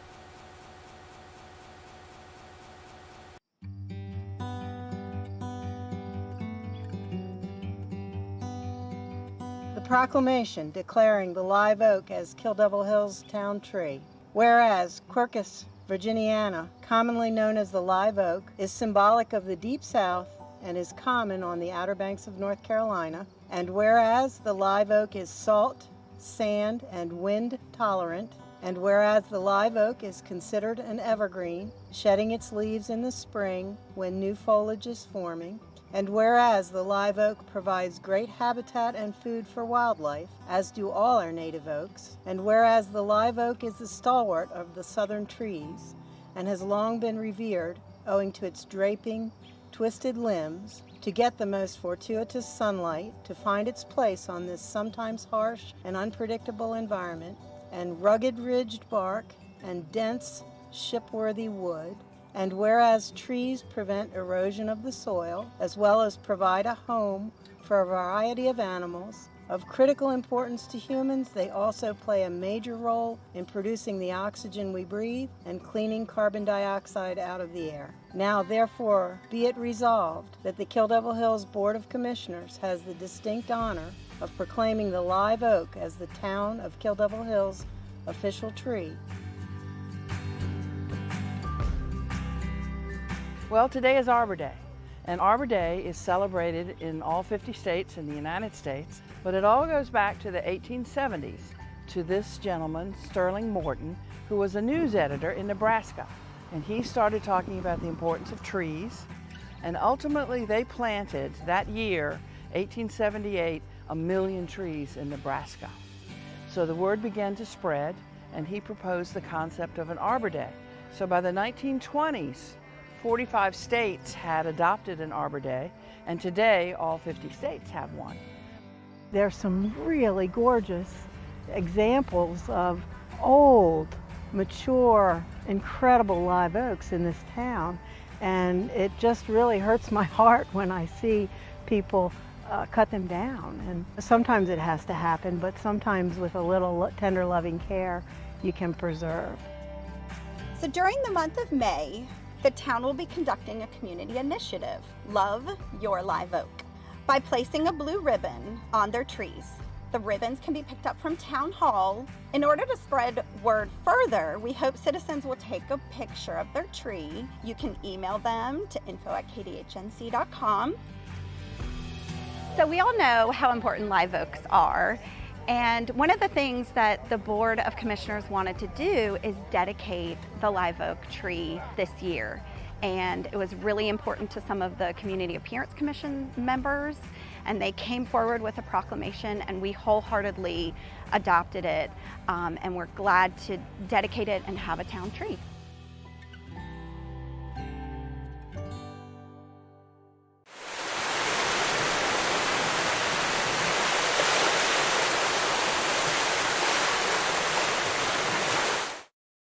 Around the corner from the Albemarle Sound, Edenton Bay provides a scenic backdrop to its namesake town. Once a port for North Carolina's first colonial capital, today the waters attract travelers looking for calm, not commerce. And Edenton welcomes boaters with free boat slips for 2 nights. Whether by sea or land, let our historic lighthouse guide you to a relaxing bay that's a world away. Find your Eden in Edenton, the South's prettiest small town. PlayOBXGolf.com is your gateway to a great golf vacation on the Outer Banks of North Carolina. Stretched between the Sound and the Atlantic Ocean, the Outer Banks offers a one-of-a-kind coastal golf experience. 5 award-winning courses and well-appointed golf accommodations in a picturesque setting make the Outer Banks the perfect choice for your next golf getaway. And fall is the perfect time to experience the best weather and the best course conditions of the year. Your golf trip to North Carolina's Outer Banks is just a click away at PlayOBXGolf.com. 1, 2, 3. I think the Outer Banks is unique. When we come down here, we can just relax. When we were kids, we'd spend as much of the summer here as we could. It's a lot of fun and cool things to do. Yeah, I just like the area a lot. Always have. We've been here in the spring, we've been down here at Thanksgiving, we've been down here at Christmas. I have been coming here ever since I was a baby. Yep, and every year I love the Outer Banks. I mean, this is more home to me than where I grew up. The Outer Banks of North Carolina. Stir the soul.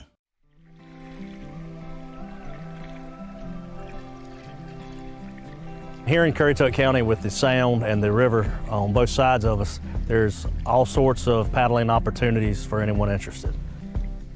Well, our nearest boat ramp is the Shingle Landing boat ramp, which is a wildlife resources ramp. And from that ramp, roughly 2 miles to the camping platform by paddle. What would make a camping trip here unique, and the reason why someone would want to spend the night or stay overnight, is we're in close proximity to Chesapeake and Virginia Beach, Virginia. This offers a paddler a chance to leave Hampton Roads area by paddle trail, by canoe or kayak, paddle southward into North Carolina, camp and stay, and they could either return or they can continue southward.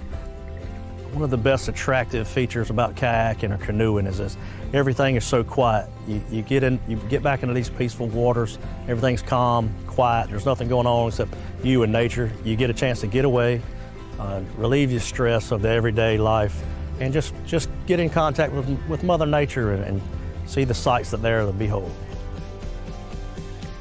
Currituck's known for for being the sportsman's paradise, a waterfowling capital of eastern North Carolina.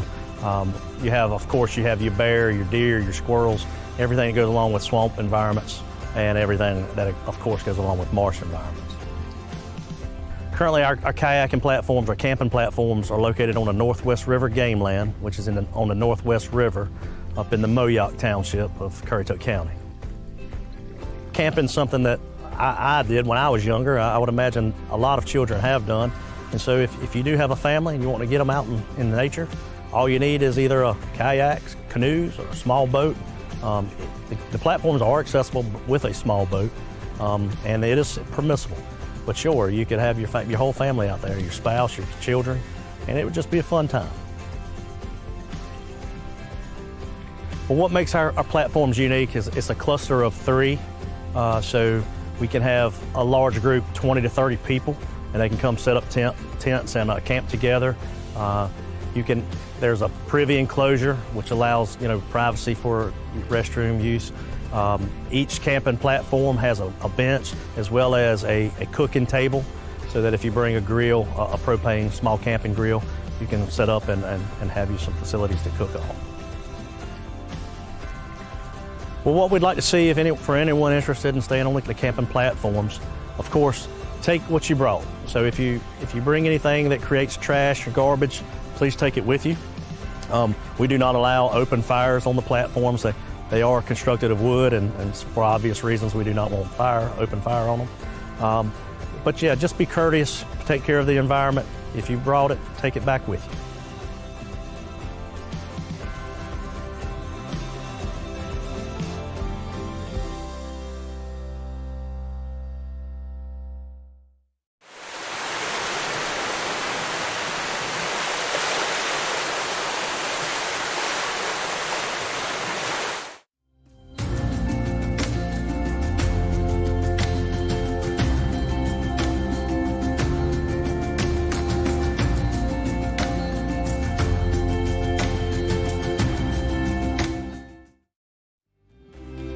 Treasure memories in Corolla Outer Banks. Go to CorollaNC.com.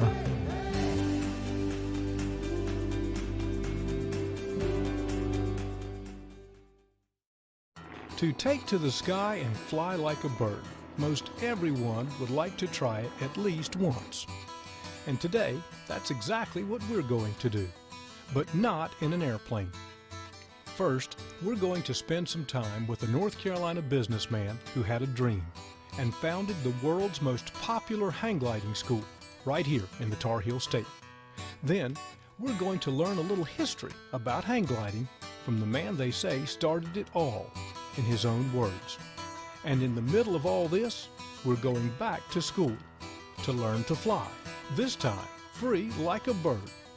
Our destination is Jockey's Ridge State Park. After attending ground school, we'll climb to the top of the hill for our first ever solo flight in a hang glider. Now you may be surprised to find out that you can teach an old dog a new trick. All of that and more on this edition of My Heart Will Always Be in Carolina.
Take a tour of an Outer Banks icon and experience what life was like here in the Roaring '20s. Whalehead in historic Corolla Park is a beautifully restored Art Nouveau masterpiece and museum located on the Currituck Sound. For tour information, go to visitwhalehead.com.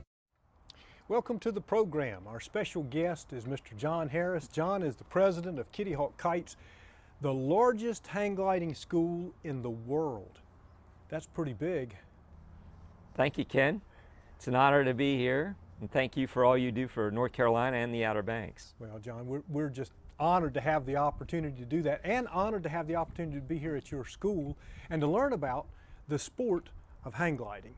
And I won't call you the father because we know that's Dr. Francis Regalo, but you've been at it a long time.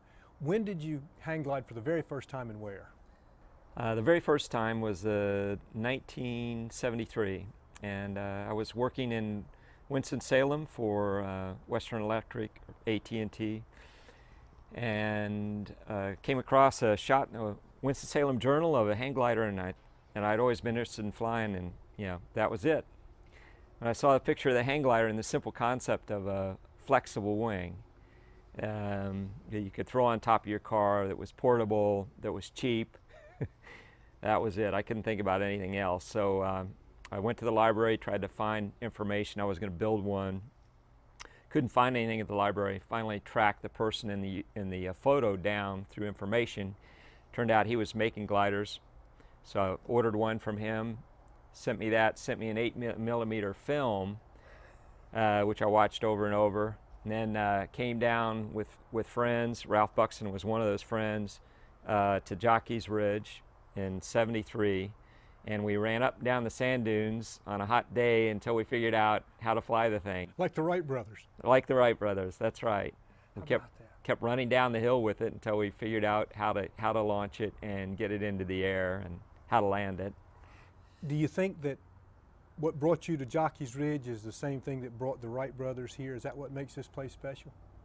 It certainly is. Jockey's Ridge is the best learning site, training site in the United States now. And for exactly the same reason the Wright brothers came here at the turn of the century, great winds, great consistent winds off the Atlantic and off the Sound, and the sand dunes are high. They make a nice gliding slope, and if you make a mistake, the sand gives. When you hit the sand, it gives and absorbs the energy gradually. So it makes it very relatively safe compared to flying anywhere else. Sand dunes are the ideal place to learn to fly, and the Wright brothers recognized that, and that was one of the main reasons they came here too. And they were able to, over 1,000 gliding flights, and they had very minor injuries when they were learning to fly here. Now, North Carolina also has mountains, and a few years back I saw you flying from the mountains of North Carolina. So are there other places in the state that you can hang glide? There are a number of other places in the state to hang glide, and Grandfather Mountain is one of my favorites because I had the good fortune of being the first to fly Grandfather Mountain years ago. Well, that was in 1974. When I saw this picture in the paper of a hang glider, and I started getting into it, my first dreams were flying Jockey's Ridge because I'd been here, and the second one was flying Grandfather Mountain. Wow. So as soon as I felt I had enough skill, I started trying to work that out.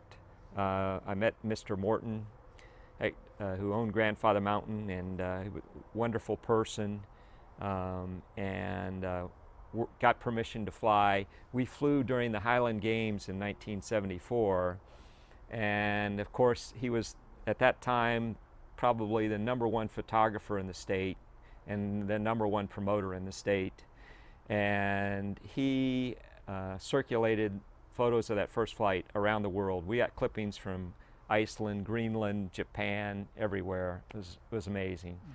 So the flight at Grandfather Mountain was very exciting for me. The first flight off, I chose a lower, easier launch, and that flight went beautifully. I had a beautiful gliding flight down to the golf course. I flew in, and there were these 3 golfers on the green. So I didn't want to scare them when I landed, so I yelled down at them as I was coming in over, because they were getting ready to putt, and they looked up in disbelief, you know, and I flew right over them and landed in front of them.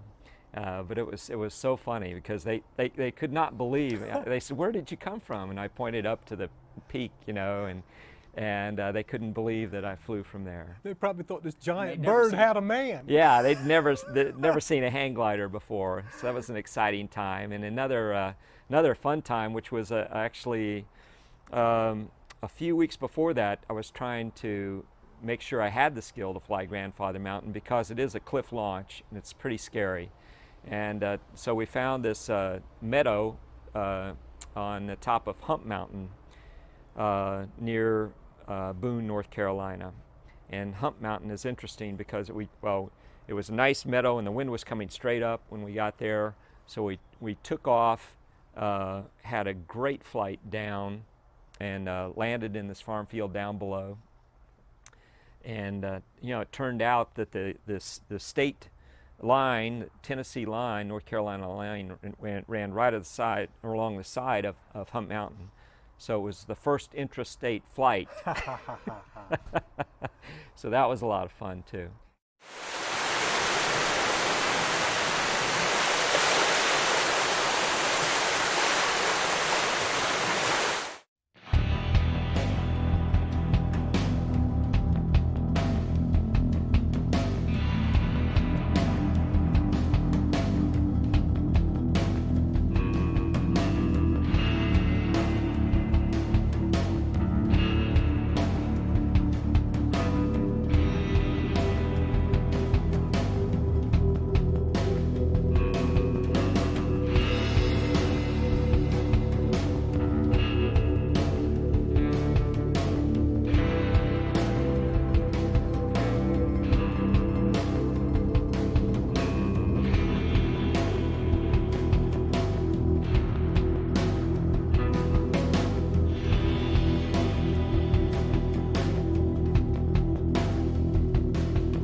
The word is out, and people are coming from all over the world to fly at Jockey's Ridge State Park. Some, like myself, for the first time, but others are true professional athletes in this popular growing sport. And all seem to like testing their skills against the hill and each other. The ever-changing weather patterns on the coast of North Carolina help make flying at the hill even more challenging. Jockey's Ridge State Park is home to the annual Masters of Hang Gliding competition. It is the oldest continuously running hang gliding competition in the world. We do bullseye competition, where a pilot flies down and tries to land in the center of a bullseye, and he gets points for how close to the bullseye he is. We do a slalom competition where there are cones along the ridge, and the glider has to fly down, and for every cone that he rounds, he gets points.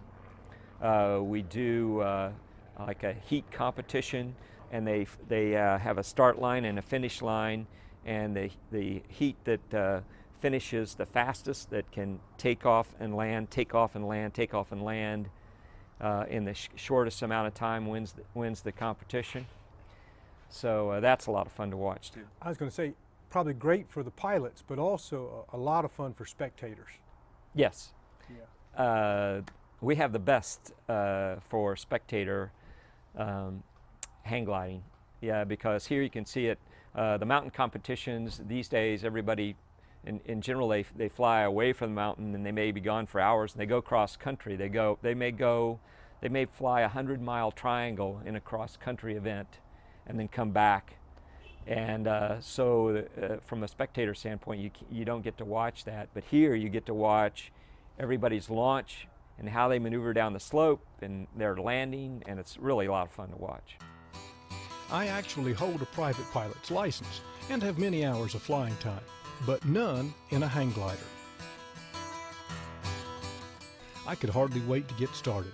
This is something that I've wanted to do for a long, long time. Sure looks easy enough. I signed up for ground school, and there I found out it really isn't too difficult, and most anyone can learn to hang glide. There were future pilots in my class from all over, Georgia, Maryland, Virginia, and North Carolina. Matt was our lead instructor, and I paid careful attention, not wanting to miss anything, like how to land on 2 feet.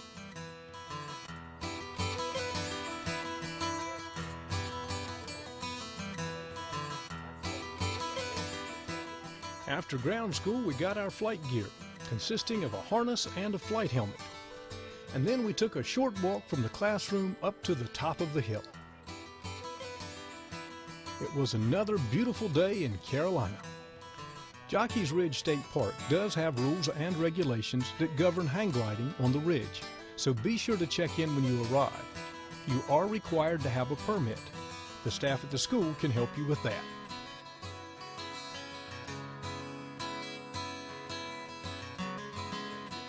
Once on the top of the hill, we adjusted our harness and learned how to strap into the hang glider. Then we learned some basic glider control techniques. All right, Ken, we're going to have you lay all the way down in the harness. There you go.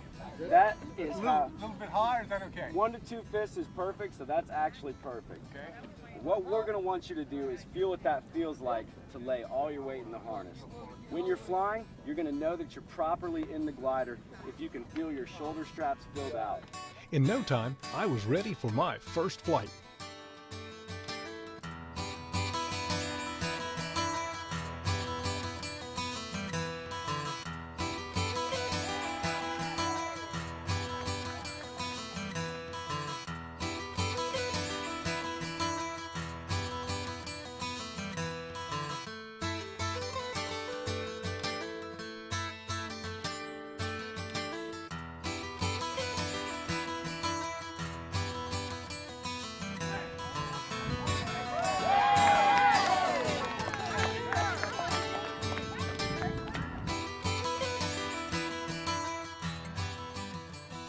Well, what did you think about that? Dr. Francis Regalo and his wife Gertrude designed the first flexible wing that all modern-day hang gliders are based on. When he was 96 years old, he told us how he learned to fly. When I saw my first airplane fly over my town when I was 5 years old, I decided that that was what I wanted to do. So I tried to get in the Army, the Navy, and the Marines, but none of them would take me in because I had a couple of toes chopped off when I was 5 years old. So I had to do my flying at my own expense, and I did that. I couldn't afford to own or rent a powered aircraft, so I did all my solo flying on hang gliders and paragliders, and flew those for many years, mostly on Jockey's Ridge. I started flying flexible toy wings, and then made some that were big enough for me to fly, and I did a great deal of it myself until I was 80 years old, but I haven't done any solo flying since then. But I enjoy seeing other people doing it. He invented the wing in a homemade wind tunnel made out of cardboard and a window fan at home, and went through a number of prototypes trying to really come up with a simple, flexible wing that would carry a man. He was looking for an inexpensive way for man to fly, and you need to remember this is in the 40s, when all the emphasis was on how we can build airplanes to carry more bombs and fly them faster. And that's what he was working on at work, doing research at work. He was working on carrying more payload, flying it more efficiently, flying it faster. But at the same time, his mind was working in just the opposite direction. How can I fly a person inexpensively and slowly? And I mean, I think it's a true genius in that he came up with this concept, because he was able to create an airfoil that generated lift out of fabric, and something that could be produced very inexpensively. 300,000 people here, but how many around the world today? Millions of people around the world have flown hang gliders and paragliders. The regalos have given people a way to personal flight, to personal recreational flight, which just didn't exist before they came up with this invention.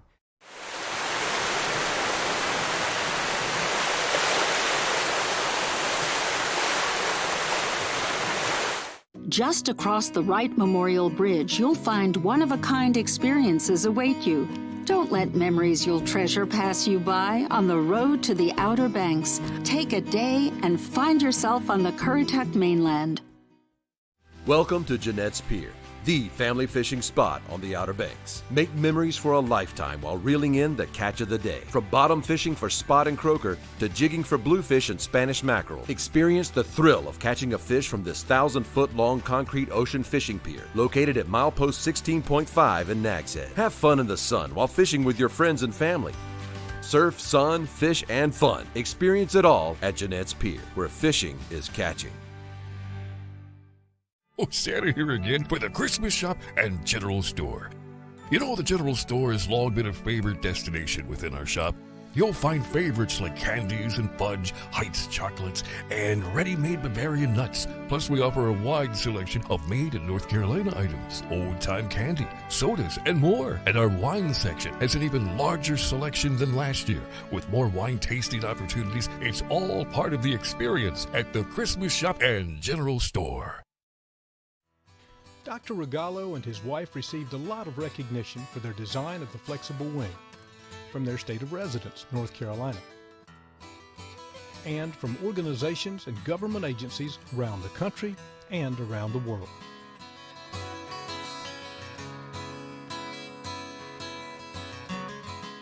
You might be interested in knowing the first prototype for the hang glider was made from the curtains that hung in his and Gertrude's kitchen.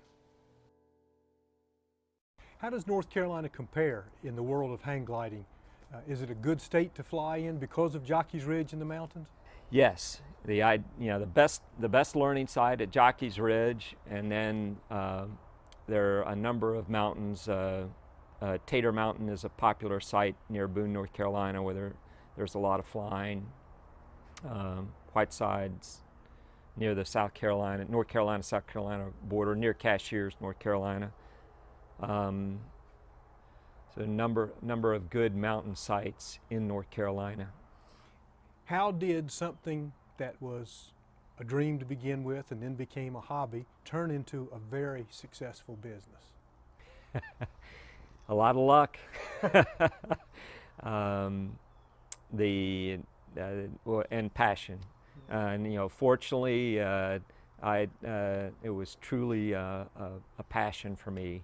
I went to school to be an engineer, and that's what I was doing with AT&T. I was an ocean engineer for AT&T, and but this was so much fun for me and so exciting to me, the concept of the hang glider, that it was a good time for me to try something in my life, and so decided to open up a school and open up shop and try it out. And it was a struggle, but it was always fun.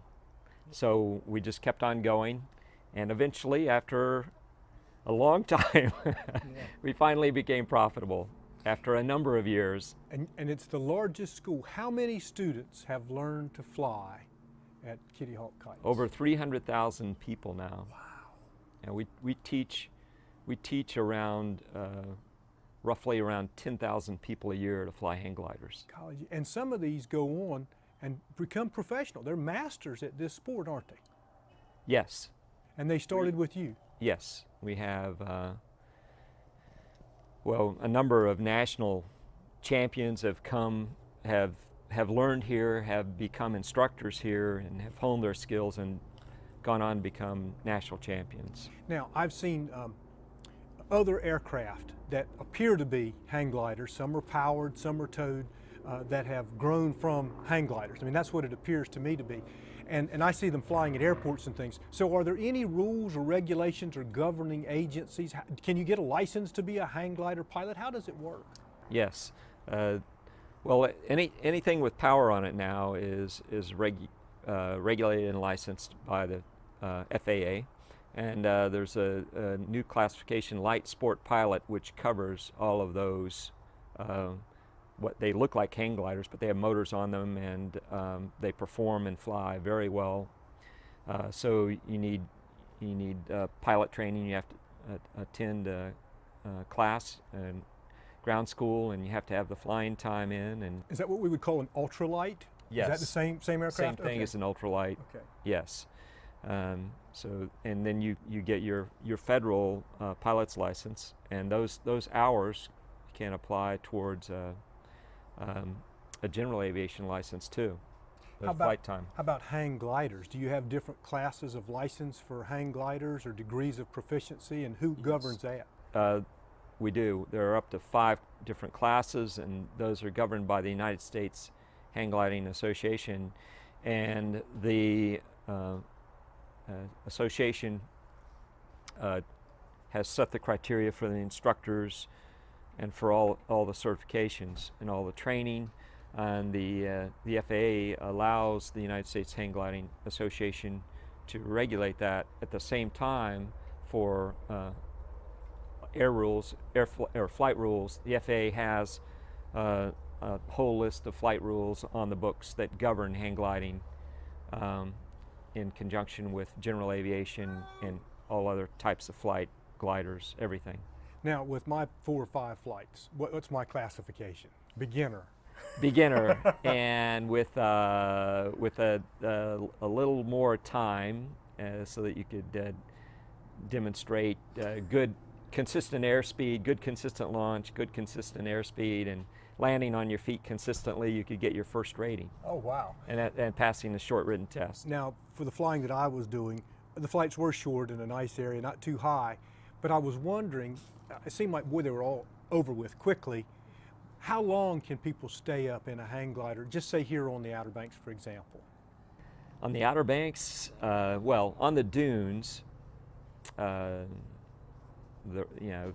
hours. Hours? Mm-hmm. Conditions are right. How can you get up in the air when you launch from a hill and stay up there for hours? Is it like gliding in the big glider, same principles, thermals and things? It's on the dunes. It's primarily ridge lift. So it's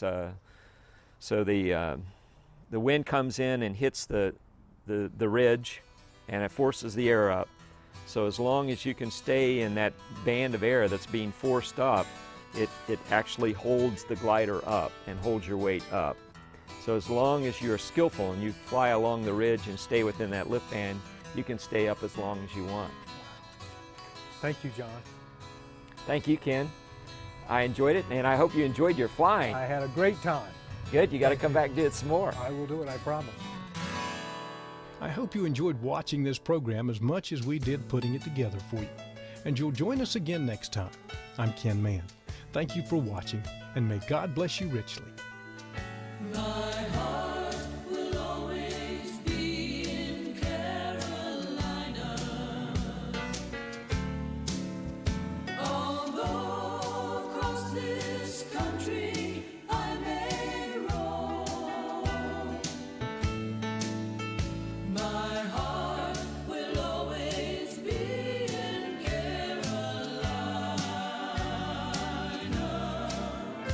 In my sunny seaside Carolina home.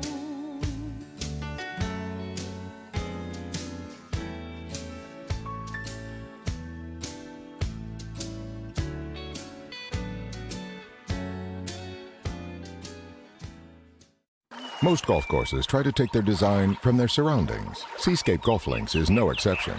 What is exceptional, though, is how the sand dunes and maritime forest combine to create beautiful, playable coastal links.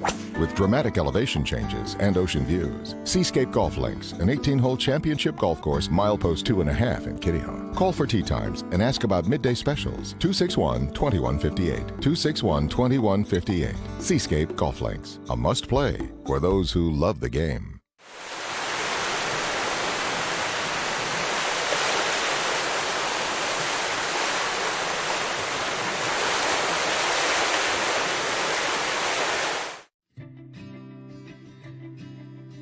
Welcome to the Ocracoke Light Station, part of Cape Hatteras National Seashore.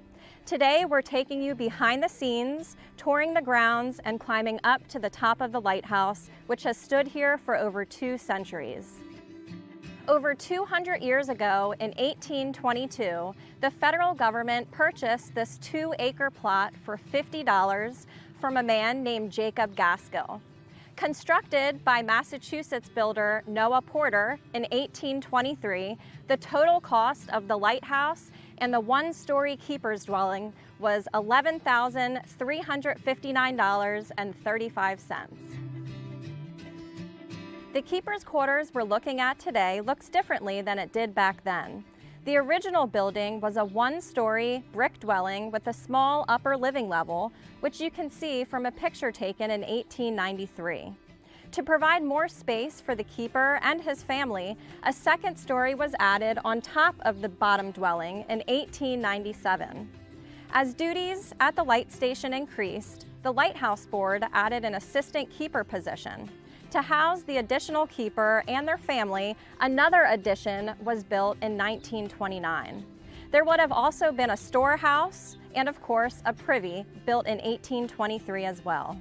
Throughout its entire history, the light station only had a total of 12 lighthouse keepers. When people got the job here, they stayed. It was a coveted position to have in the early days. Life for a keeper at this station wasn't as harsh as other locations along the Outer Banks. Although now Ocracoke is geographically more remote than Hatteras Island or Body Island, back in the early days, this light station would have been surrounded by a bustling small village and a port. The keepers and their families would have had a social life with other townspeople. They could shop and had quick access to food. There was a church they could attend, and their children had a school to go to. So, unlike the other Outer Banks lighthouses, they didn't suffer the loneliness and isolation that other keepers experienced at other stations. Ellis Howard was the longest-serving lighthouse keeper from 1862 to 1897, 35 years. You can see him standing in front of the dwelling from that 1893 picture. This is the original location of the storehouse. This, of course, is not the original, it's a replica, but some folks would have called it the pump house. In 1899, Keeper Smith logged in his notebook that the heat was so unbearable in their house, they actually used this building as a second summer kitchen. And of course, in my background, you can see the privy. The following structures were added later. This behind me is a workshop or a carpentry shop where the lighthouse keepers would have stored their lawn equipment, their farming equipment, and their gardening equipment. The structure behind me would have been a chicken house, which is now a generator shed. This is the concrete oil house built in 1914 to house the kerosene. Now it is home to a backup generator. You'll notice many of the trees from that 1893 picture are still here today. The eastern red cedars and the live oaks are all part of the character-defining features of the cultural landscape here. A common question we're asked here is, why is this lighthouse so short? It's a great question, and the answer lies within the purpose of why it was built.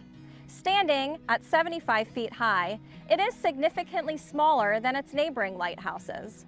The Ocracoke Light is a channel lighthouse built to mark inlets, and they typically stand less than 100 feet tall. The Cape Lookout Light just south of us and Cape Hatteras Light just north of us are coastal lighthouses designed to warn of obstacles extending far out from shore, so they might reach upward of 150 feet or more.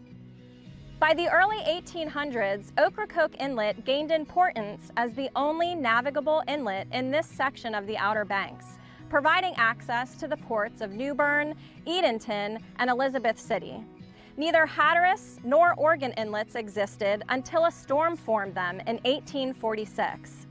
Over 2/3 of North Carolina's exports would pass through Ocracoke Inlet, thus the need for a lighthouse in this location. This lighthouse was built to last. Sitting on a stone foundation, the walls are made of solid brick, 5 feet thick at the bottom, tapering to 2 feet thick at the top. The solid white coloring serves as its day mark. Come with me and let's take a look inside. The first thing that may catch your eye is this metal spiral staircase. Around 1950, the United States Coast Guard replaced the original wooden spiral stairs, which were attached to the exterior wall. You can still see the cement patches from where those stairs were anchored all the way up to the top. There are 87 steps to the top, including the ladder rungs that are needed to climb to get all the way up there. They had easily accessible oil at the base of the lighthouse where they would fill their canisters up. They would carry an oil lantern in one hand, their 5-gallon canister of oil in the other, and make their way up the stairs. Originally, we used whale oil. Then it switched to lard oil, and after that, kerosene.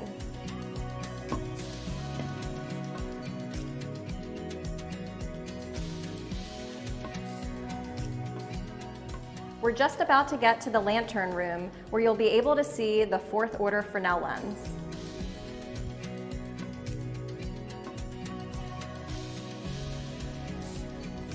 The original lighting source was 15 oil lamps set up in an octagon shape with reflectors behind it.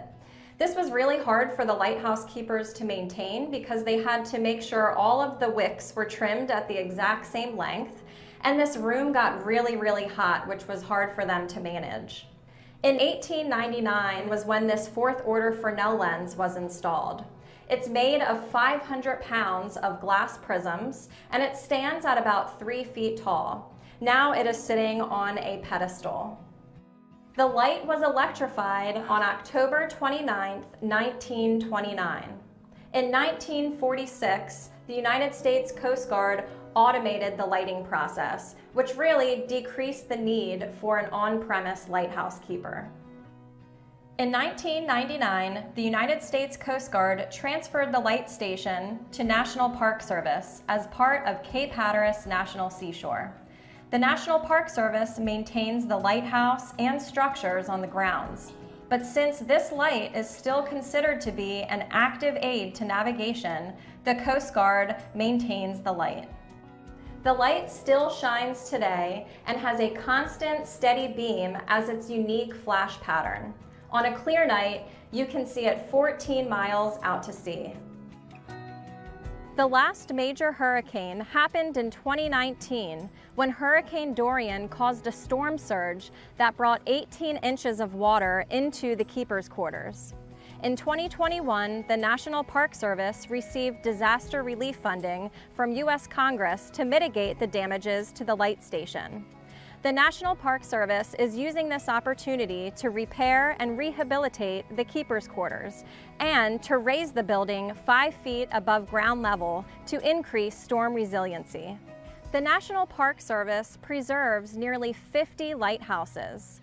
We're protecting a symbol of that chapter in American history when maritime traffic was the lifeblood of the nation. All trade and transportation relied on ships. But here on Ocracoke Island, we're not just preserving a symbol of what was, but a symbol of what still is.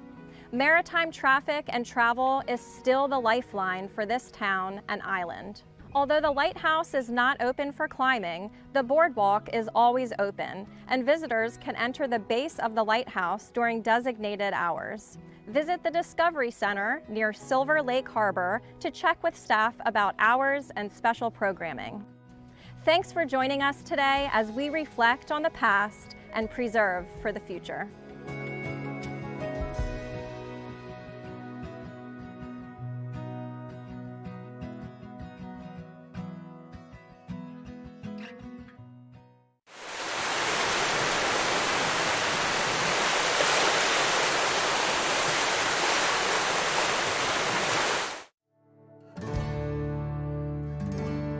Surrounded by water, Currituck and the people of the Outer Banks have been shaped and defined by its rich coastal and maritime history. Here in Corolla, on the edge of the Atlantic, where roads give way to endless water, legendary local craftsmen designed and built these boats and taught generations of Northeast North Carolinians how to take to the sea and sound to find prosperity.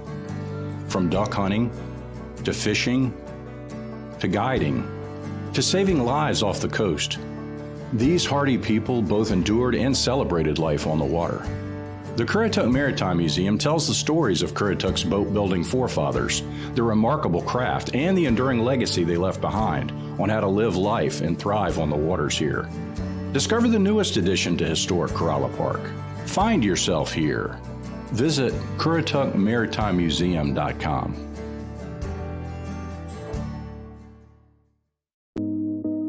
My name's Nathan Loudermilk. I'm a surfer and fisherman from the Outer Banks of North Carolina. I'm a lifeguard here for Kildevo Hills Ocean Rescue. This is my 9th year. Drowning deaths occur when people are pulled offshore by a rip current. They're unable to keep themselves afloat due to exhaustion or fear, lack of swimming, and eventually they'll end up inhaling water, going unconscious. If you do find yourself in a rip current, first thing, you're going to want to remain calm, and you're going to want to swim parallel to shore until you are out of the current, and then make your way to the beach. If you do see somebody struggling in a rip current, please do not attempt to rescue them unless you are trained for it and you have a flotation device. Remember, many people drown trying to save someone else from a rip current. Be safe, be seen, and always swim near a lifeguard. Love the beach and respect the ocean.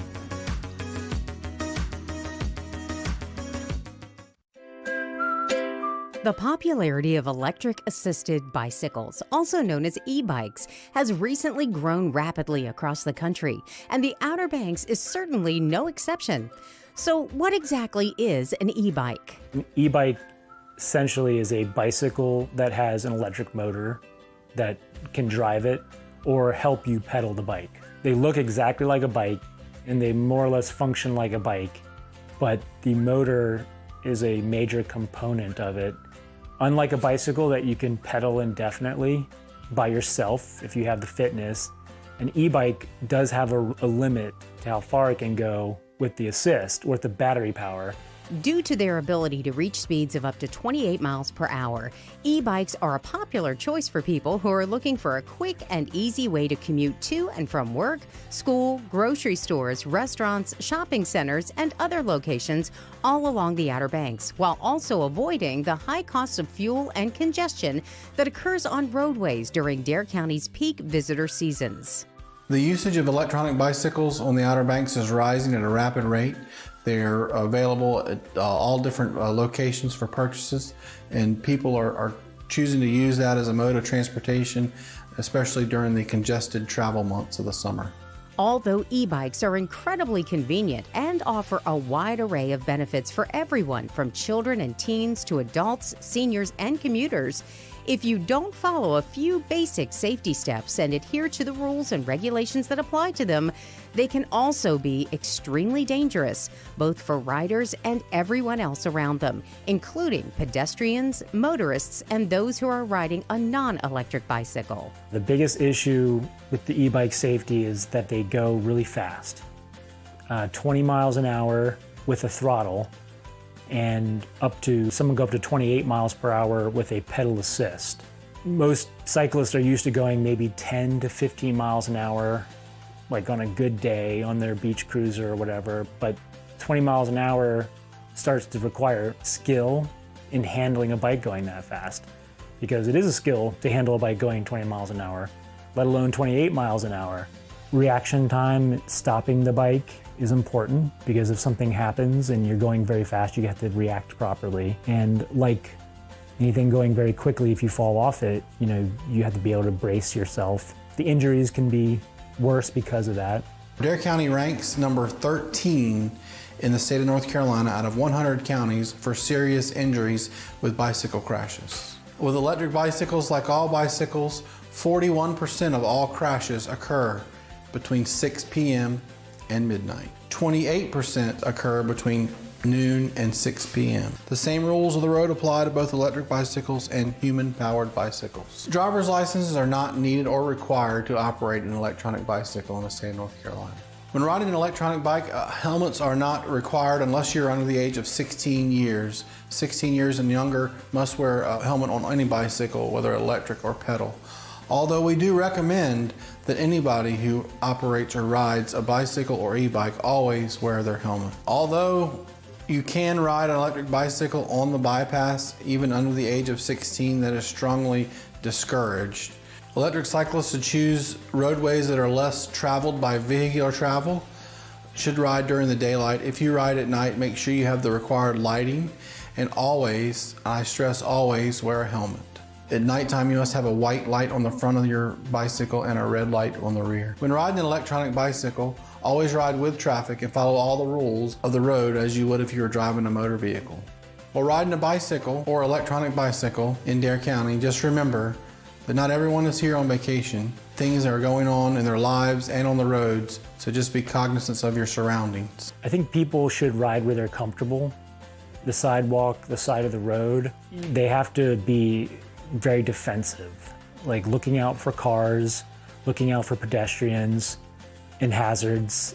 That's very important. It's all in your hands at that point, basically, especially at intersections where things can happen very quickly. You just have to be an active rider. Electric bikes are a good way of reducing congestion on our roadways in the summer and visitors being able to get to where they want to go in a timely manner. Just always wear a helmet and be safe when riding. The benefits of an e-bike are, there's a lot of utility with an e-bike. If you wanted to have something that's useful in getting around, doing your chores, making your life a little bit more outdoors, I think it's a great use case for an e-bike.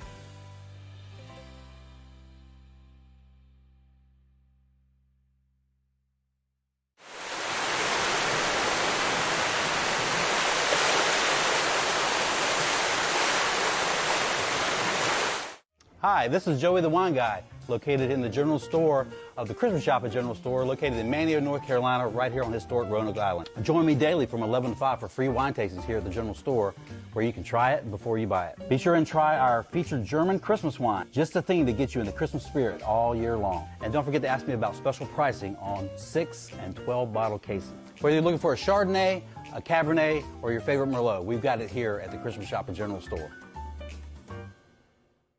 Welcome to Jeanette's Pier, the family fishing spot on the Outer Banks. Make memories for a lifetime while reeling in the catch of the day. From bottom fishing for spot and croaker to jigging for bluefish and Spanish mackerel, experience the thrill of catching a fish from this 1,000-foot-long concrete ocean fishing pier located at milepost 16.5 in Nags Head. Have fun in the sun while fishing with your friends and family.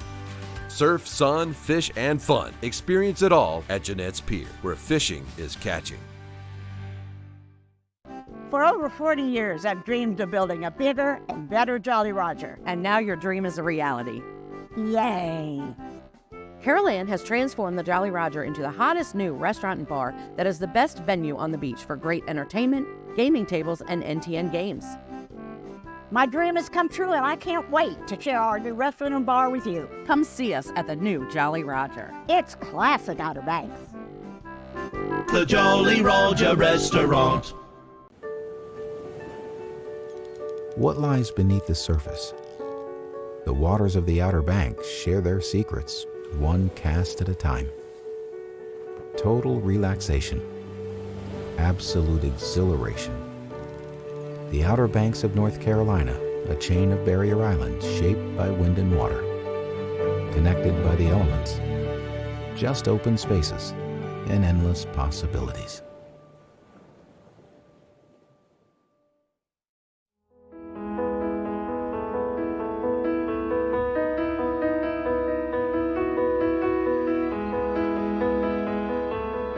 Whalehead was built by a wealthy couple from the Northeast, from Philadelphia, Mr. and Mrs. Edward Collins Knight Jr. They were here basically because they wanted to hunt. Corolla had an incredible reputation for the amount of wildfowl that was here. During the Civil War, a number of Northern soldiers were down here and saw how many birds were here and the incredible hunting opportunities, and word spread. Restaurants up in like New York and Philadelphia, so some of the things on the menus were Currituck duck. So it really got an incredible reputation for the hunting opportunities here. And we are on the Atlantic Flyway, so the birds, at that time, definitely because of the water quality, there were so many of them. By the 1920s, a lot of the big time of the market hunting was already passed. They'd passed conservation laws by then. So they were here pretty much for sport. The northern Outer Banks were basically, at that time period, just hunt club after hunt club, interspersed with a few villages. Corolla was one of them. It was basically a kind of a government village in a way because there was government money there from the life-saving service and the lighthouse. There were a couple churches, there was a school. So it was just kind of a village. The landscape was very flat. The dunes were not built until later. So here at Whalehead, you would have been able to see the ocean and the sound. How did the houses end up getting here? There was no road here until 1984.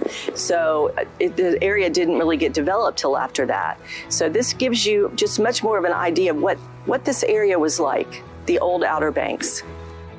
The house is very elaborate. The building was incredibly an extensive build. It took 3 years. They didn't stint on anything.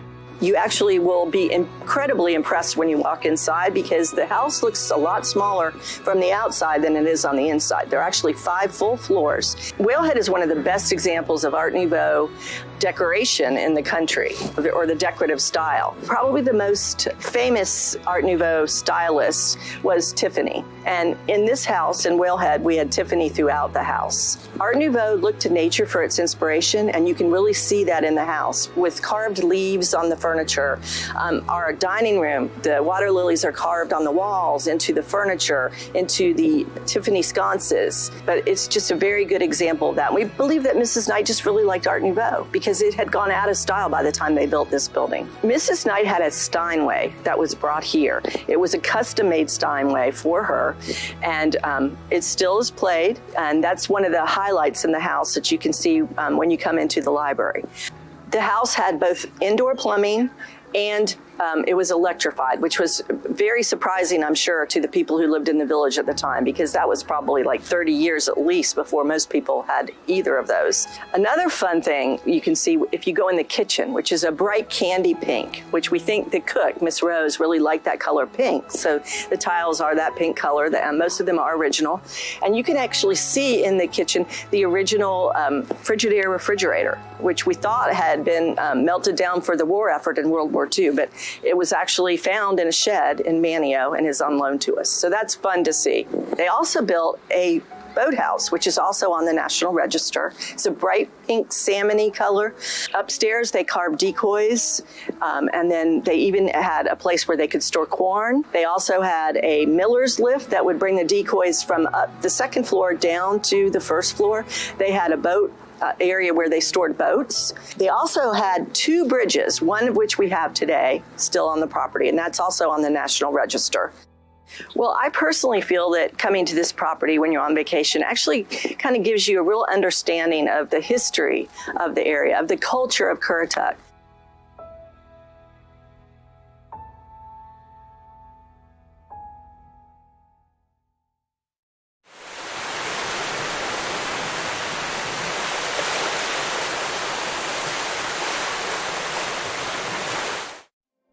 Out of the darkness, it still stands, guiding mariners on their way, a beacon of light for all to see. Find your light at visitcurrituck.com. Just across the Wright Memorial Bridge, you'll find one-of-a-kind experiences await you.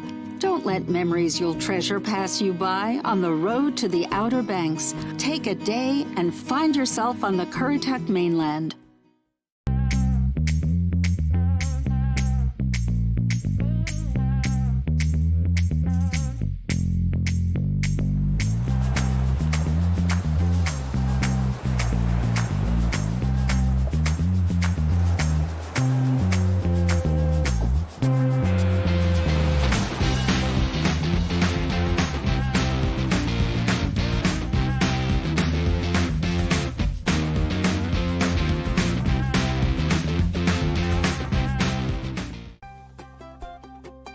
Did you know that weed slows reaction time and impairs motor skills and coordination?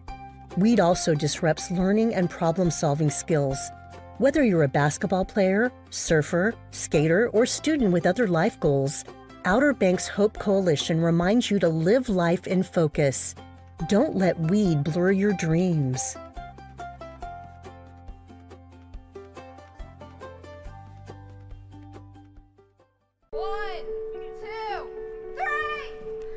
The Outer Banks is unique.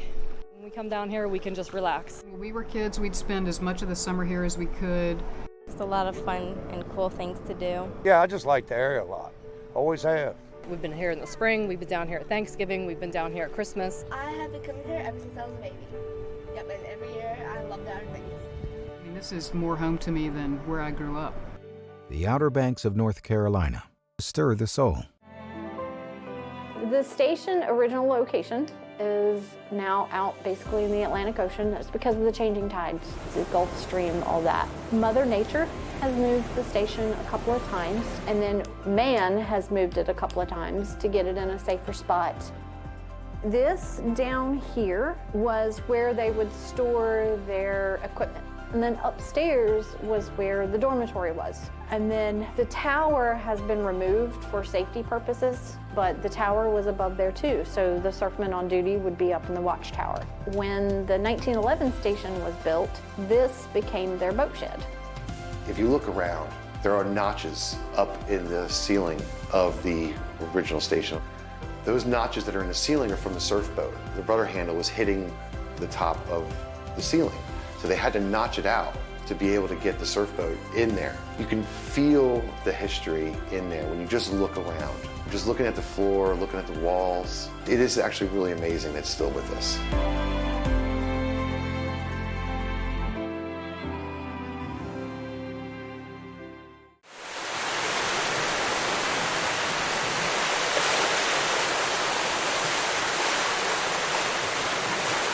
Better sleep means a better life. That's why Outer Banks Furniture offers Simply Luxe from Mattress Grove. Luxurious handcrafted sleeping comfort that's made in America. Simply Luxe gives you pressure-relieving layers, temperature-regulating airflow, spinal-aligning back support with 5 unique support feels for ultimate comfort. Start sleeping better today. Simply Luxe goes the extra mile to hand-tuft many of its models for unparalleled support and durability. Find the complete collection of Simply Luxe mattresses at Outer Banks Furniture, Milepost 1 in Kitty Hawk. Oh, Santa here again for the Christmas shop and general store. You know, the general store has long been a favorite destination within our shop.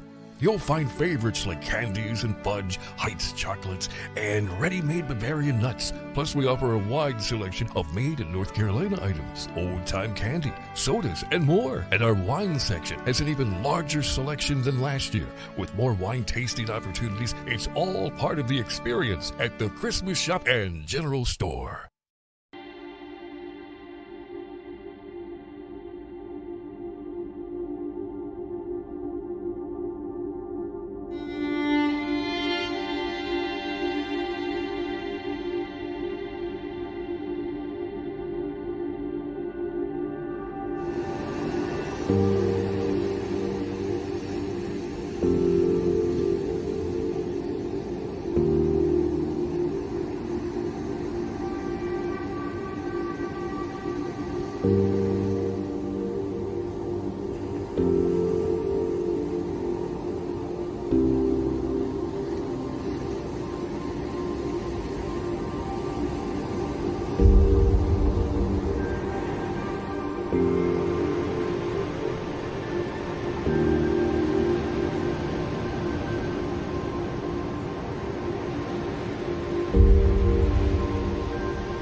I'm Bo Rayner.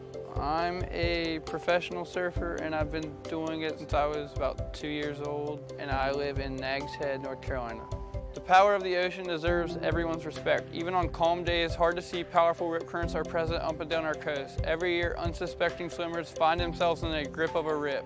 Many lose their lives. Such tragic events can be easily prevented with a few local tips. Know before you go and check local beach forecasts before you head out. Always swim near a lifeguard. And if you find yourself caught in a rip current, don't panic. Float, wave, and shout until help can arrive. If you're a good swimmer, don't fight the rip. Swim parallel to the beach to break free of the current's hold. Live like a local, love the beach, respect the ocean. Text OBX Beach Conditions to 77295 to sign up for daily beach forecast and condition reports. For terms of service and privacy policy, visit obxalerts.com. I'm Noah Snyder, former professional surfer. Now I run a gym and been swimming in the ocean my whole life. The power of the ocean deserves everyone's respect. Even on those calm days, it's hard to see the powerful rip currents that are present up and down our East Coast. Every year, unsuspected swimmers find themselves in the grip of a rip, and many of them lose their lives. Such tragic events can easily be prevented with a few local tips. Know before you go, check your local beach forecasts before you head out, and always swim near a lifeguard. And if you find yourself caught in a rip current, don't panic, float, wave, shout till help arrives. If you're a good swimmer, don't fight the rip, swim parallel to the beach until you get free of the current's hold.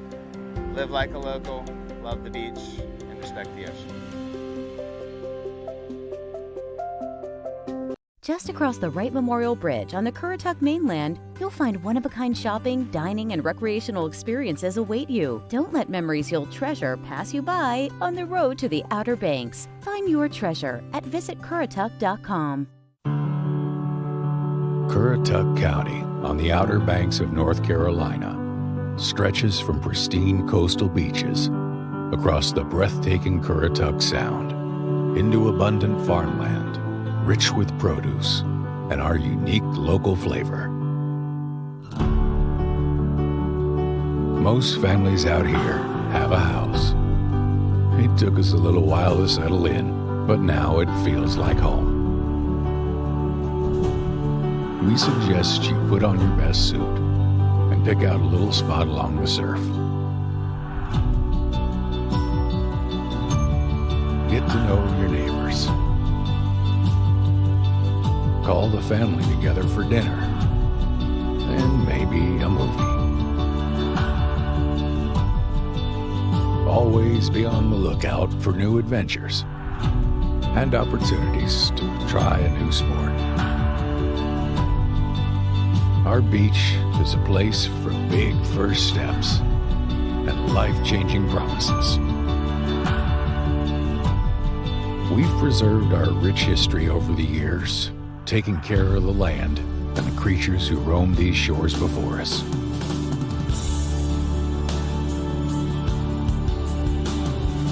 It's always been a good place to let loose, be a kid.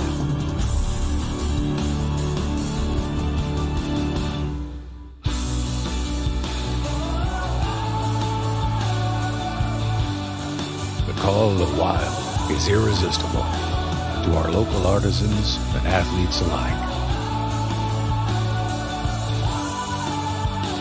Every kitchen is full of tradition and flavor, with plenty to share. And if you get excited about our fresh seafood, just be careful of the steam.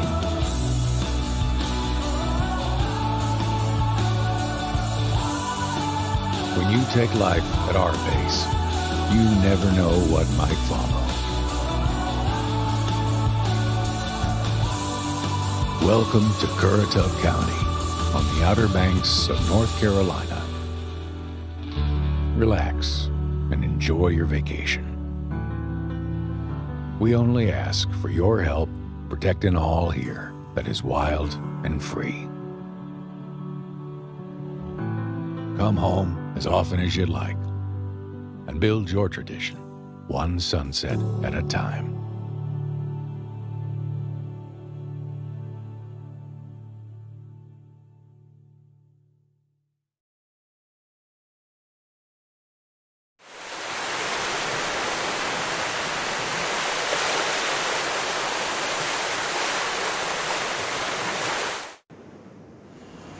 Yo, what's up?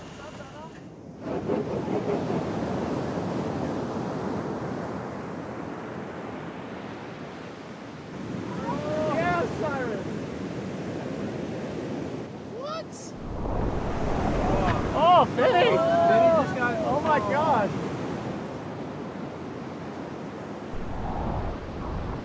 There's more to the story at rawobx.com. We have a basic human need to feel connected to nature, to the idea of something bigger, to one another. The Outer Banks of North Carolina, a chain of barrier islands shaped by wind and water, connected by the elements. Just open spaces and endless possibilities.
My name is Connor Hodge. I'm the executive chef here at Upside Restaurant in Corolla, North Carolina, and today I'll be showing you our take on a southern boil.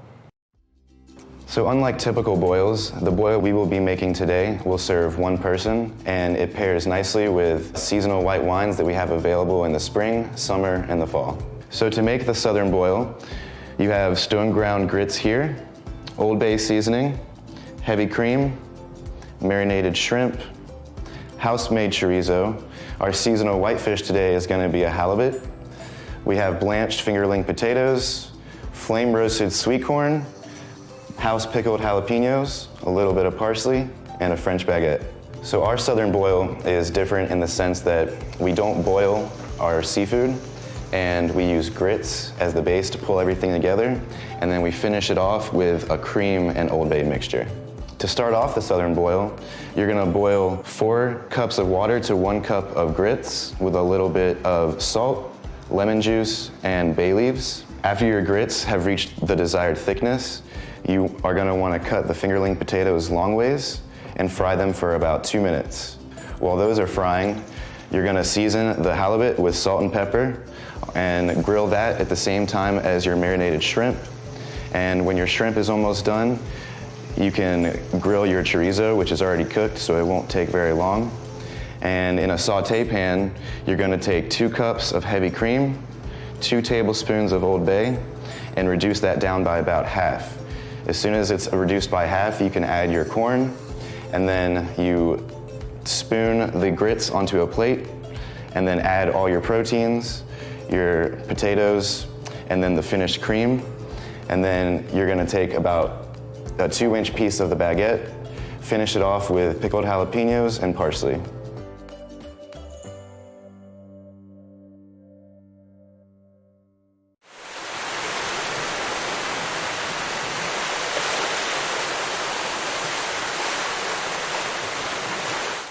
Despite what you've heard, 911 cannot locate you immediately when calling from a cell phone. Do you know the street address of your location in the event of an emergency? When you call 911, we don't either, unless you can tell us. Treasure memories in Corolla Outer Banks. Go to CorollaNC.com.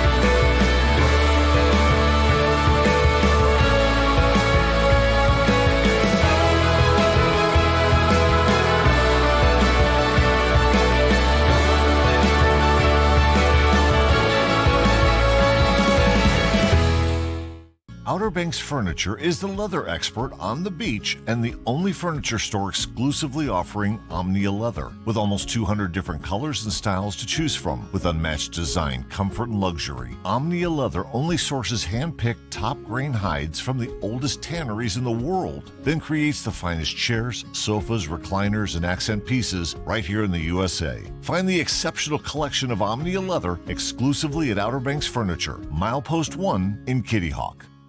Connected to mainland North Carolina, yet seemingly a world away, Edenton is known as the prettiest small town in the South. Time passes slowly in the state's first colonial capital.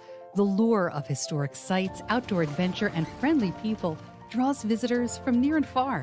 Whether by car or boat, let our lighthouse be your beacon to a relaxing getaway on the Albemarle Sound. Find your Eden in Edenton, North Carolina, the South's prettiest small town. Oh, Santa here.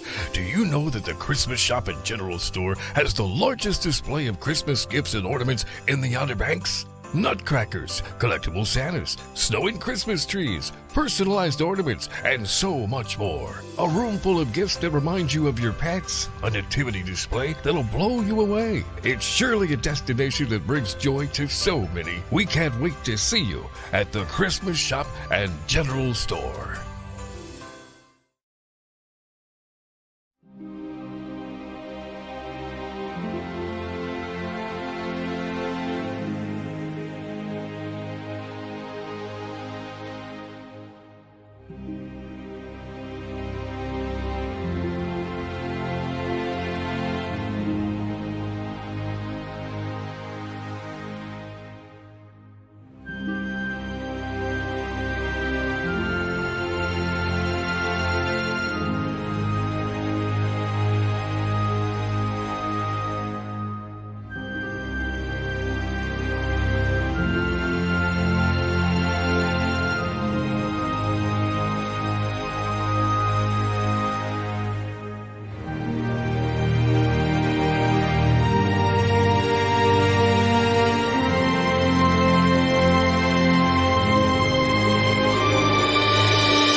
Head up Highway 12 to where the road ends and you'll find the legendary Corolla Wild Horses, iconic historical sites, unique shopping and dining, outdoor events, and more. Take a day and find yourself here. Every place has a story. Stories of romance, drama, adventure, stories of life. Find your story at visitcurrituck.com.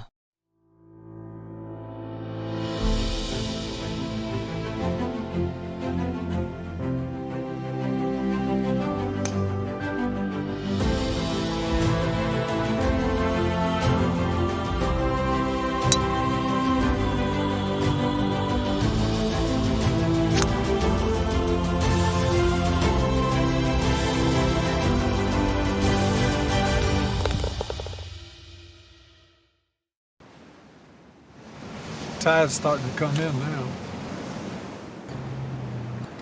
What's up, guys? Looks like you found a good spot for us.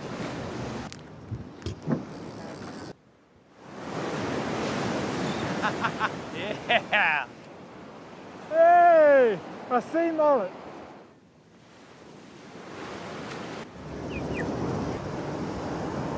There's more to the story at rawobx.com.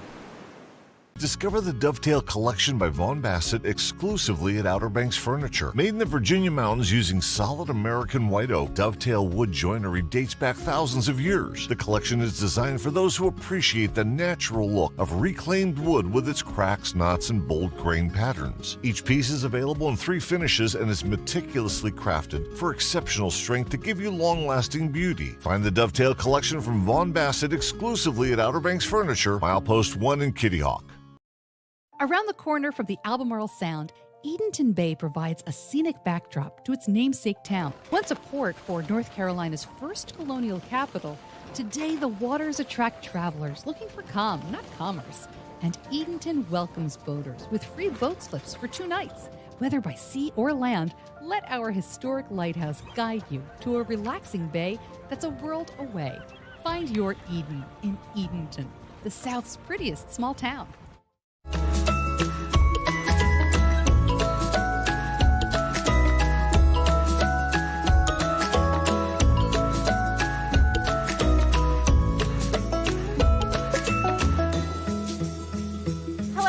Welcome to the NC Aquarium on Roanoke Island. My name is Dana and I work in the education department here at this beautiful aquarium. And today I have a corn snake, one type of non-venomous snake we have here in North Carolina and on our exhibit. And this is our animal ambassador corn snake. And corn snakes are another type of reptile. And as a reptile, they have scales, they have a backbone, they also have fangs, and their ability to use their tongue to actually sense what's around them. Now, normally, snakes get a bad rap. Some people get a little bit scared of them, but snakes are very important to our ecosystem. They're kind of like a pest control. They allow them to go out to cornfields like a corn snake or anywhere else to get our mice and rodents to reduce the spread of any type of pest or anything diseases. And as a non-venomous snake, they're also known to be constrictors. So when they're going after their prey, they're actually going to strike them with their fangs, and then they're going to squeeze them really tight, all right, and then they are going to engulf them. And there's a myth that they can actually unhinge their jaws, but they actually have more of a flexible ligaments around that area that allows them to open to a degree where if we could do that, we could actually fit a beach ball in our mouth. But we can't, so don't do that at home, only for these snakes right here. In case you're wondering how to tell the difference between a venomous and non-venomous species of snake, what you're gonna do is you're always gonna give it some space, maybe get an expert to take a video or to take a photo. But if you're comfortable, what you'll do is if you find a snake skin, because they'll shed once every couple weeks, some snakes once every year. And when you shed, you're gonna be looking for the back end of their body, and that's their tail. And you're going to find their cloaca. So that's the opening where they use the bathroom. Once you find that hole, you're going to find if it has a line that goes straight down the middle, that's going to be non-venomous. But if you see there's not really a line and it's only one column instead of 2, then that's going to be your venomous snake. Another way is to tell is their pupils, their eyes. If a snake has more of a rounded spherical eyes, that's going to be non-venomous. But a venomous snake is going to have more of a cat eye, more diamond shape. One other reason why we call this snake a corn snake is actually their patterns, their variations on their bellies. So their bellies look actually like Indian corn. If you guys have ever been around Thanksgiving and you like to decorate your house with all the yummy food, you might see some Indian corn. So that's another reason how they got their name of a corn snake. But like I said, most of our snakes, they're very important to our ecosystem, and we don't just want to get rid of them because they play a vital role with that pest control, that balance of prey versus predator. So we ask you guys just to kind of give them some space if you see them out in your habitat, in your kind of house. And we thank you guys for watching, and we hope you guys join us at the NC Aquarium on Roanoke Island to learn a lot more about the different species of snakes we have here.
Nothing beats a day at the beach, but the power of the ocean deserves everyone's respect, no matter how experienced you may be.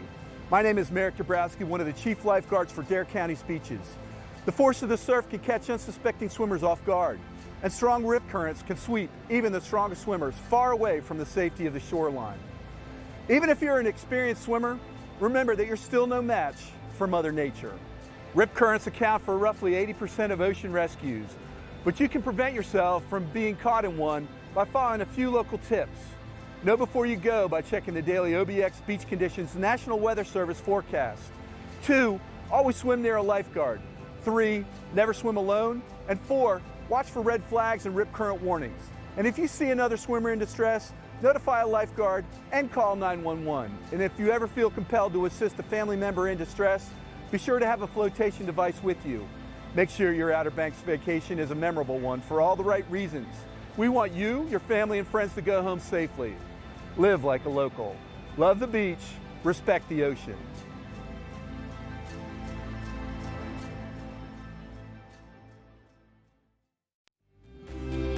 Treasure memories in Corolla Outer Banks. Go to CorollaNC.com.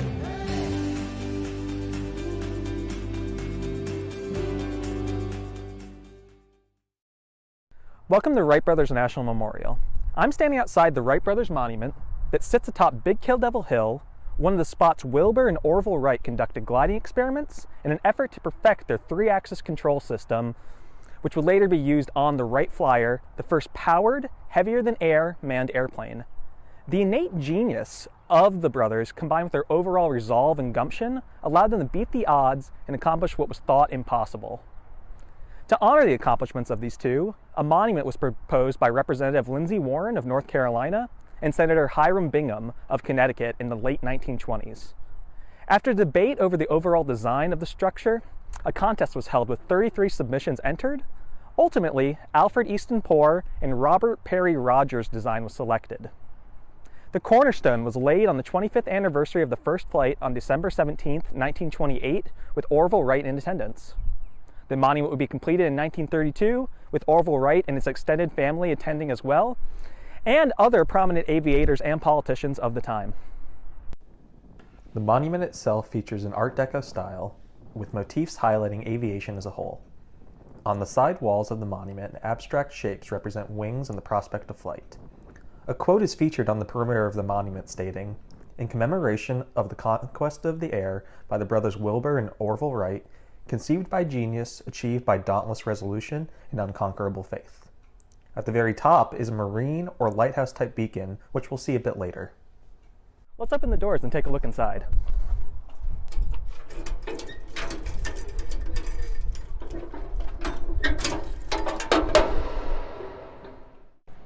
Here we are on the inside of the Wright Brothers Monument. As you can see, there's really not much going on. Prior to the Mission 66 Visitor Center being built, the inside of the monument here would have been a place for visitors to speak with a ranger, hear interpretive talks, and view the busts of Wilbur and Orville, which now sit outside and feature Orville looking to the west and Wilbur to the east. As we look around, we can also see 2 quotes on the wall, embodying the accomplishment of the Wright brothers. "The long toil of the brave is not quenched in darkness, nor hath counting the cost fretted away the zeal of their hopes. O'er the fruitful earth and athwart the sea has passed the light of noble deeds, unquenchable forever." Pindar. From a point near the base of this hill, Wilbur and Orville Wright launched the first successful flight of a power-driven airplane, December 17th, 1903. And finally, to cap off your monument experience, you could walk the narrow steps to the very top and take in some of the highest views of the surrounding areas. Let's go up the stairs and take a look.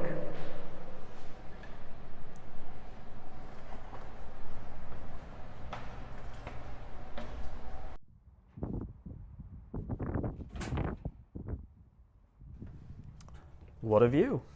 From here, about 150 feet above sea level, we can see the current visitor center, reconstructions of Wilbur and Orville's camp and hangar, and finally the site at which they conducted 4 flights on December 17, 1903.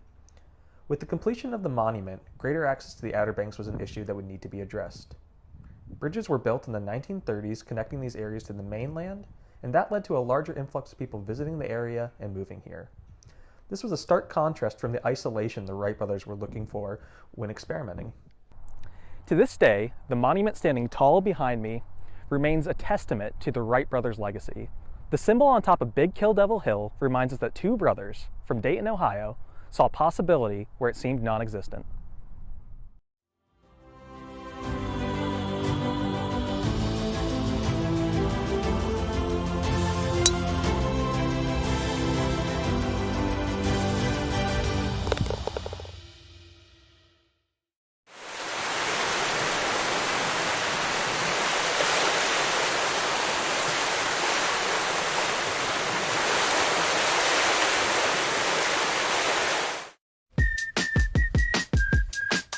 With jet skis, there's no seat belts, no airbags, no nothing to keep you safe, all right? Okay. So if you drive it safe, you'll be safe, all right? Perfect. All right, cool. I can be safe. All right, cool. I can be safe. All right. Oh gosh. That's it?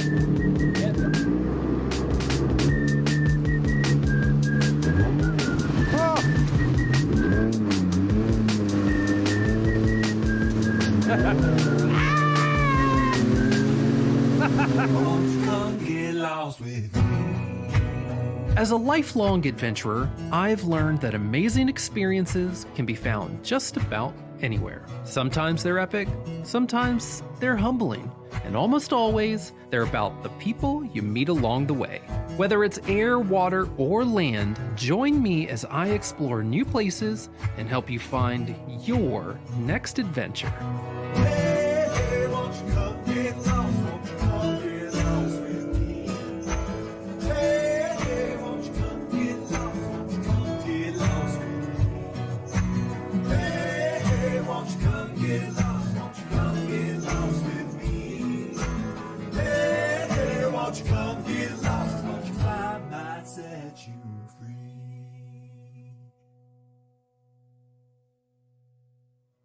This episode of AWOL is brought to you in part by Visit Currituck, Outer Banks, North Carolina, and our friends at All Trails. All Trails, your guide to the outdoors.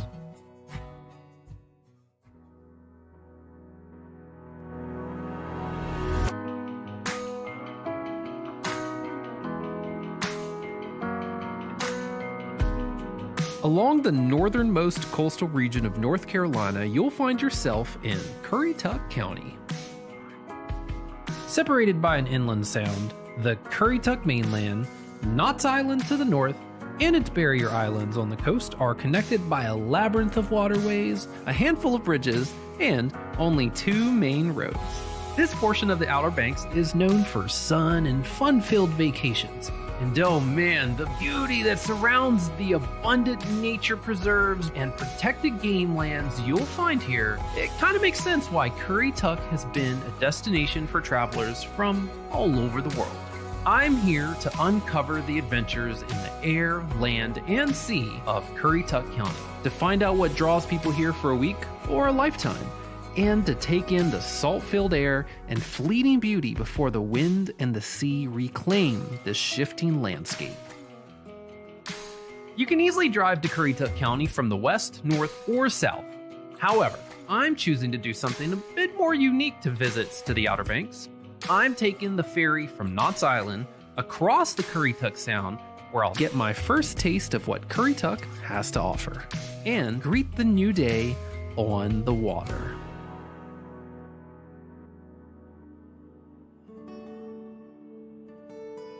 It's a good morning here. We're in Lower Currituck at the Currituck County Rural Center, and I'm meeting up with Ben and some of his friends. We're going to see the sunrise on the water on a kayak, on one of these guys, and it should be pretty.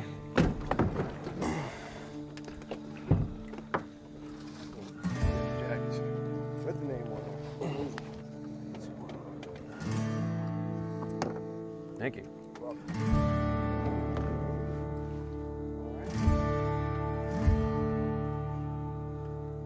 See you later, world. Good morning. Get that rhythm going.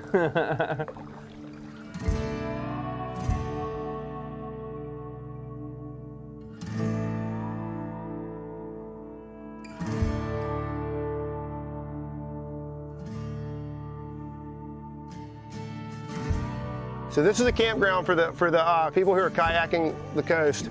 This is a designated point to camp along the way. I would have never thought to like paddle down the coast. You know, it's a thing, you know, just like hiking the Appalachian Trail, there's people that kayak the coast.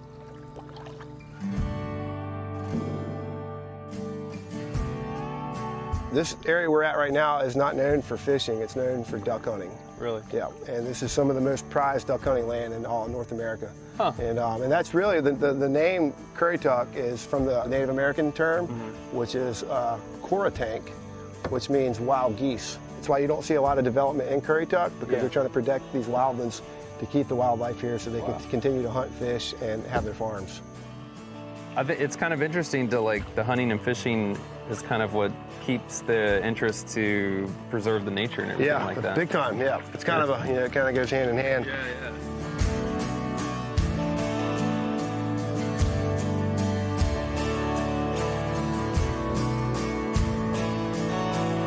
I do community outreach through the North Carolina Coastal Federation. Oh, that's awesome, yeah. We do. It's mostly more inland, at-risk youth. It's called Youth Rise Up, and that's where I was getting. Where I have kids that have never been in the water in their life, total phobia, can't swim. Kids that like never been in boats, come from just shattered homes, so you name it. But it's all basically kids, and I say kids, they're all the way up to 21 years old that have had their backs against the wall from day one. I mean, I hate to like be super biased to like the outdoors, but like that can like change someone's life. Oh, absolutely. You know? So we're gonna cruise this way. We'll just go around the island, just kind of cruise, let the winds. Once we get around the bend, I think the wind's just gonna kind of put us in cruise control.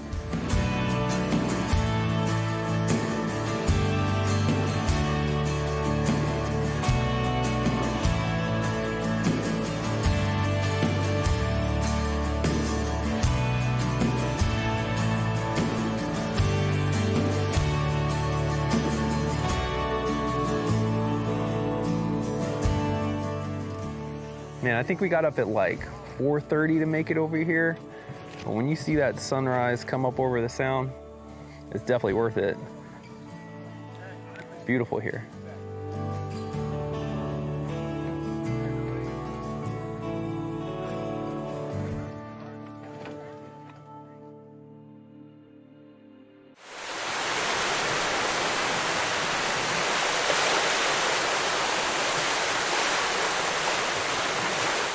Let's talk quality.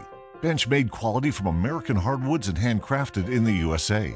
That's the Benchmade collection from Bassett, exclusively at Outer Banks Furniture. Each piece is meticulously crafted from Appalachian maple, cherry, or oak, and made to order one at a time by American artisans in Bassett, Virginia. From a live edge table to a sharp modern edge, Benchmade has your look. Find the Benchmade collection from Bassett exclusively at Outer Banks Furniture, Milepost 1 in Kitty Hawk. Most golf courses try to take their design from their surroundings. Seascape Golf Links is no exception. What is exceptional, though, is how the sand dunes and maritime forest combine to create beautiful, playable coastal links. With dramatic elevation changes and ocean views, Seascape Golf Links, an 18-hole championship golf course, milepost 2.5 in Kitty Hawk. Call for tee times and ask about midday specials. 261-2158. 261-2158. Seascape Golf Links, a must-play for those who love the game. The waterways that connect Currituck County bend and twist their ways through the landscape, but it's a bit hard to get a true appreciation for their number and scale from the ground. To get a bird's eye view and finally experience the air in AWOL for the first time, I'm stopping at an open field along Route 158 to meet up with Andy Thompson, a professional hang glider with Kitty Hawk Kites. I started flying hang gliders in 2010, so it's about 9 years I've been flying now. Okay. Pretty much full time. What on earth made you decide to start flying around in this thing? Just a little sense of adventure, I think. Just an escape from the real world to get up in the sky and see things from the bird's eye view. Yeah. So here we're in the flatlands, so we're not running off any mountains. Okay. We do have this ultralight here. It's called a Dragonfly. It's specifically built to tow hang gliders up. And then my job as piloting the hang glider is just to stay behind the airplane.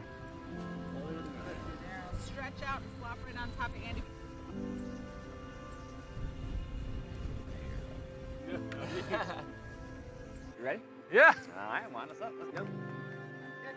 All right. Short roll across the ground. You can get some speed going.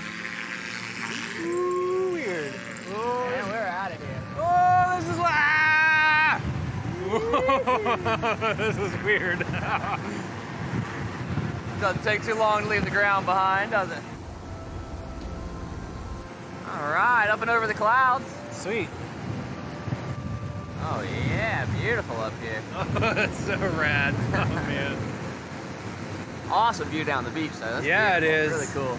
3, 2, and 1. Ooh. Watch him.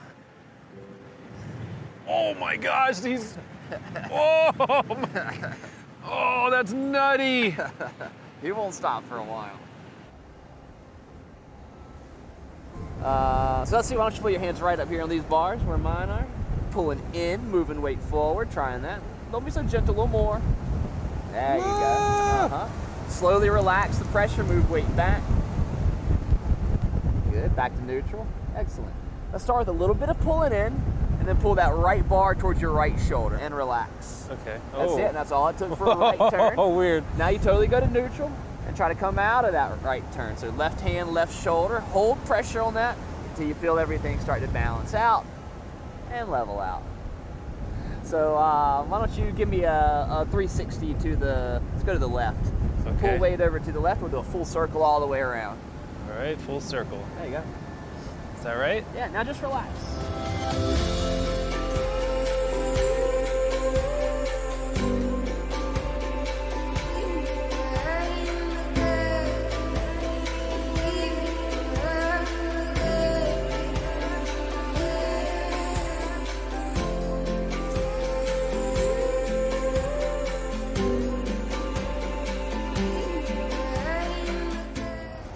Alright, you ready for a little adventure? Let's go for it.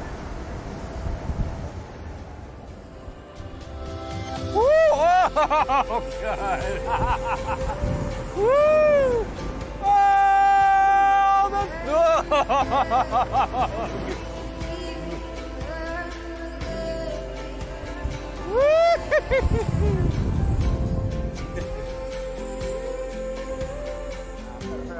That was nuts. Sorry, I couldn't resist. No, that was so good. That was so I've been good. waiting for that for a while. Oh, man.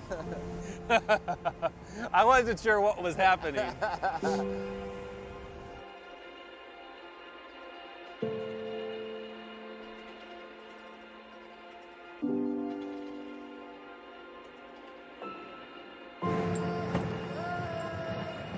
Damn. Nice. That was some soft lightning. Thank you. All right, how about that? That was good. Oh, man. Good time? Yeah. Nothing like flying like a bird. Right? Man, it was super surreal, actually. Like, I don't know how to describe it. I don't know how to describe it. It's just, I don't know how to describe it. That was sweet. Yeah, you got to do it. You just have to do it.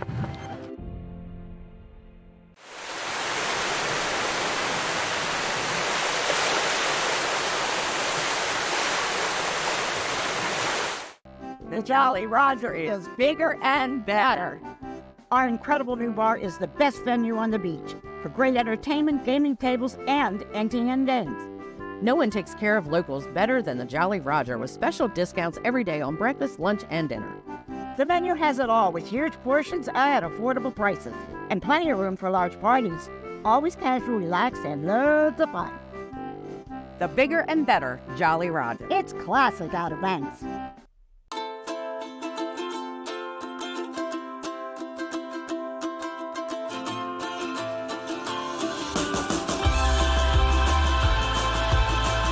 Whether you're here for a week or one long weekend, explore nature surrounded by the ocean and beside the ones you love. Welcome to the Currituck Outer Banks. PlayOBXGolf.com is your gateway to a great golf vacation on the Outer Banks of North Carolina. Stretched between the Sound and the Atlantic Ocean, the Outer Banks offers a one-of-a-kind coastal golf experience. 5 award-winning courses and well-appointed golf accommodations in a picturesque setting make the Outer Banks the perfect choice for your next golf getaway. And fall is the perfect time to experience the best weather and the best course conditions of the year. Your golf trip to North Carolina's Outer Banks is just a click away at playobxgolf.com. Jewelry by Gail is celebrating its 47th anniversary this year. In loving memory of Gail Kowalski, this hidden gem is open Tuesday through Saturday from 10 to 5. A shop that has something for everyone, featuring Gail's signature styles, all types of gorgeous jewelry, men's rings, a unique bridal section where you can build your own engagement ring, the Outer Banks' largest pearl selection, and so much more. Come find the perfect look for that special someone at Jewelry by Gail in Nags Head. Good morning, world. We're hanging out and we're going to go surfing today on Corolla. Just riding over to meet up with my new friend, Phil. He's gonna take us surfing. I think he's bringing some friends along. And yeah, it's a good way to start. Hey, what's up, man? How you doing? What's going on? Not too much. Welcome, welcome. How was the ride in? Pretty awesome. Nice. You guys ready to go surfing today? Yeah, man, I'm ready. We got a bunch of boards. We got some good swell coming in. We're gonna have a fun day. Awesome. Yeah. All right, let me park this bike and we can roll out. Cool, let's do it. I'm not articulate like you. We're just gonna keep driving here for a while and try to find a spot where nobody's hanging out so we can kind of have it to ourselves. That hopefully is right in front of, I guess, like a sandbar, and that's making sweet ass waves. Oops.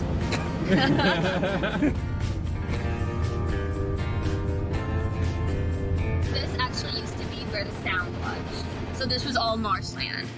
No way. Yeah, and because of like the Outer Banks is like shifting barrier island, this is now the ocean. I'm not articulate like you. I swear I know how you value these words, but I cannot make poetry out of feelings like you do.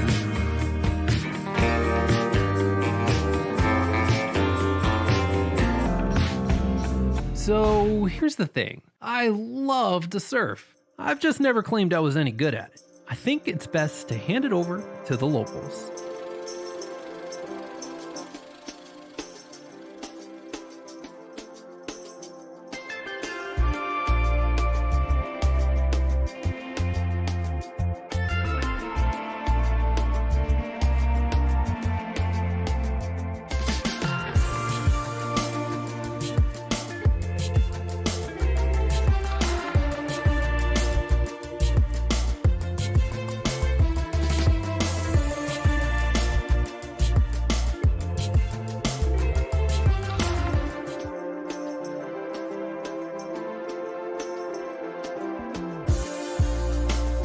It seems like all the people you guys are hanging out with, they're like transplants too. They came down here and found paradise. They actually call us the Island of Misfit Toys.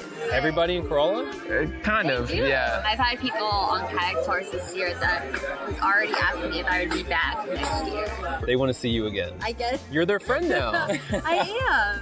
When people come here, like, y'all make memories for them. Yeah, live a week like how we live a week, you know? We like to try to be as positive and spread as much cool stuff as possible. Almost take this place for granted. Never. My aunt sent me this card, and on the front it was like, "Hope you found your happy place." And inside she wrote, "I know you did." That really pulled my heartstrings. It's like, yeah, I did.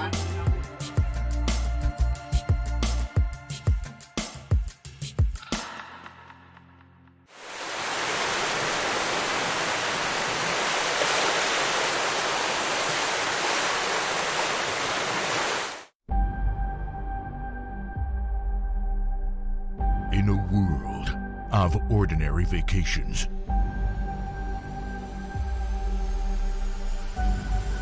live the extraordinary.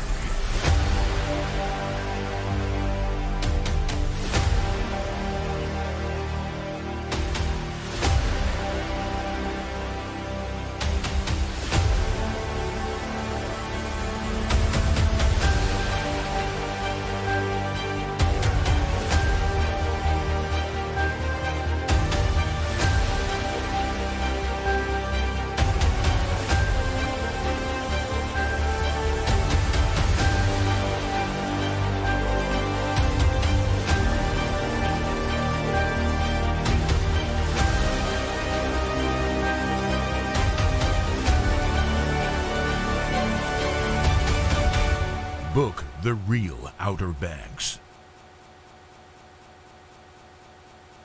Oh, hello, Santa here at the Christmas shop and general store. Our elves have been busy again with all kinds of new rooms full of ornaments and gifts, like Whoville, the wondering world of Harry Potter, a new coastal room full of everything coastal like shells and glass ball ornaments, and a new room dedicated to everything Outer Banks, so you can take some of our magic back home with you. You have to come see it for yourself. 25,000 square feet of Christmas magic. Do we mark time by what comes before and after? Or is it this moment and what we do with it that truly matters? The Outer Banks of North Carolina starts every day with an open invitation to explore, to pursue unknown outcomes, and challenge curiosities, to stir the soul with open spaces and endless possibilities.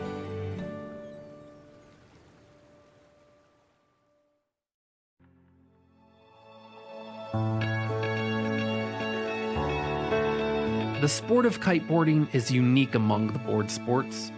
It harnesses the wind to fuel the need for adventure in a complex symphony of gear and nature that takes years to master. I'd be lying if I said I wasn't enthusiastically terrified to try it out, which is why I'm trusting the small cadre at Corolla Kiteboarding, Steven, Matt, and Pat to show me the ropes.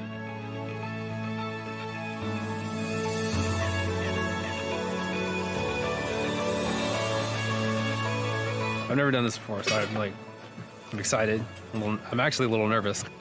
I'm curious of how many times it's going to take me to try before I can actually stand up and go. I'm going to get three tries, maybe 4. No more than 4.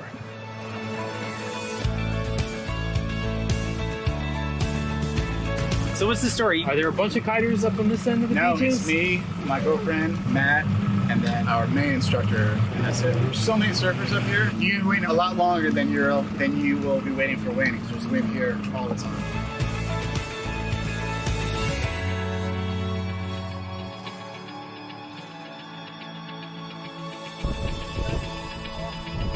I'm actually really nervous still.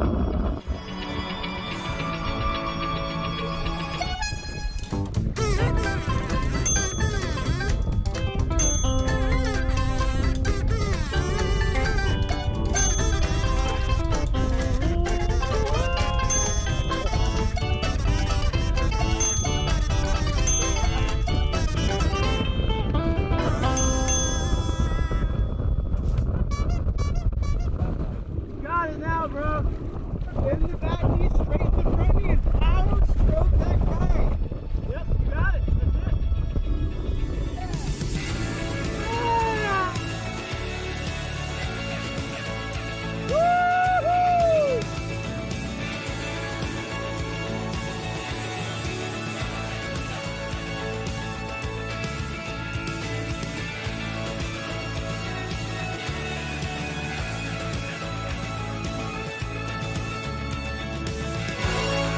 That was the hardest thing I've ever done in the water, period. That was harder than it all. Super awesome being out here with them though.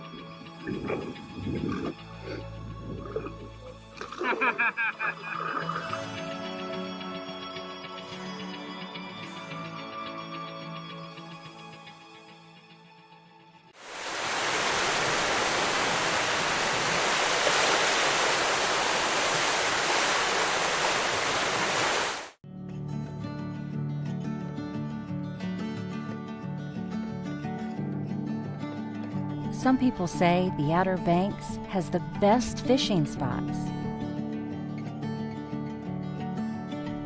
Some people talk too much. The Outer Banks of North Carolina, conveniently located just beyond compare.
capacity to explore a passion while learning from the greatest to ever do it, reliability to make those who are far away feel like they never left, speeds for fueling moments of discovery while sparking curiosity.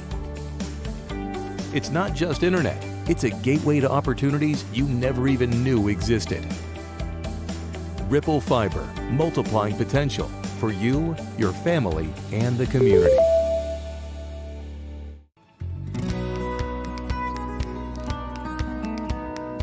My time in Currituck isn't over just yet, but to make a filling end to my journey, I've planned a gathering with some of the new friends I've made. We're keeping the flavors local and fresh, from the fresh crabs, local craft beer, as well as fresh baked goods and other produce. It should make for a tasty thank you to toast the end of my adventure on the coast.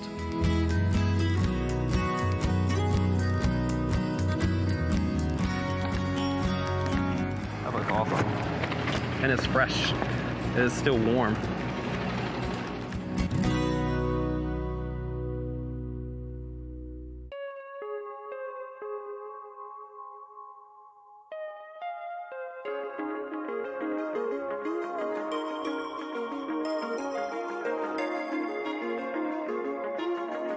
The Currituck Sound is 30 miles long, and I feel like I've barely scratched the surface. To get the express tour, I'm meeting up with Currituck native Leah Twyford and canine concierge Winnie the Dock Dog at Corolla Water Sports for another first for me.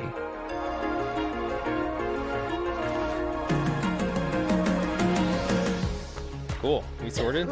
That one yours? That one's mine. That one? Okay, okay. Oh gosh. Ready? Follow me.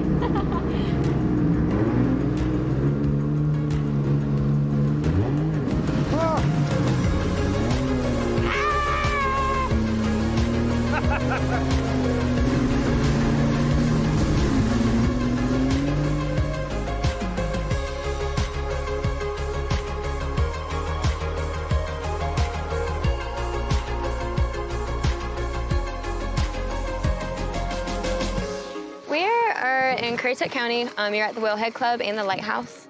Basically what the Whalehead Club is a historical house. A man built it for his wife when she wasn't allowed into one of the hunt clubs. And stories have been told that it's haunted. I myself I haven't witnessed anything. You haven't seen any of the ghosts? No, I've heard about them, that's about it. Yeah, in the Lighthouse, 214 steps. Climbed it when I was in 4th grade. Went there on a field trip. But it's really beautiful. Very blessed to grow up in a place like this, for sure. Absolutely. Where can we get it? You want to go to Monkey Island? Let's go to Monkey Island. Cool. Monkey Island. Monkey Island.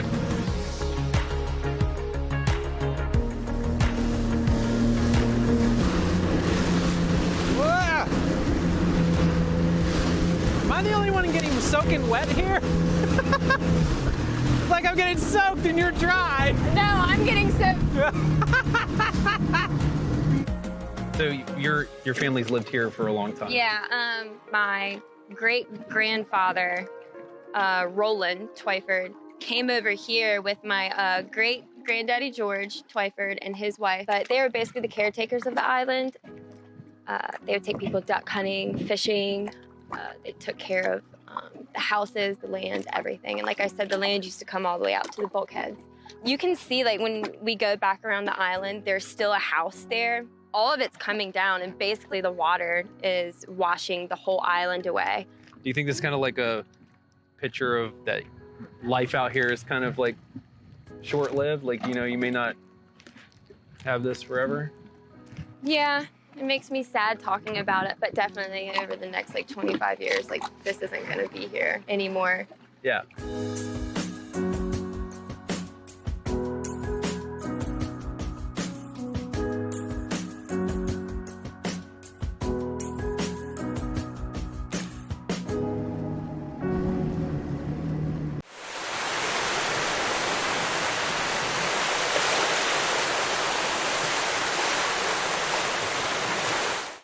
Oh, hello, Santa here at the Christmas shop and general store. Our elves have been busy again with all kinds of new rooms full of ornaments and gifts, like Whoville, the wondering world of Harry Potter, a new coastal room full of everything coastal like shells and glass ball ornaments, and a new room dedicated to everything Outer Banks, so you can take some of our magic back home with you. You have to come see it for yourself. 25,000 square feet of Christmas magic.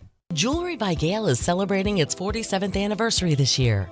In loving memory of Gail Kowalski, this hidden gem is open Tuesday through Saturday from 10 to 5. A shop that has something for everyone, featuring Gail's signature styles, all types of gorgeous jewelry, men's rings, a unique bridal section where you can build your own engagement ring, the Outer Banks' largest pearl selection, and so much more. Come find the perfect look for that special someone at Jewelry by Gail in Nags Head. Speeding across the waves was frightening and fun. But to end my adventure here in Currituck, I'm doing something more my speed and joining Corolla Water Sports owner Michael Meredith for a downwind sunset paddleboard excursion. We're going to go see sunset on paddleboards. We're going to downwind it. We're going to go upwind. Come on back. Goodbye.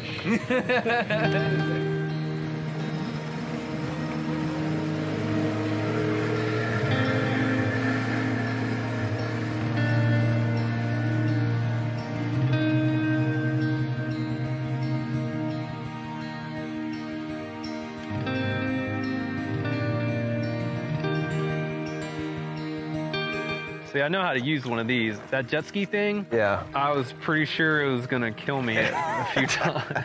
Did good though. So your dad started a water sports company out here? Yeah, well, we started one at Sandbridge when I was 6 years old, and then we came down here in the late 80s. I think it was 89. And that just kind of turned into Corolla Water Sports? Yep, that's it, yep. My family pioneered it. I was lucky enough to be a part of it. Right. A lot of the bulk of our business is the motor sports, the jet skis, the boat, pontoon boats and stuff like that, but the paddle sports are, especially stand-up paddleboarding, has taken off a lot recently. And it's cool to come up here in these marshes and stuff because most people don't see this side of it. So no one's hunting in this right now? No, not really. It's all in the wintertime. Okay. The ospreys nest in it in the spring and summer. You can see them sitting up on there. Yeah, I see them. Are they gonna buzz us if we get too close? They might get a little upset. Yeah, there he goes. So you know we're coming? Oh yeah, he was talking to you.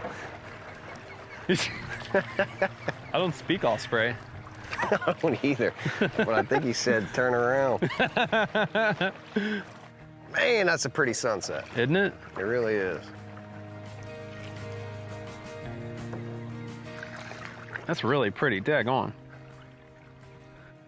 It's all about moments, man. All about moments.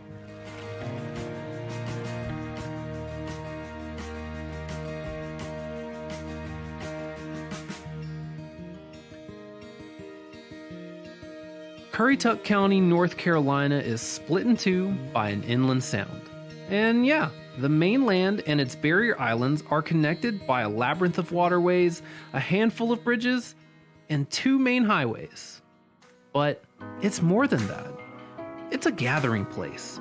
It's a place where people connect. Maybe you drifted south across the state line and never looked back. Maybe you were born amongst Currituck's abundance of nature and could never imagine living anywhere else. Or maybe the serene ocean breeze drew you in and you just call it home for now, until the winds of life blow you on to your next journey.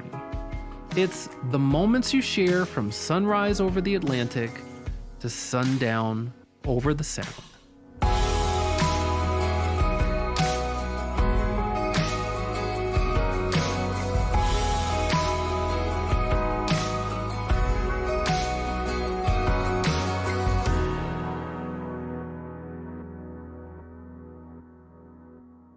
Oh, won't you come get lost with me?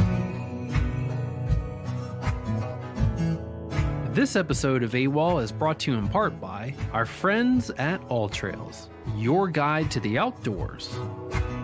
Hey, hey, won't you come get lost? Won't you come get lost with me? Hey, hey, won't you come get lost? Won't you come get lost with me?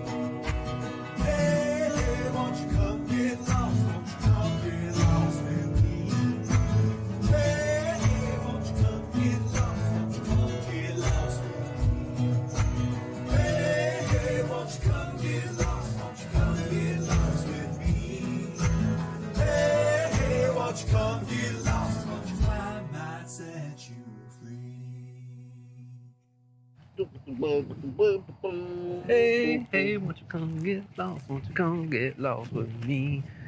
Hey, hey, won't you come get lost? Won't you come get lost with me?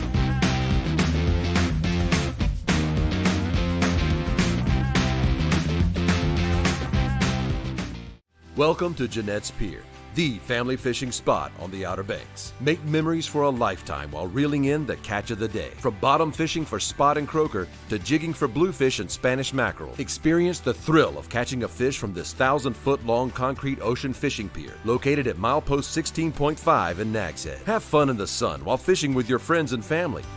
Surf, sun, fish, and fun. Experience it all at Jeanette's Pier, where fishing is catching.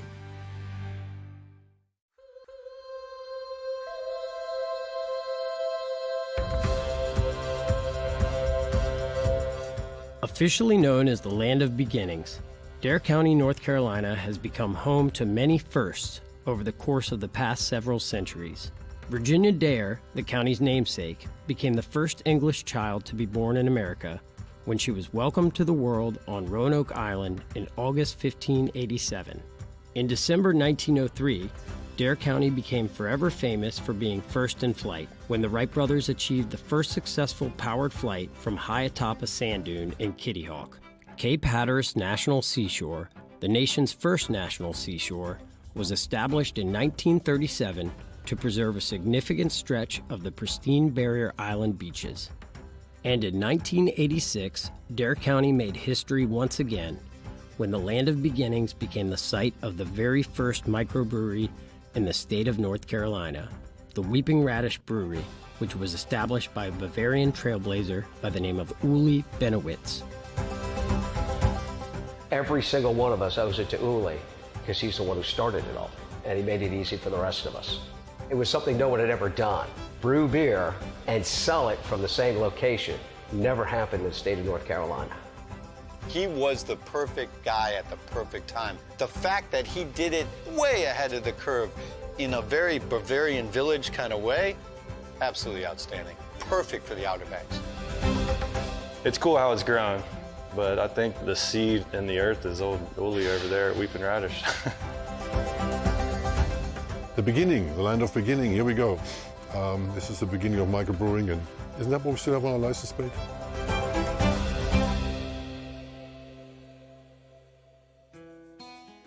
I came to America in 1980, came from Germany. In 1985, my brother called me one day and said, a friend of mine has a brewery, I can sell it to you cheap, and you can make real beer in America. I actually got up with Eddie Green from the Christmas shop. I met with ABC in Raleigh, and they were very nice and listened to what we wanted to do down here. And they said, wow, this is a great idea, never heard of it, but we hate to tell you this, but it's illegal. Before I left the commission with a very sad face, the chairman of the commission said, why don't you go ahead and change the law, and we'll help you do it. At that time, Manteo was well represented politically in Raleigh. We had Mark Basnight in his first years in the Senate. Mark said, whatever, if you want to do it, we'll get it through. In less than 6 months, we had a bill allowing brew pubs to come to the state of North Carolina, which was a fabulous process. On July 4th, '86 is when it all happened. Now everybody knows microbrewed beer, it's no big deal. Thanks to his efforts to break down the legislative barrier that blocked a craft beer industry from beginning on the Outer Banks, Benowitz not only paved the way for his own successful business, he ultimately made it possible for several other entrepreneurs to follow in his footsteps and build the craft brewing industry that is booming both in Dare County and throughout the entire Tar Heel state today.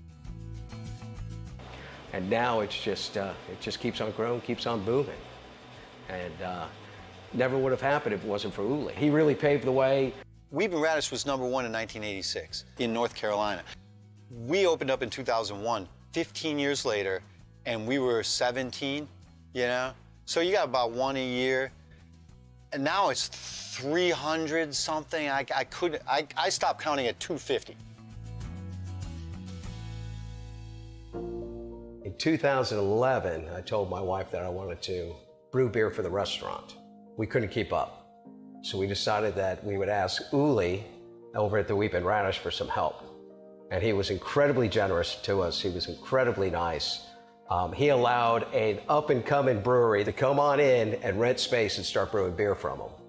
Now we've had 2 breweries that have started in Manteo. Despite the rapid growth of Dare County's craft beer industry and the establishment of several new breweries over the past few years, the sense of camaraderie that exists among their founders far outweighs any rivalries among those who are operating within the local craft brewing community. It's a very welcoming community. We're all in it for the same reasons. We all have the same interests. It's just kind of natural. We all kind of flock together and help each other out. It's not a competition. That whole thing about competition doesn't really exist here. Everybody here is so busy living, they're not really worried about trying to snatch up your customers. Really, no one's stepping on anybody's toes.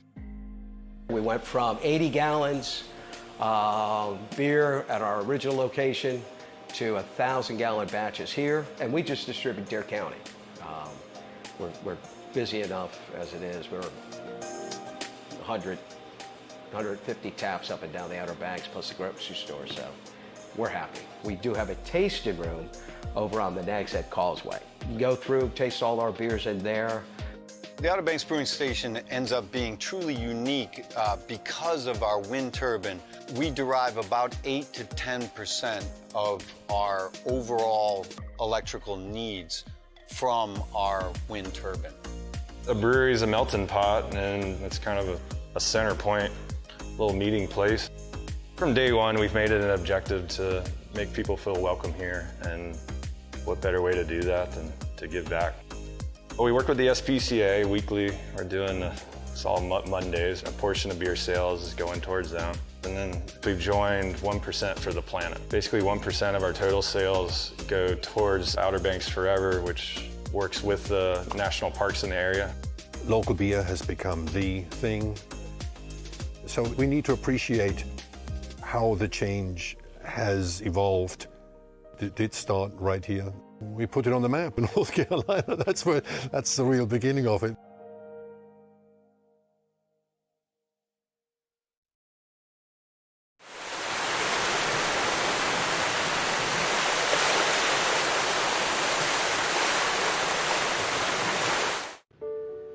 We have a basic human need to feel connected to nature, to the idea of something bigger, to one another. The Outer Banks of North Carolina, a chain of barrier islands shaped by wind and water, connected by the elements, just open spaces and endless possibilities.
Whether you're here for a week or one long weekend, Explore nature, surrounded by the ocean and beside the ones you love.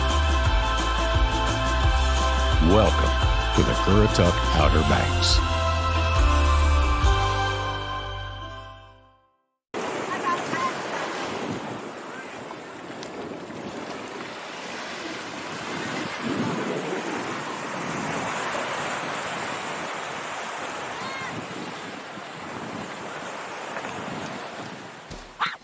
Strap in, folks. We're headed to Ocracoke Island. It's North Carolina's not-so-secret paradise. And if you're interested in going to Ocracoke, the first thing you have to do is hitch a ride on one of these ferries. You can get to the island from several different ferries. Some of them are free, some of them are not free. But the big secret with the ferries is making sure that you go at the right time.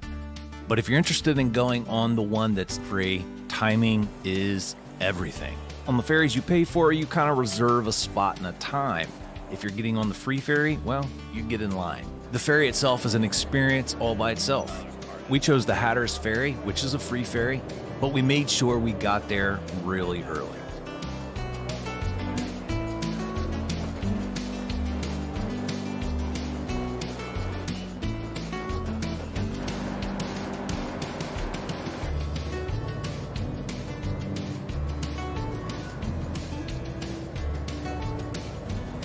However, when we got off the ferry, it was a whole different story. You could see all the people that were lining up to get on the ferry and get off the island. It was just car after car after car. It was insane. So trust me, timing is everything when using the free ferry, whether it's going to the island or getting off the island.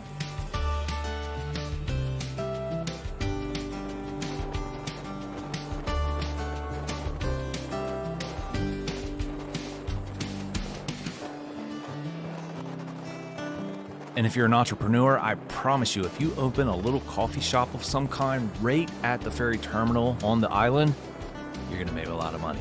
All these people are looking for a cup of coffee or a place to hang out. I think the main reason people go to Ocracoke is the sand and the shoreline and everything that comes with that. One of the great things I've experienced about Ocracoke is the beaches aren't crazy busy. They can be windy, but not crazy busy. I'm from Delaware, and when you go to a beach in Delaware, it is insane in the summertime. It's way too busy. In Ocracoke, it's a different ball game because you got to work to get to the island. And so the masses don't really come, although it is getting more crowded. But the beach, it's just peaceful. Now, if you want to take your beach game up another level, well, rent a boat and then take your crew out to one of the isolated islands. It's an experience that I can't really describe with words. You truly have to experience it.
Of my trips to Ocracoke, I think some of the best moments were the days we rented a boat and we just went and explored.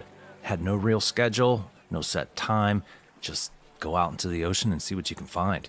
Now, being from Delaware, I'm very fortunate in that we have our own ocean and our own bays, and we have our own sandbars.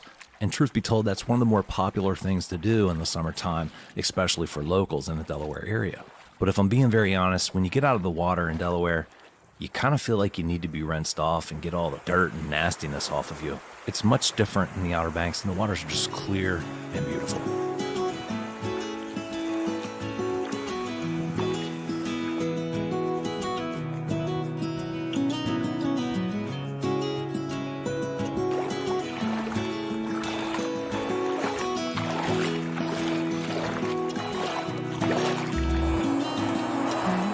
The island just has this wonderful vibe. There's a lot of historic charm. It's a quaint area, and there's some pretty famous places that you have to go if you ever make it to Ocracoke, like Howard's Pub. If you're into books, there's books to be read. For the artsy folks out there, you got Deepwater Pottery and Craft Gallery. And if you need to get your caffeine or sweet fix, Ocracoke Coffee Company is mandatory. But let's talk a little bit more about the historic side, specifically in regards to pirates. There's a beautiful part of Ocracoke called Springer's Point. It's like stepping into a different world. It's shrouded in legends from pirates to hidden treasures, you name it. It's said to be the notorious pirate Blackbeard's hangout when he was on the island. There's ghost stories about how the pirates can be seen hanging in their hammocks on the trees that line the edge of the beach. There's just this air of mystery that kind of hangs over the place. When you go to Springer's Point, you're not just exploring a place, you're exploring history, nature, and maybe even a little bit of the unknown. Springer's Point starts with just a little parking lot outside the main trail. The main trail to Springer's Point is part of the adventure. It's surrounded by awesome scenery.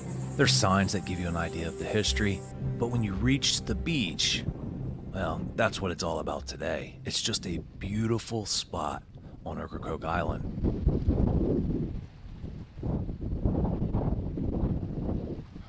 That's my YouTube channel. Thanks for 2 subscribers. If you visit Ocracoke in the summertime, there's going to be people parasailing. They say the view up there is amazing. Our kids this year wanted to verify, so we booked them a trip, and up they went.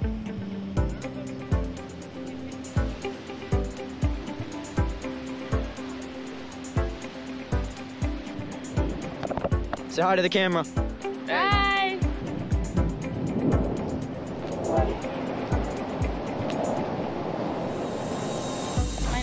Oh my gosh. Woo! So many bug bites. All right, we're starting to descend. Ah!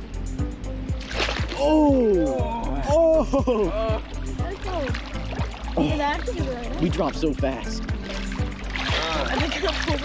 There we go.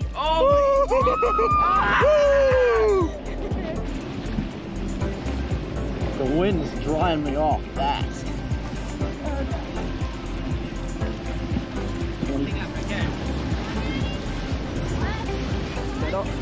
How was that?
If you're not into parasailing, you can hang out at Smackin' Alleys right on the water, have some amazing mimosas and a nice brunch. It's a perfect spot to wait for those that did go parasailing. Ocracoke has a fig festival that happens in early August, and we just happen to be there at the right time. You can go and listen to some live local music, buy some knickknacks or some souvenirs from the vendors, and have some baked goods that are all centered around Ocracoke's famous figs. You can get your very own fig tree from one of the vendors there at the festival. I think the festival embodies what Ocracoke is all about, and it's truly just a wonderful experience. I hope you guys enjoyed the video. I'd appreciate it if you share the video. It helps me reach more people and grow the channel and bring you more content just like this. Have a great day, and I can't wait to see you on the next video.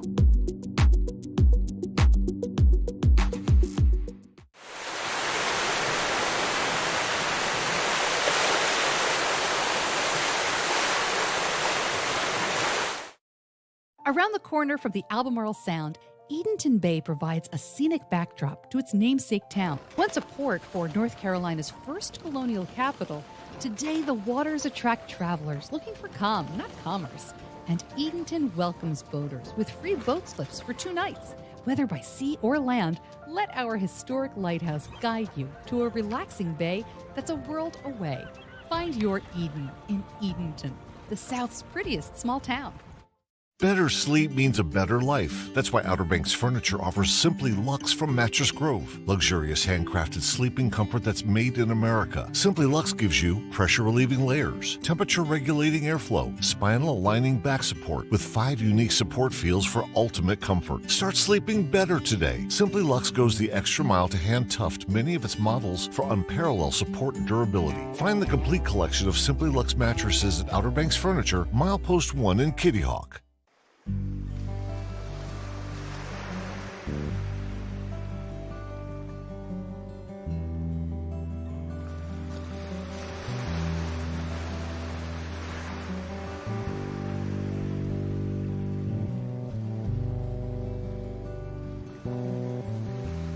My hope is that people can always experience the awe of the sea, finding peace in its majesty and the unceasing rhythm of its waves.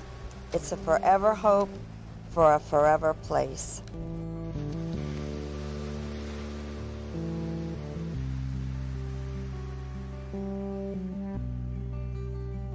The Little Red Mailbox is here to provide hope to others. People can come here and write their dreams, their wishes, their fears, and other people respond to them, and they're never alone. The idea of the Little Red Mailbox came about last July 19, 2014. I had been coming here after my daily workouts with a cup of coffee, just to think after I lost my mom. And I decided to call the town about my thought about placing a Little Red Mailbox here and keep a journal inside for people to write a note of hope. The sign artist actually drew a picture and made a card of the Little Red Mailbox, and Sue asked us if we could have it transferred into a sign, and with the artist's permission, I had a local sign maker develop the sign for us. On June 8, 2015, the sign was presented to the Board of Commissioners for their approval, and Sue Goodrich was there with the artist, and everybody approved. At first, people didn't know how this would work, and so far it has worked beautifully. People come here on a daily basis to write notes, sit at the bench, and enjoy the ocean. The Little Red Mailbox is another great example of what makes Cordova Hills special. Special people, residents, citizens that come up with really unique ideas to give people the flavor of our town. And this mailbox, where you can leave messages of hope or inspiration, is just a great testament to the people that are here in our town. We have so many different types of notes. People that have been married here, a couple that just found out they were pregnant. I believe this red mailbox is making people actually come together through writing and feeling less alone in this world.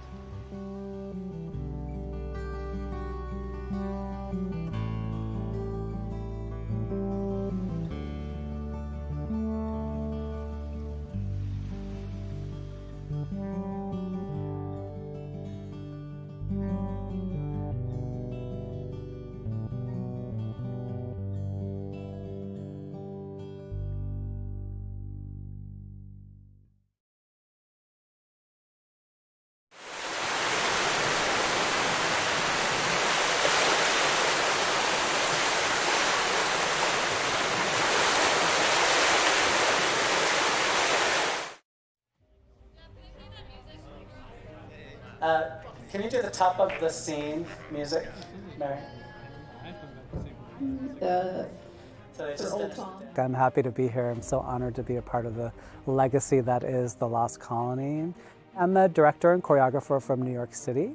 Lucky to work on lots of Broadway shows, Big Fish, Scottsboro Boys, Young Frankenstein. I tend to mostly work on big musicals. I've done a lot of shows for Disney. It's a legacy here. The Lost Colony is a long-standing production.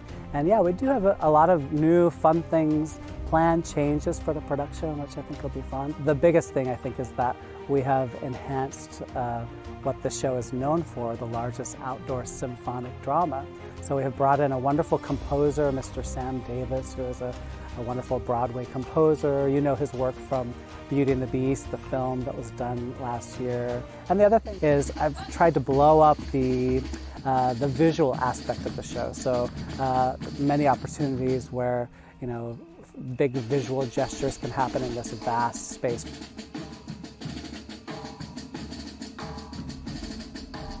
It's really a bringing to life of this real-life mystery.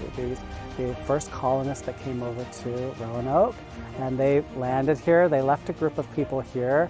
They went back for more supplies. They finally made it back 3 years later, and that colony had disappeared.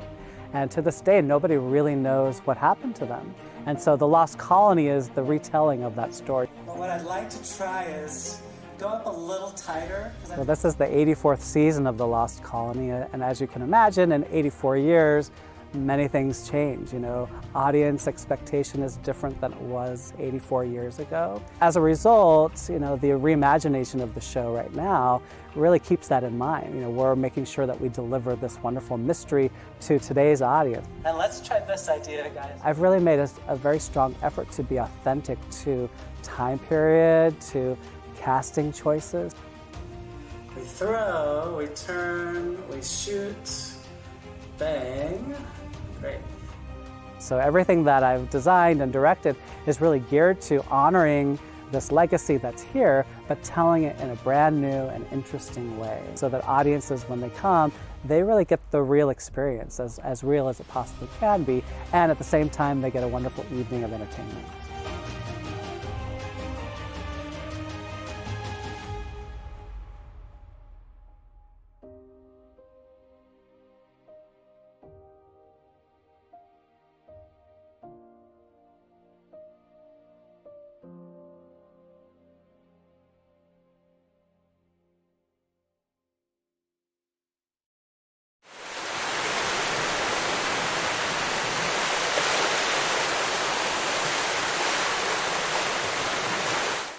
For over 40 years, I've dreamed of building a bigger and better Jolly Roger. And now your dream is a reality. Yay! Carol Ann has transformed the Jolly Roger into the hottest new restaurant and bar that is the best venue on the beach for great entertainment, gaming tables, and NTN games. My dream has come true, and I can't wait to share our new restaurant and bar with you. Come see us at the new Jolly Roger. It's classic Outer Banks. The Jolly Roger Restaurant. Oh, Santa here again for the Christmas shop and general store. You know, the general store has long been a favorite destination within our shop. You'll find favorites like candies and fudge, Heights chocolates, and ready-made Bavarian nuts. Plus, we offer a wide selection of made in North Carolina items, old-time candy, sodas, and more. And our wine section has an even larger selection than last year. With more wine tasting opportunities, it's all part of the experience at the Christmas shop and general store. Let's talk quality. Benchmade quality from American hardwoods and handcrafted in the USA. That's the Benchmade collection from Bassett, exclusively at Outer Banks Furniture. Each piece is meticulously crafted from Appalachian maple, cherry, or oak, and made to order one at a time by American artisans in Bassett, Virginia. From a live edge table to a sharp modern edge, Benchmade has your look. Find the Benchmade collection from Bassett exclusively at Outer Banks Furniture, Milepost 1 in Kitty Hawk.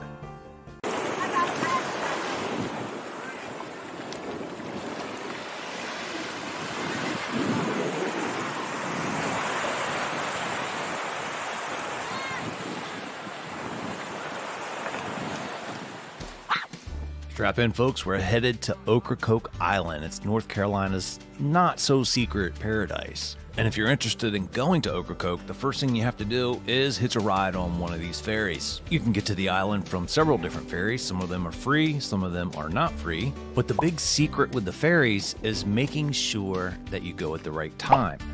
But if you're interested in going on the one that's free, timing is everything. On the ferries you pay for, you kind of reserve a spot and a time. If you're getting on the free ferry, well, you get in line. The ferry itself is an experience all by itself. We chose the Hatteras Ferry, which is a free ferry, but we made sure we got there really early.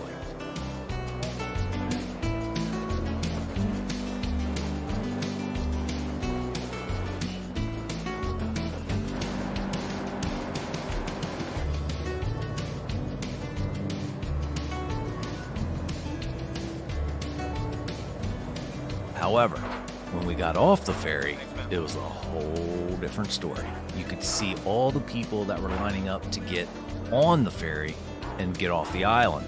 It was just car after car after car. It was insane. So trust me, timing is everything when using the free ferry, whether it's going to the island or getting off the island.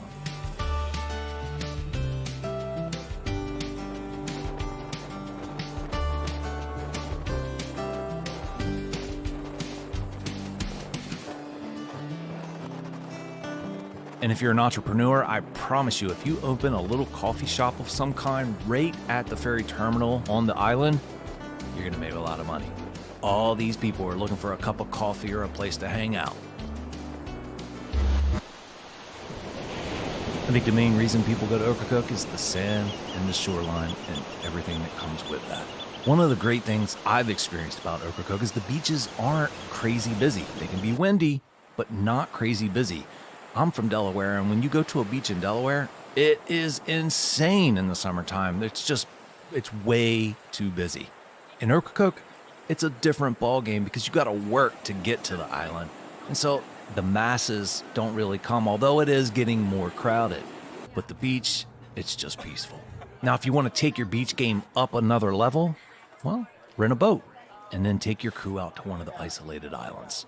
It's an experience that I can't really describe with words. You truly have to experience it.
Of my trips to Ocracoke, I think some of the best moments were the days we rented a boat and we just went and explored.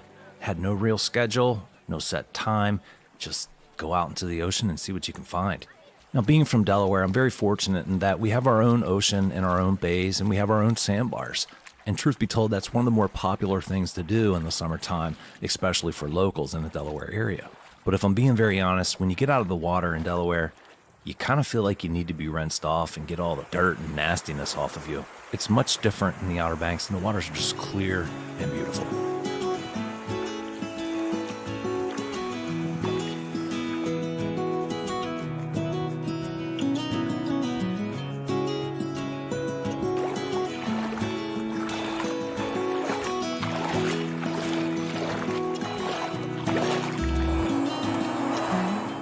island just has this wonderful vibe. There's a lot of historic charm. It's a quaint area. And there's some pretty famous places that you have to go if you ever make it to Ocracoke, like Howard's Pub. If you're into books, there's books to be read. For the artsy folks out there, you got Deepwater Pottery and Craft Gallery.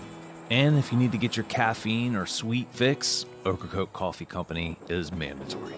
But let's talk a little bit more about the historic side, specifically in regards to pirates. There's a beautiful part of Ocracoke called Springer's Point. It's like stepping into a different world. It's shrouded in legends from pirates to hidden treasures, you name it. It's said to be the notorious pirate Blackbeard's hangout when he was on the island. There's ghost stories about how the pirates can be seen hanging in their hammocks on the trees that line the edge of the beach. There's just this air of mystery that kind of hangs over the place. When you go to Springer's Point, you're not just exploring a place, you're exploring history, nature, and maybe even a little bit of the unknown. Springer's Point starts with just a little parking lot outside the main trail. The main trail to Springer's Point is part of the adventure. It's surrounded by awesome scenery. There's signs that give you an idea of the history, but when you reach the beach, well, that's what it's all about today. It's just a beautiful spot on Ocracoke Island.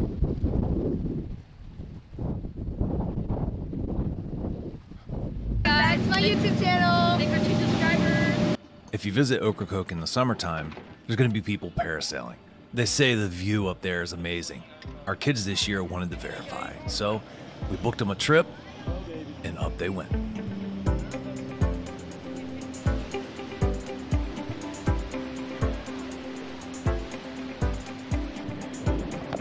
Say hi to the camera. Bye.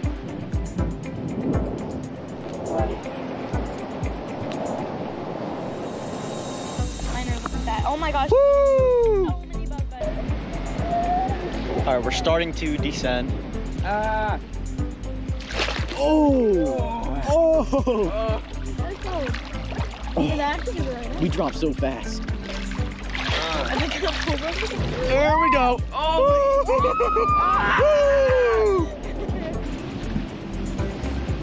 The wind is drying me off fast.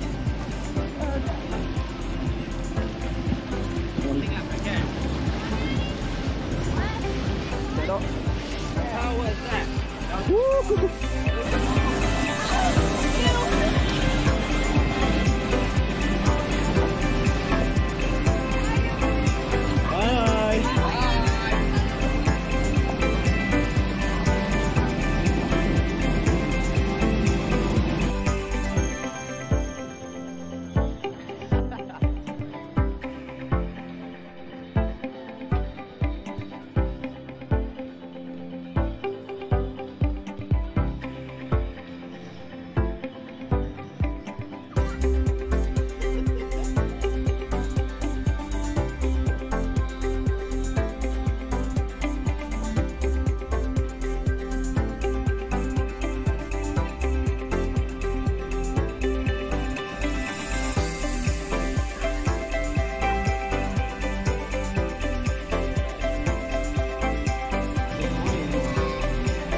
If you're not into parasailing, you can hang out at Smackin' Alleys right on the water, have some amazing mimosas and a nice brunch. It's a perfect spot to wait for those that did go parasailing. Ocracoke has a fig festival that happens in early August, and we just happen to be there at the right time. You can go and listen to some live local music, buy some knickknacks or some souvenirs from the vendors, and have some baked goods that are all centered around Ocracoke's famous figs. You can get your very own fig tree from one of the vendors there at the festival. I think the festival embodies what Ocracoke is all about, and it's truly just a wonderful experience. I hope you guys enjoyed the video. I'd appreciate it if you share the video. It helps me reach more people and grow the channel and bring you more content just like this. Have a great day, and I can't wait to see you on the next video.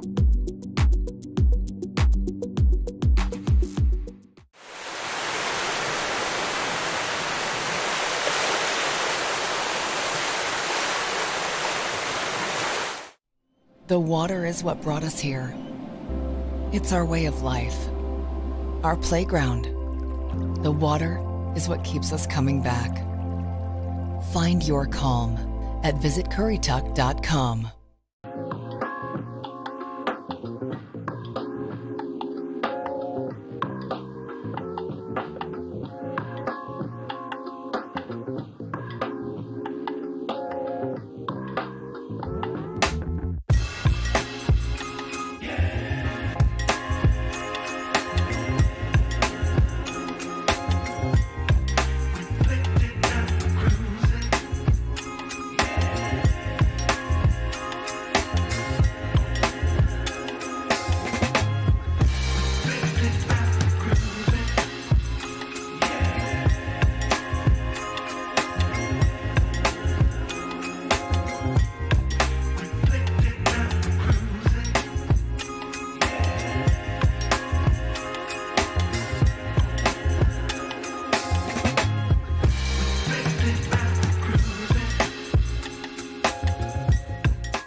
Nothing beats a day at the beach, but the power of the ocean deserves everyone's respect.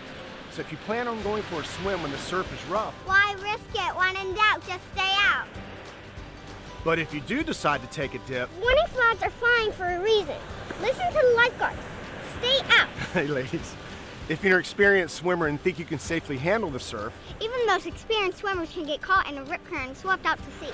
Stay on the shoreline. if the waves are rough, be sure to take a flotation device, such as a raft or a bodyboard.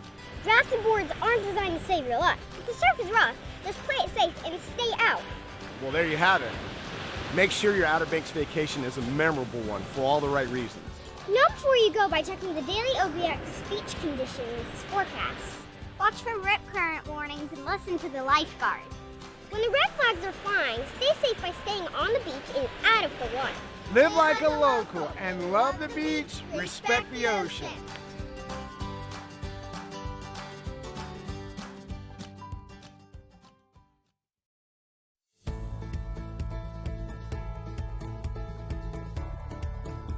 Every lifeguard stand, you'll find a rip current sign with some information. Every public access should have those rip current signs as well. Rip currents account for about 80% of our rescues, and we can see approximately 200 to 300 rescues due to rip currents every season. A rip current is a long, narrow, strong current of water flowing out to sea.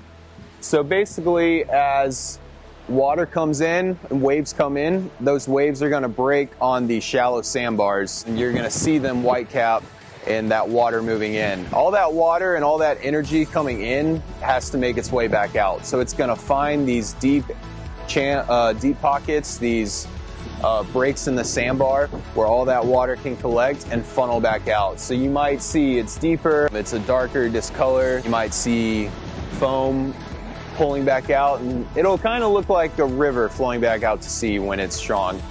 A big thing we can say is talk to your lifeguard, ask them where the rip currents are that day, let them show you where they are, how you spot them, and then having flotation is one of the biggest things. Always kind of have something with you out when you're in the ocean that you can float on. A boogie board, a life vest, a surfboard, anything that could float you if you find yourself in trouble. Yeah, so if you find yourself in a rip current, biggest thing is don't panic. A lot of rescues become worse when people start to panic. They try to fight the current back in and they overexhaust themselves. So back to flotation, that's the biggest thing we try to harp on, having something you can float on, and you could sit out there as long as you need until we can come help you out of it. A lot of new studies are showing that rip currents often cycle people back in, so you might find yourself drift out of that rip and be able to catch a wave back in, or you might find it cycle you back to a shallow spot where you can walk on in. And then the other thing we've always used to say is swim parallel to shore. So if you swim laterally parallel along the shore, you can find yourself to one of those shallower sandbars where you can swim or walk in and you're not fighting that rip current.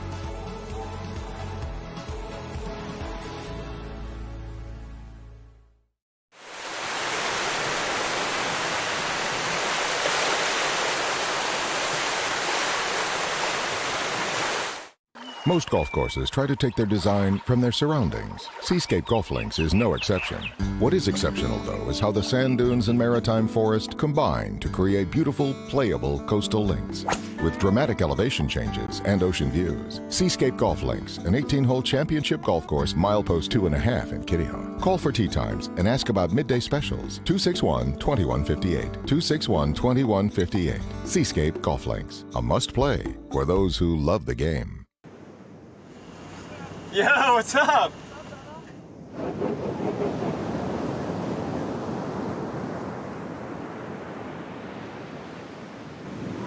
Yeah, Cyrus. What? Oh, Vinny! Vinny just got, oh my God.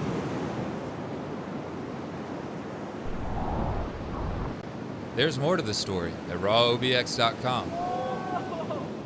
Hi, this is Joey the Wine Guy, located in the general store of the Christmas Shop at General Store, located in Manteo, North Carolina, right here on historic Roanoke Island. Join me daily from 11 to 5 for free wine tastings here at the General Store, where you can try it before you buy it. Be sure and try our featured German Christmas wine, just the thing to get you in the Christmas spirit all year long. And don't forget to ask me about special pricing on 6 and 12 bottle cases. Whether you're looking for a Chardonnay, a Cabernet, or your favorite Merlot, we've got it here at the Christmas Shop at General Store.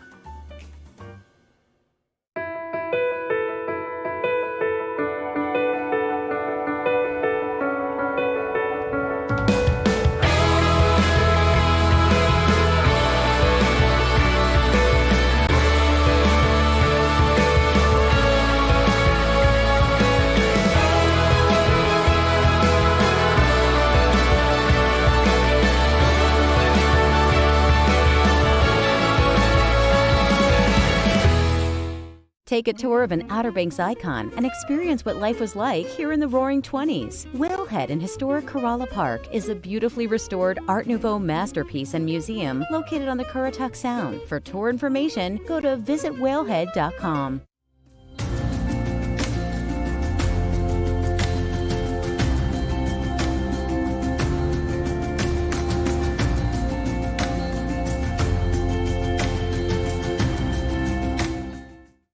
Did you know that digging holes at the beach can be extremely dangerous or even deadly? New Jersey's beaches just had a fatality. A boy from Maine on vacation was visiting and lost his life, and that is a very unfortunate thing. We want everybody to understand that digging holes is okay. It's a fun pastime for America's beaches. We want you to do it safely. No deeper than knee deep is a safe way to dig a hole and have a good time. The towns have spent a great deal of time and effort making the beaches safe for beachgoers. This is kind of a little bit of a new thing because suddenly we're talking about the beachgoers helping us keep the beaches safe for each other and us as well. The dangers to people digging holes are, as they're digging it, as they're getting in and out of it, cave-ins, depending on the size of the person, the depth of the hole, it might involve airway, life management, or it just might be a crush injury that still can be quite grave. Especially considering they've been out here all day long, they've been exerting themselves digging this hole. You're gonna have cave-ins, you're gonna have basically a landslide, and then you're also gonna have flooding, as swells come in. The impacts of digging holes and leaving them unfilled on the beach reach much farther than the general public. They also affect first responders, those patrolling the beach, and endangered wildlife. This is especially true for lifeguards on ATVs. They're out there every day from 10 to 6, and they're patrolling up and down the beach. And anybody who's worked the beach at some point in time has hit a hole, and when we do so, our heart stops for a moment. Because one of the first question we always ask ourselves is somebody in that hole? And luckily, knock on wood, it wasn't. But in that same token, what is the damage I've done to my vehicle? Some of these holes, when I talk about it, you probably get a vision of this child out there, this nice bevel to build a sandcastle. Some of these holes are large enough that I would actually sink my front of my truck in and be a catastrophic failure, no different than any crash, and I could be actually incapacitated as well as the truck and vehicle. Just one other issue that holes present, not only to humans, but to brief talk about the wildlife dangers. During the summer months, we have 5 different types of sea turtles that nest here in North Carolina. All those sea turtles are protected by state and federal laws. and all of them are either on the threatened or endangered list. And those holes can present dangers where those turtles coming up to nest can fall in the holes, get trapped, and potentially have fatal outcomes for the sea turtles.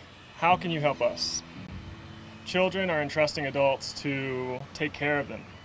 We want you as adults to supervise children and young adults when they're digging holes. If you see an unsafe situation on the beach, who do you call? Here in this county, we'd like you to call Dare Central Communications. That number is 252-473-3444. This is if you see somebody in distress in the water. This is if you see somebody that maybe dove in the water. This is also if you see a collapse hazard, a hole that is greater than knee depth, maybe up to chest deep, with children playing in it, with young adults playing in it. This can be life-threatening and was life-threatening recently. So we ask all individuals have a good time on the beach, but be responsible. Leave the beach with only footprints, and always fill in. After you dig it, it's always easier to fill in.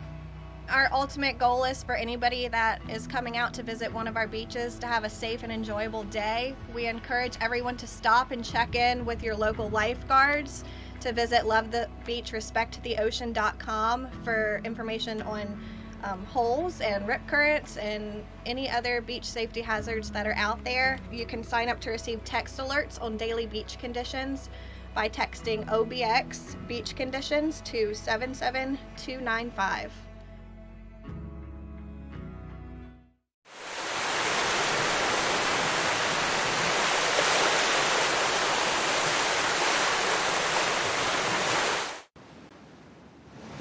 Tide's starting to come in now. What's up, guys? Looks like you found a good spot for us.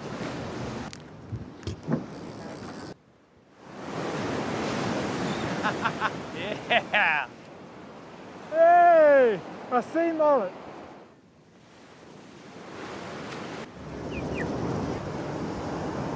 There's more to the story at rawobx.com.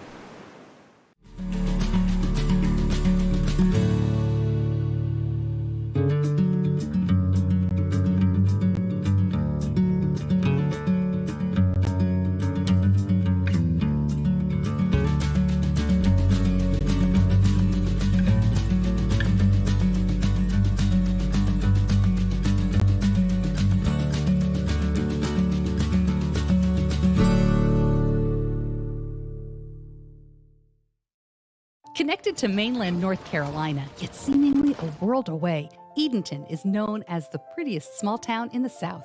Time passes slowly in the state's first colonial capital. The lure of historic sites, outdoor adventure, and friendly people draws visitors from near and far. Whether by car or boat, let our lighthouse be your beacon to a relaxing getaway on the Albemarle Sound. Find your Eden in Edenton, North Carolina, the South's prettiest small town.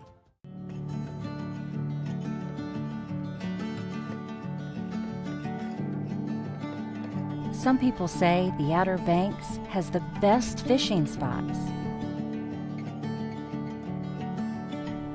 Some people talk too much. The Outer Banks of North Carolina, conveniently located just beyond compare.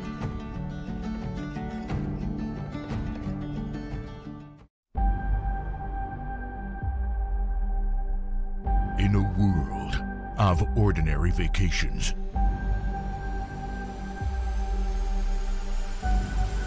live the extraordinary.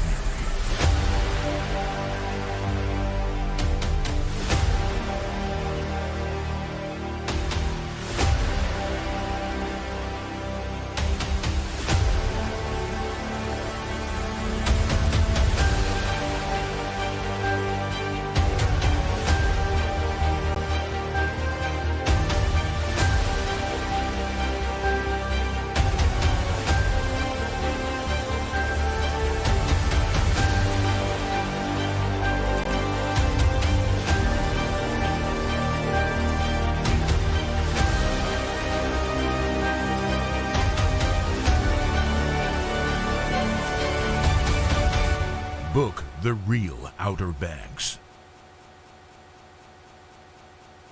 Take a tour of an Outer Banks icon and experience what life was like here in the Roaring 20s. Whalehead in historic Corolla Park is a beautifully restored Art Nouveau masterpiece and museum located on the Currituck Sound. For tour information, go to visitwhalehead.com. My name's Daryl Davies. I'm one of the people that started trying to work on getting this disc golf course built many years ago. This is Bob Sanders, where Tortugas lie. He's also been a very key person helping me out for the last couple years. I guess it started 8 years ago, trying to get the town to look at doing something about building a disc golf course. It's obviously trying to get a hold of land is very difficult, took time. The key feature was the Logan family got word of what we were doing. Their son enjoyed disc golf, and they were looking to do something in memory of their son. We had been looking for something to memorialize our son for some time, and when I read in the paper that the bomb track was being considered as a disc golf course, I showed up at the town meetings and got involved. Our son was like to think out of the box and do certain things that were maybe out of the ordinary a little bit, and disc golf appealed to him in his later teen years and early adult years. So something like this course is going to be a great memory for him. So we're glad the town was able to put it all together, and particularly Daryl Davies, who was basically responsible for most of the coordinating all the volunteer work, putting all these benches together, getting the signs made, and it looks like a great course, a great opportunity to romp through the woods here and enjoy, an hour's worth of fun. They stepped up and said, hey, we'd be interested in help get this kicked off, and with their donation, and that's when the ball really got rolling. From there, we got a committee started, and we had a bunch of ideas from the committee on what's the best use for this land that would be the most beneficial for the people of the town. This was one of the things that was on the list. I think one of the reasons this became successful and got through the list is because of the cost. We figured out a way to do this where it didn't cost necessarily the citizens of the town tax dollars to do it, and I went out and started raising money and finding sponsors, and the sponsors are what paid for the course. One of my sponsors, this gentleman, quickly jumped on board and helped us out. More than just sponsor, I mean, he's been out here he's been my right-hand man since day one. For the last 2 years, I've been coming out here and helping Daryl about every morning with a lot of sweat and a lot of hard work, but it's a labor of love. It's been a lot of fun. And the most exciting thing to me about this, besides being able to play disc golf in Kill Devil Hills, is just how many people are using this course and making new friends out here. So it's really been great. It's been a great experience. It's something that you can do with your friends, and like Daryl said, a lot of families come out here and play together, and people bring their dogs and stuff. So it's just, and it's bonding.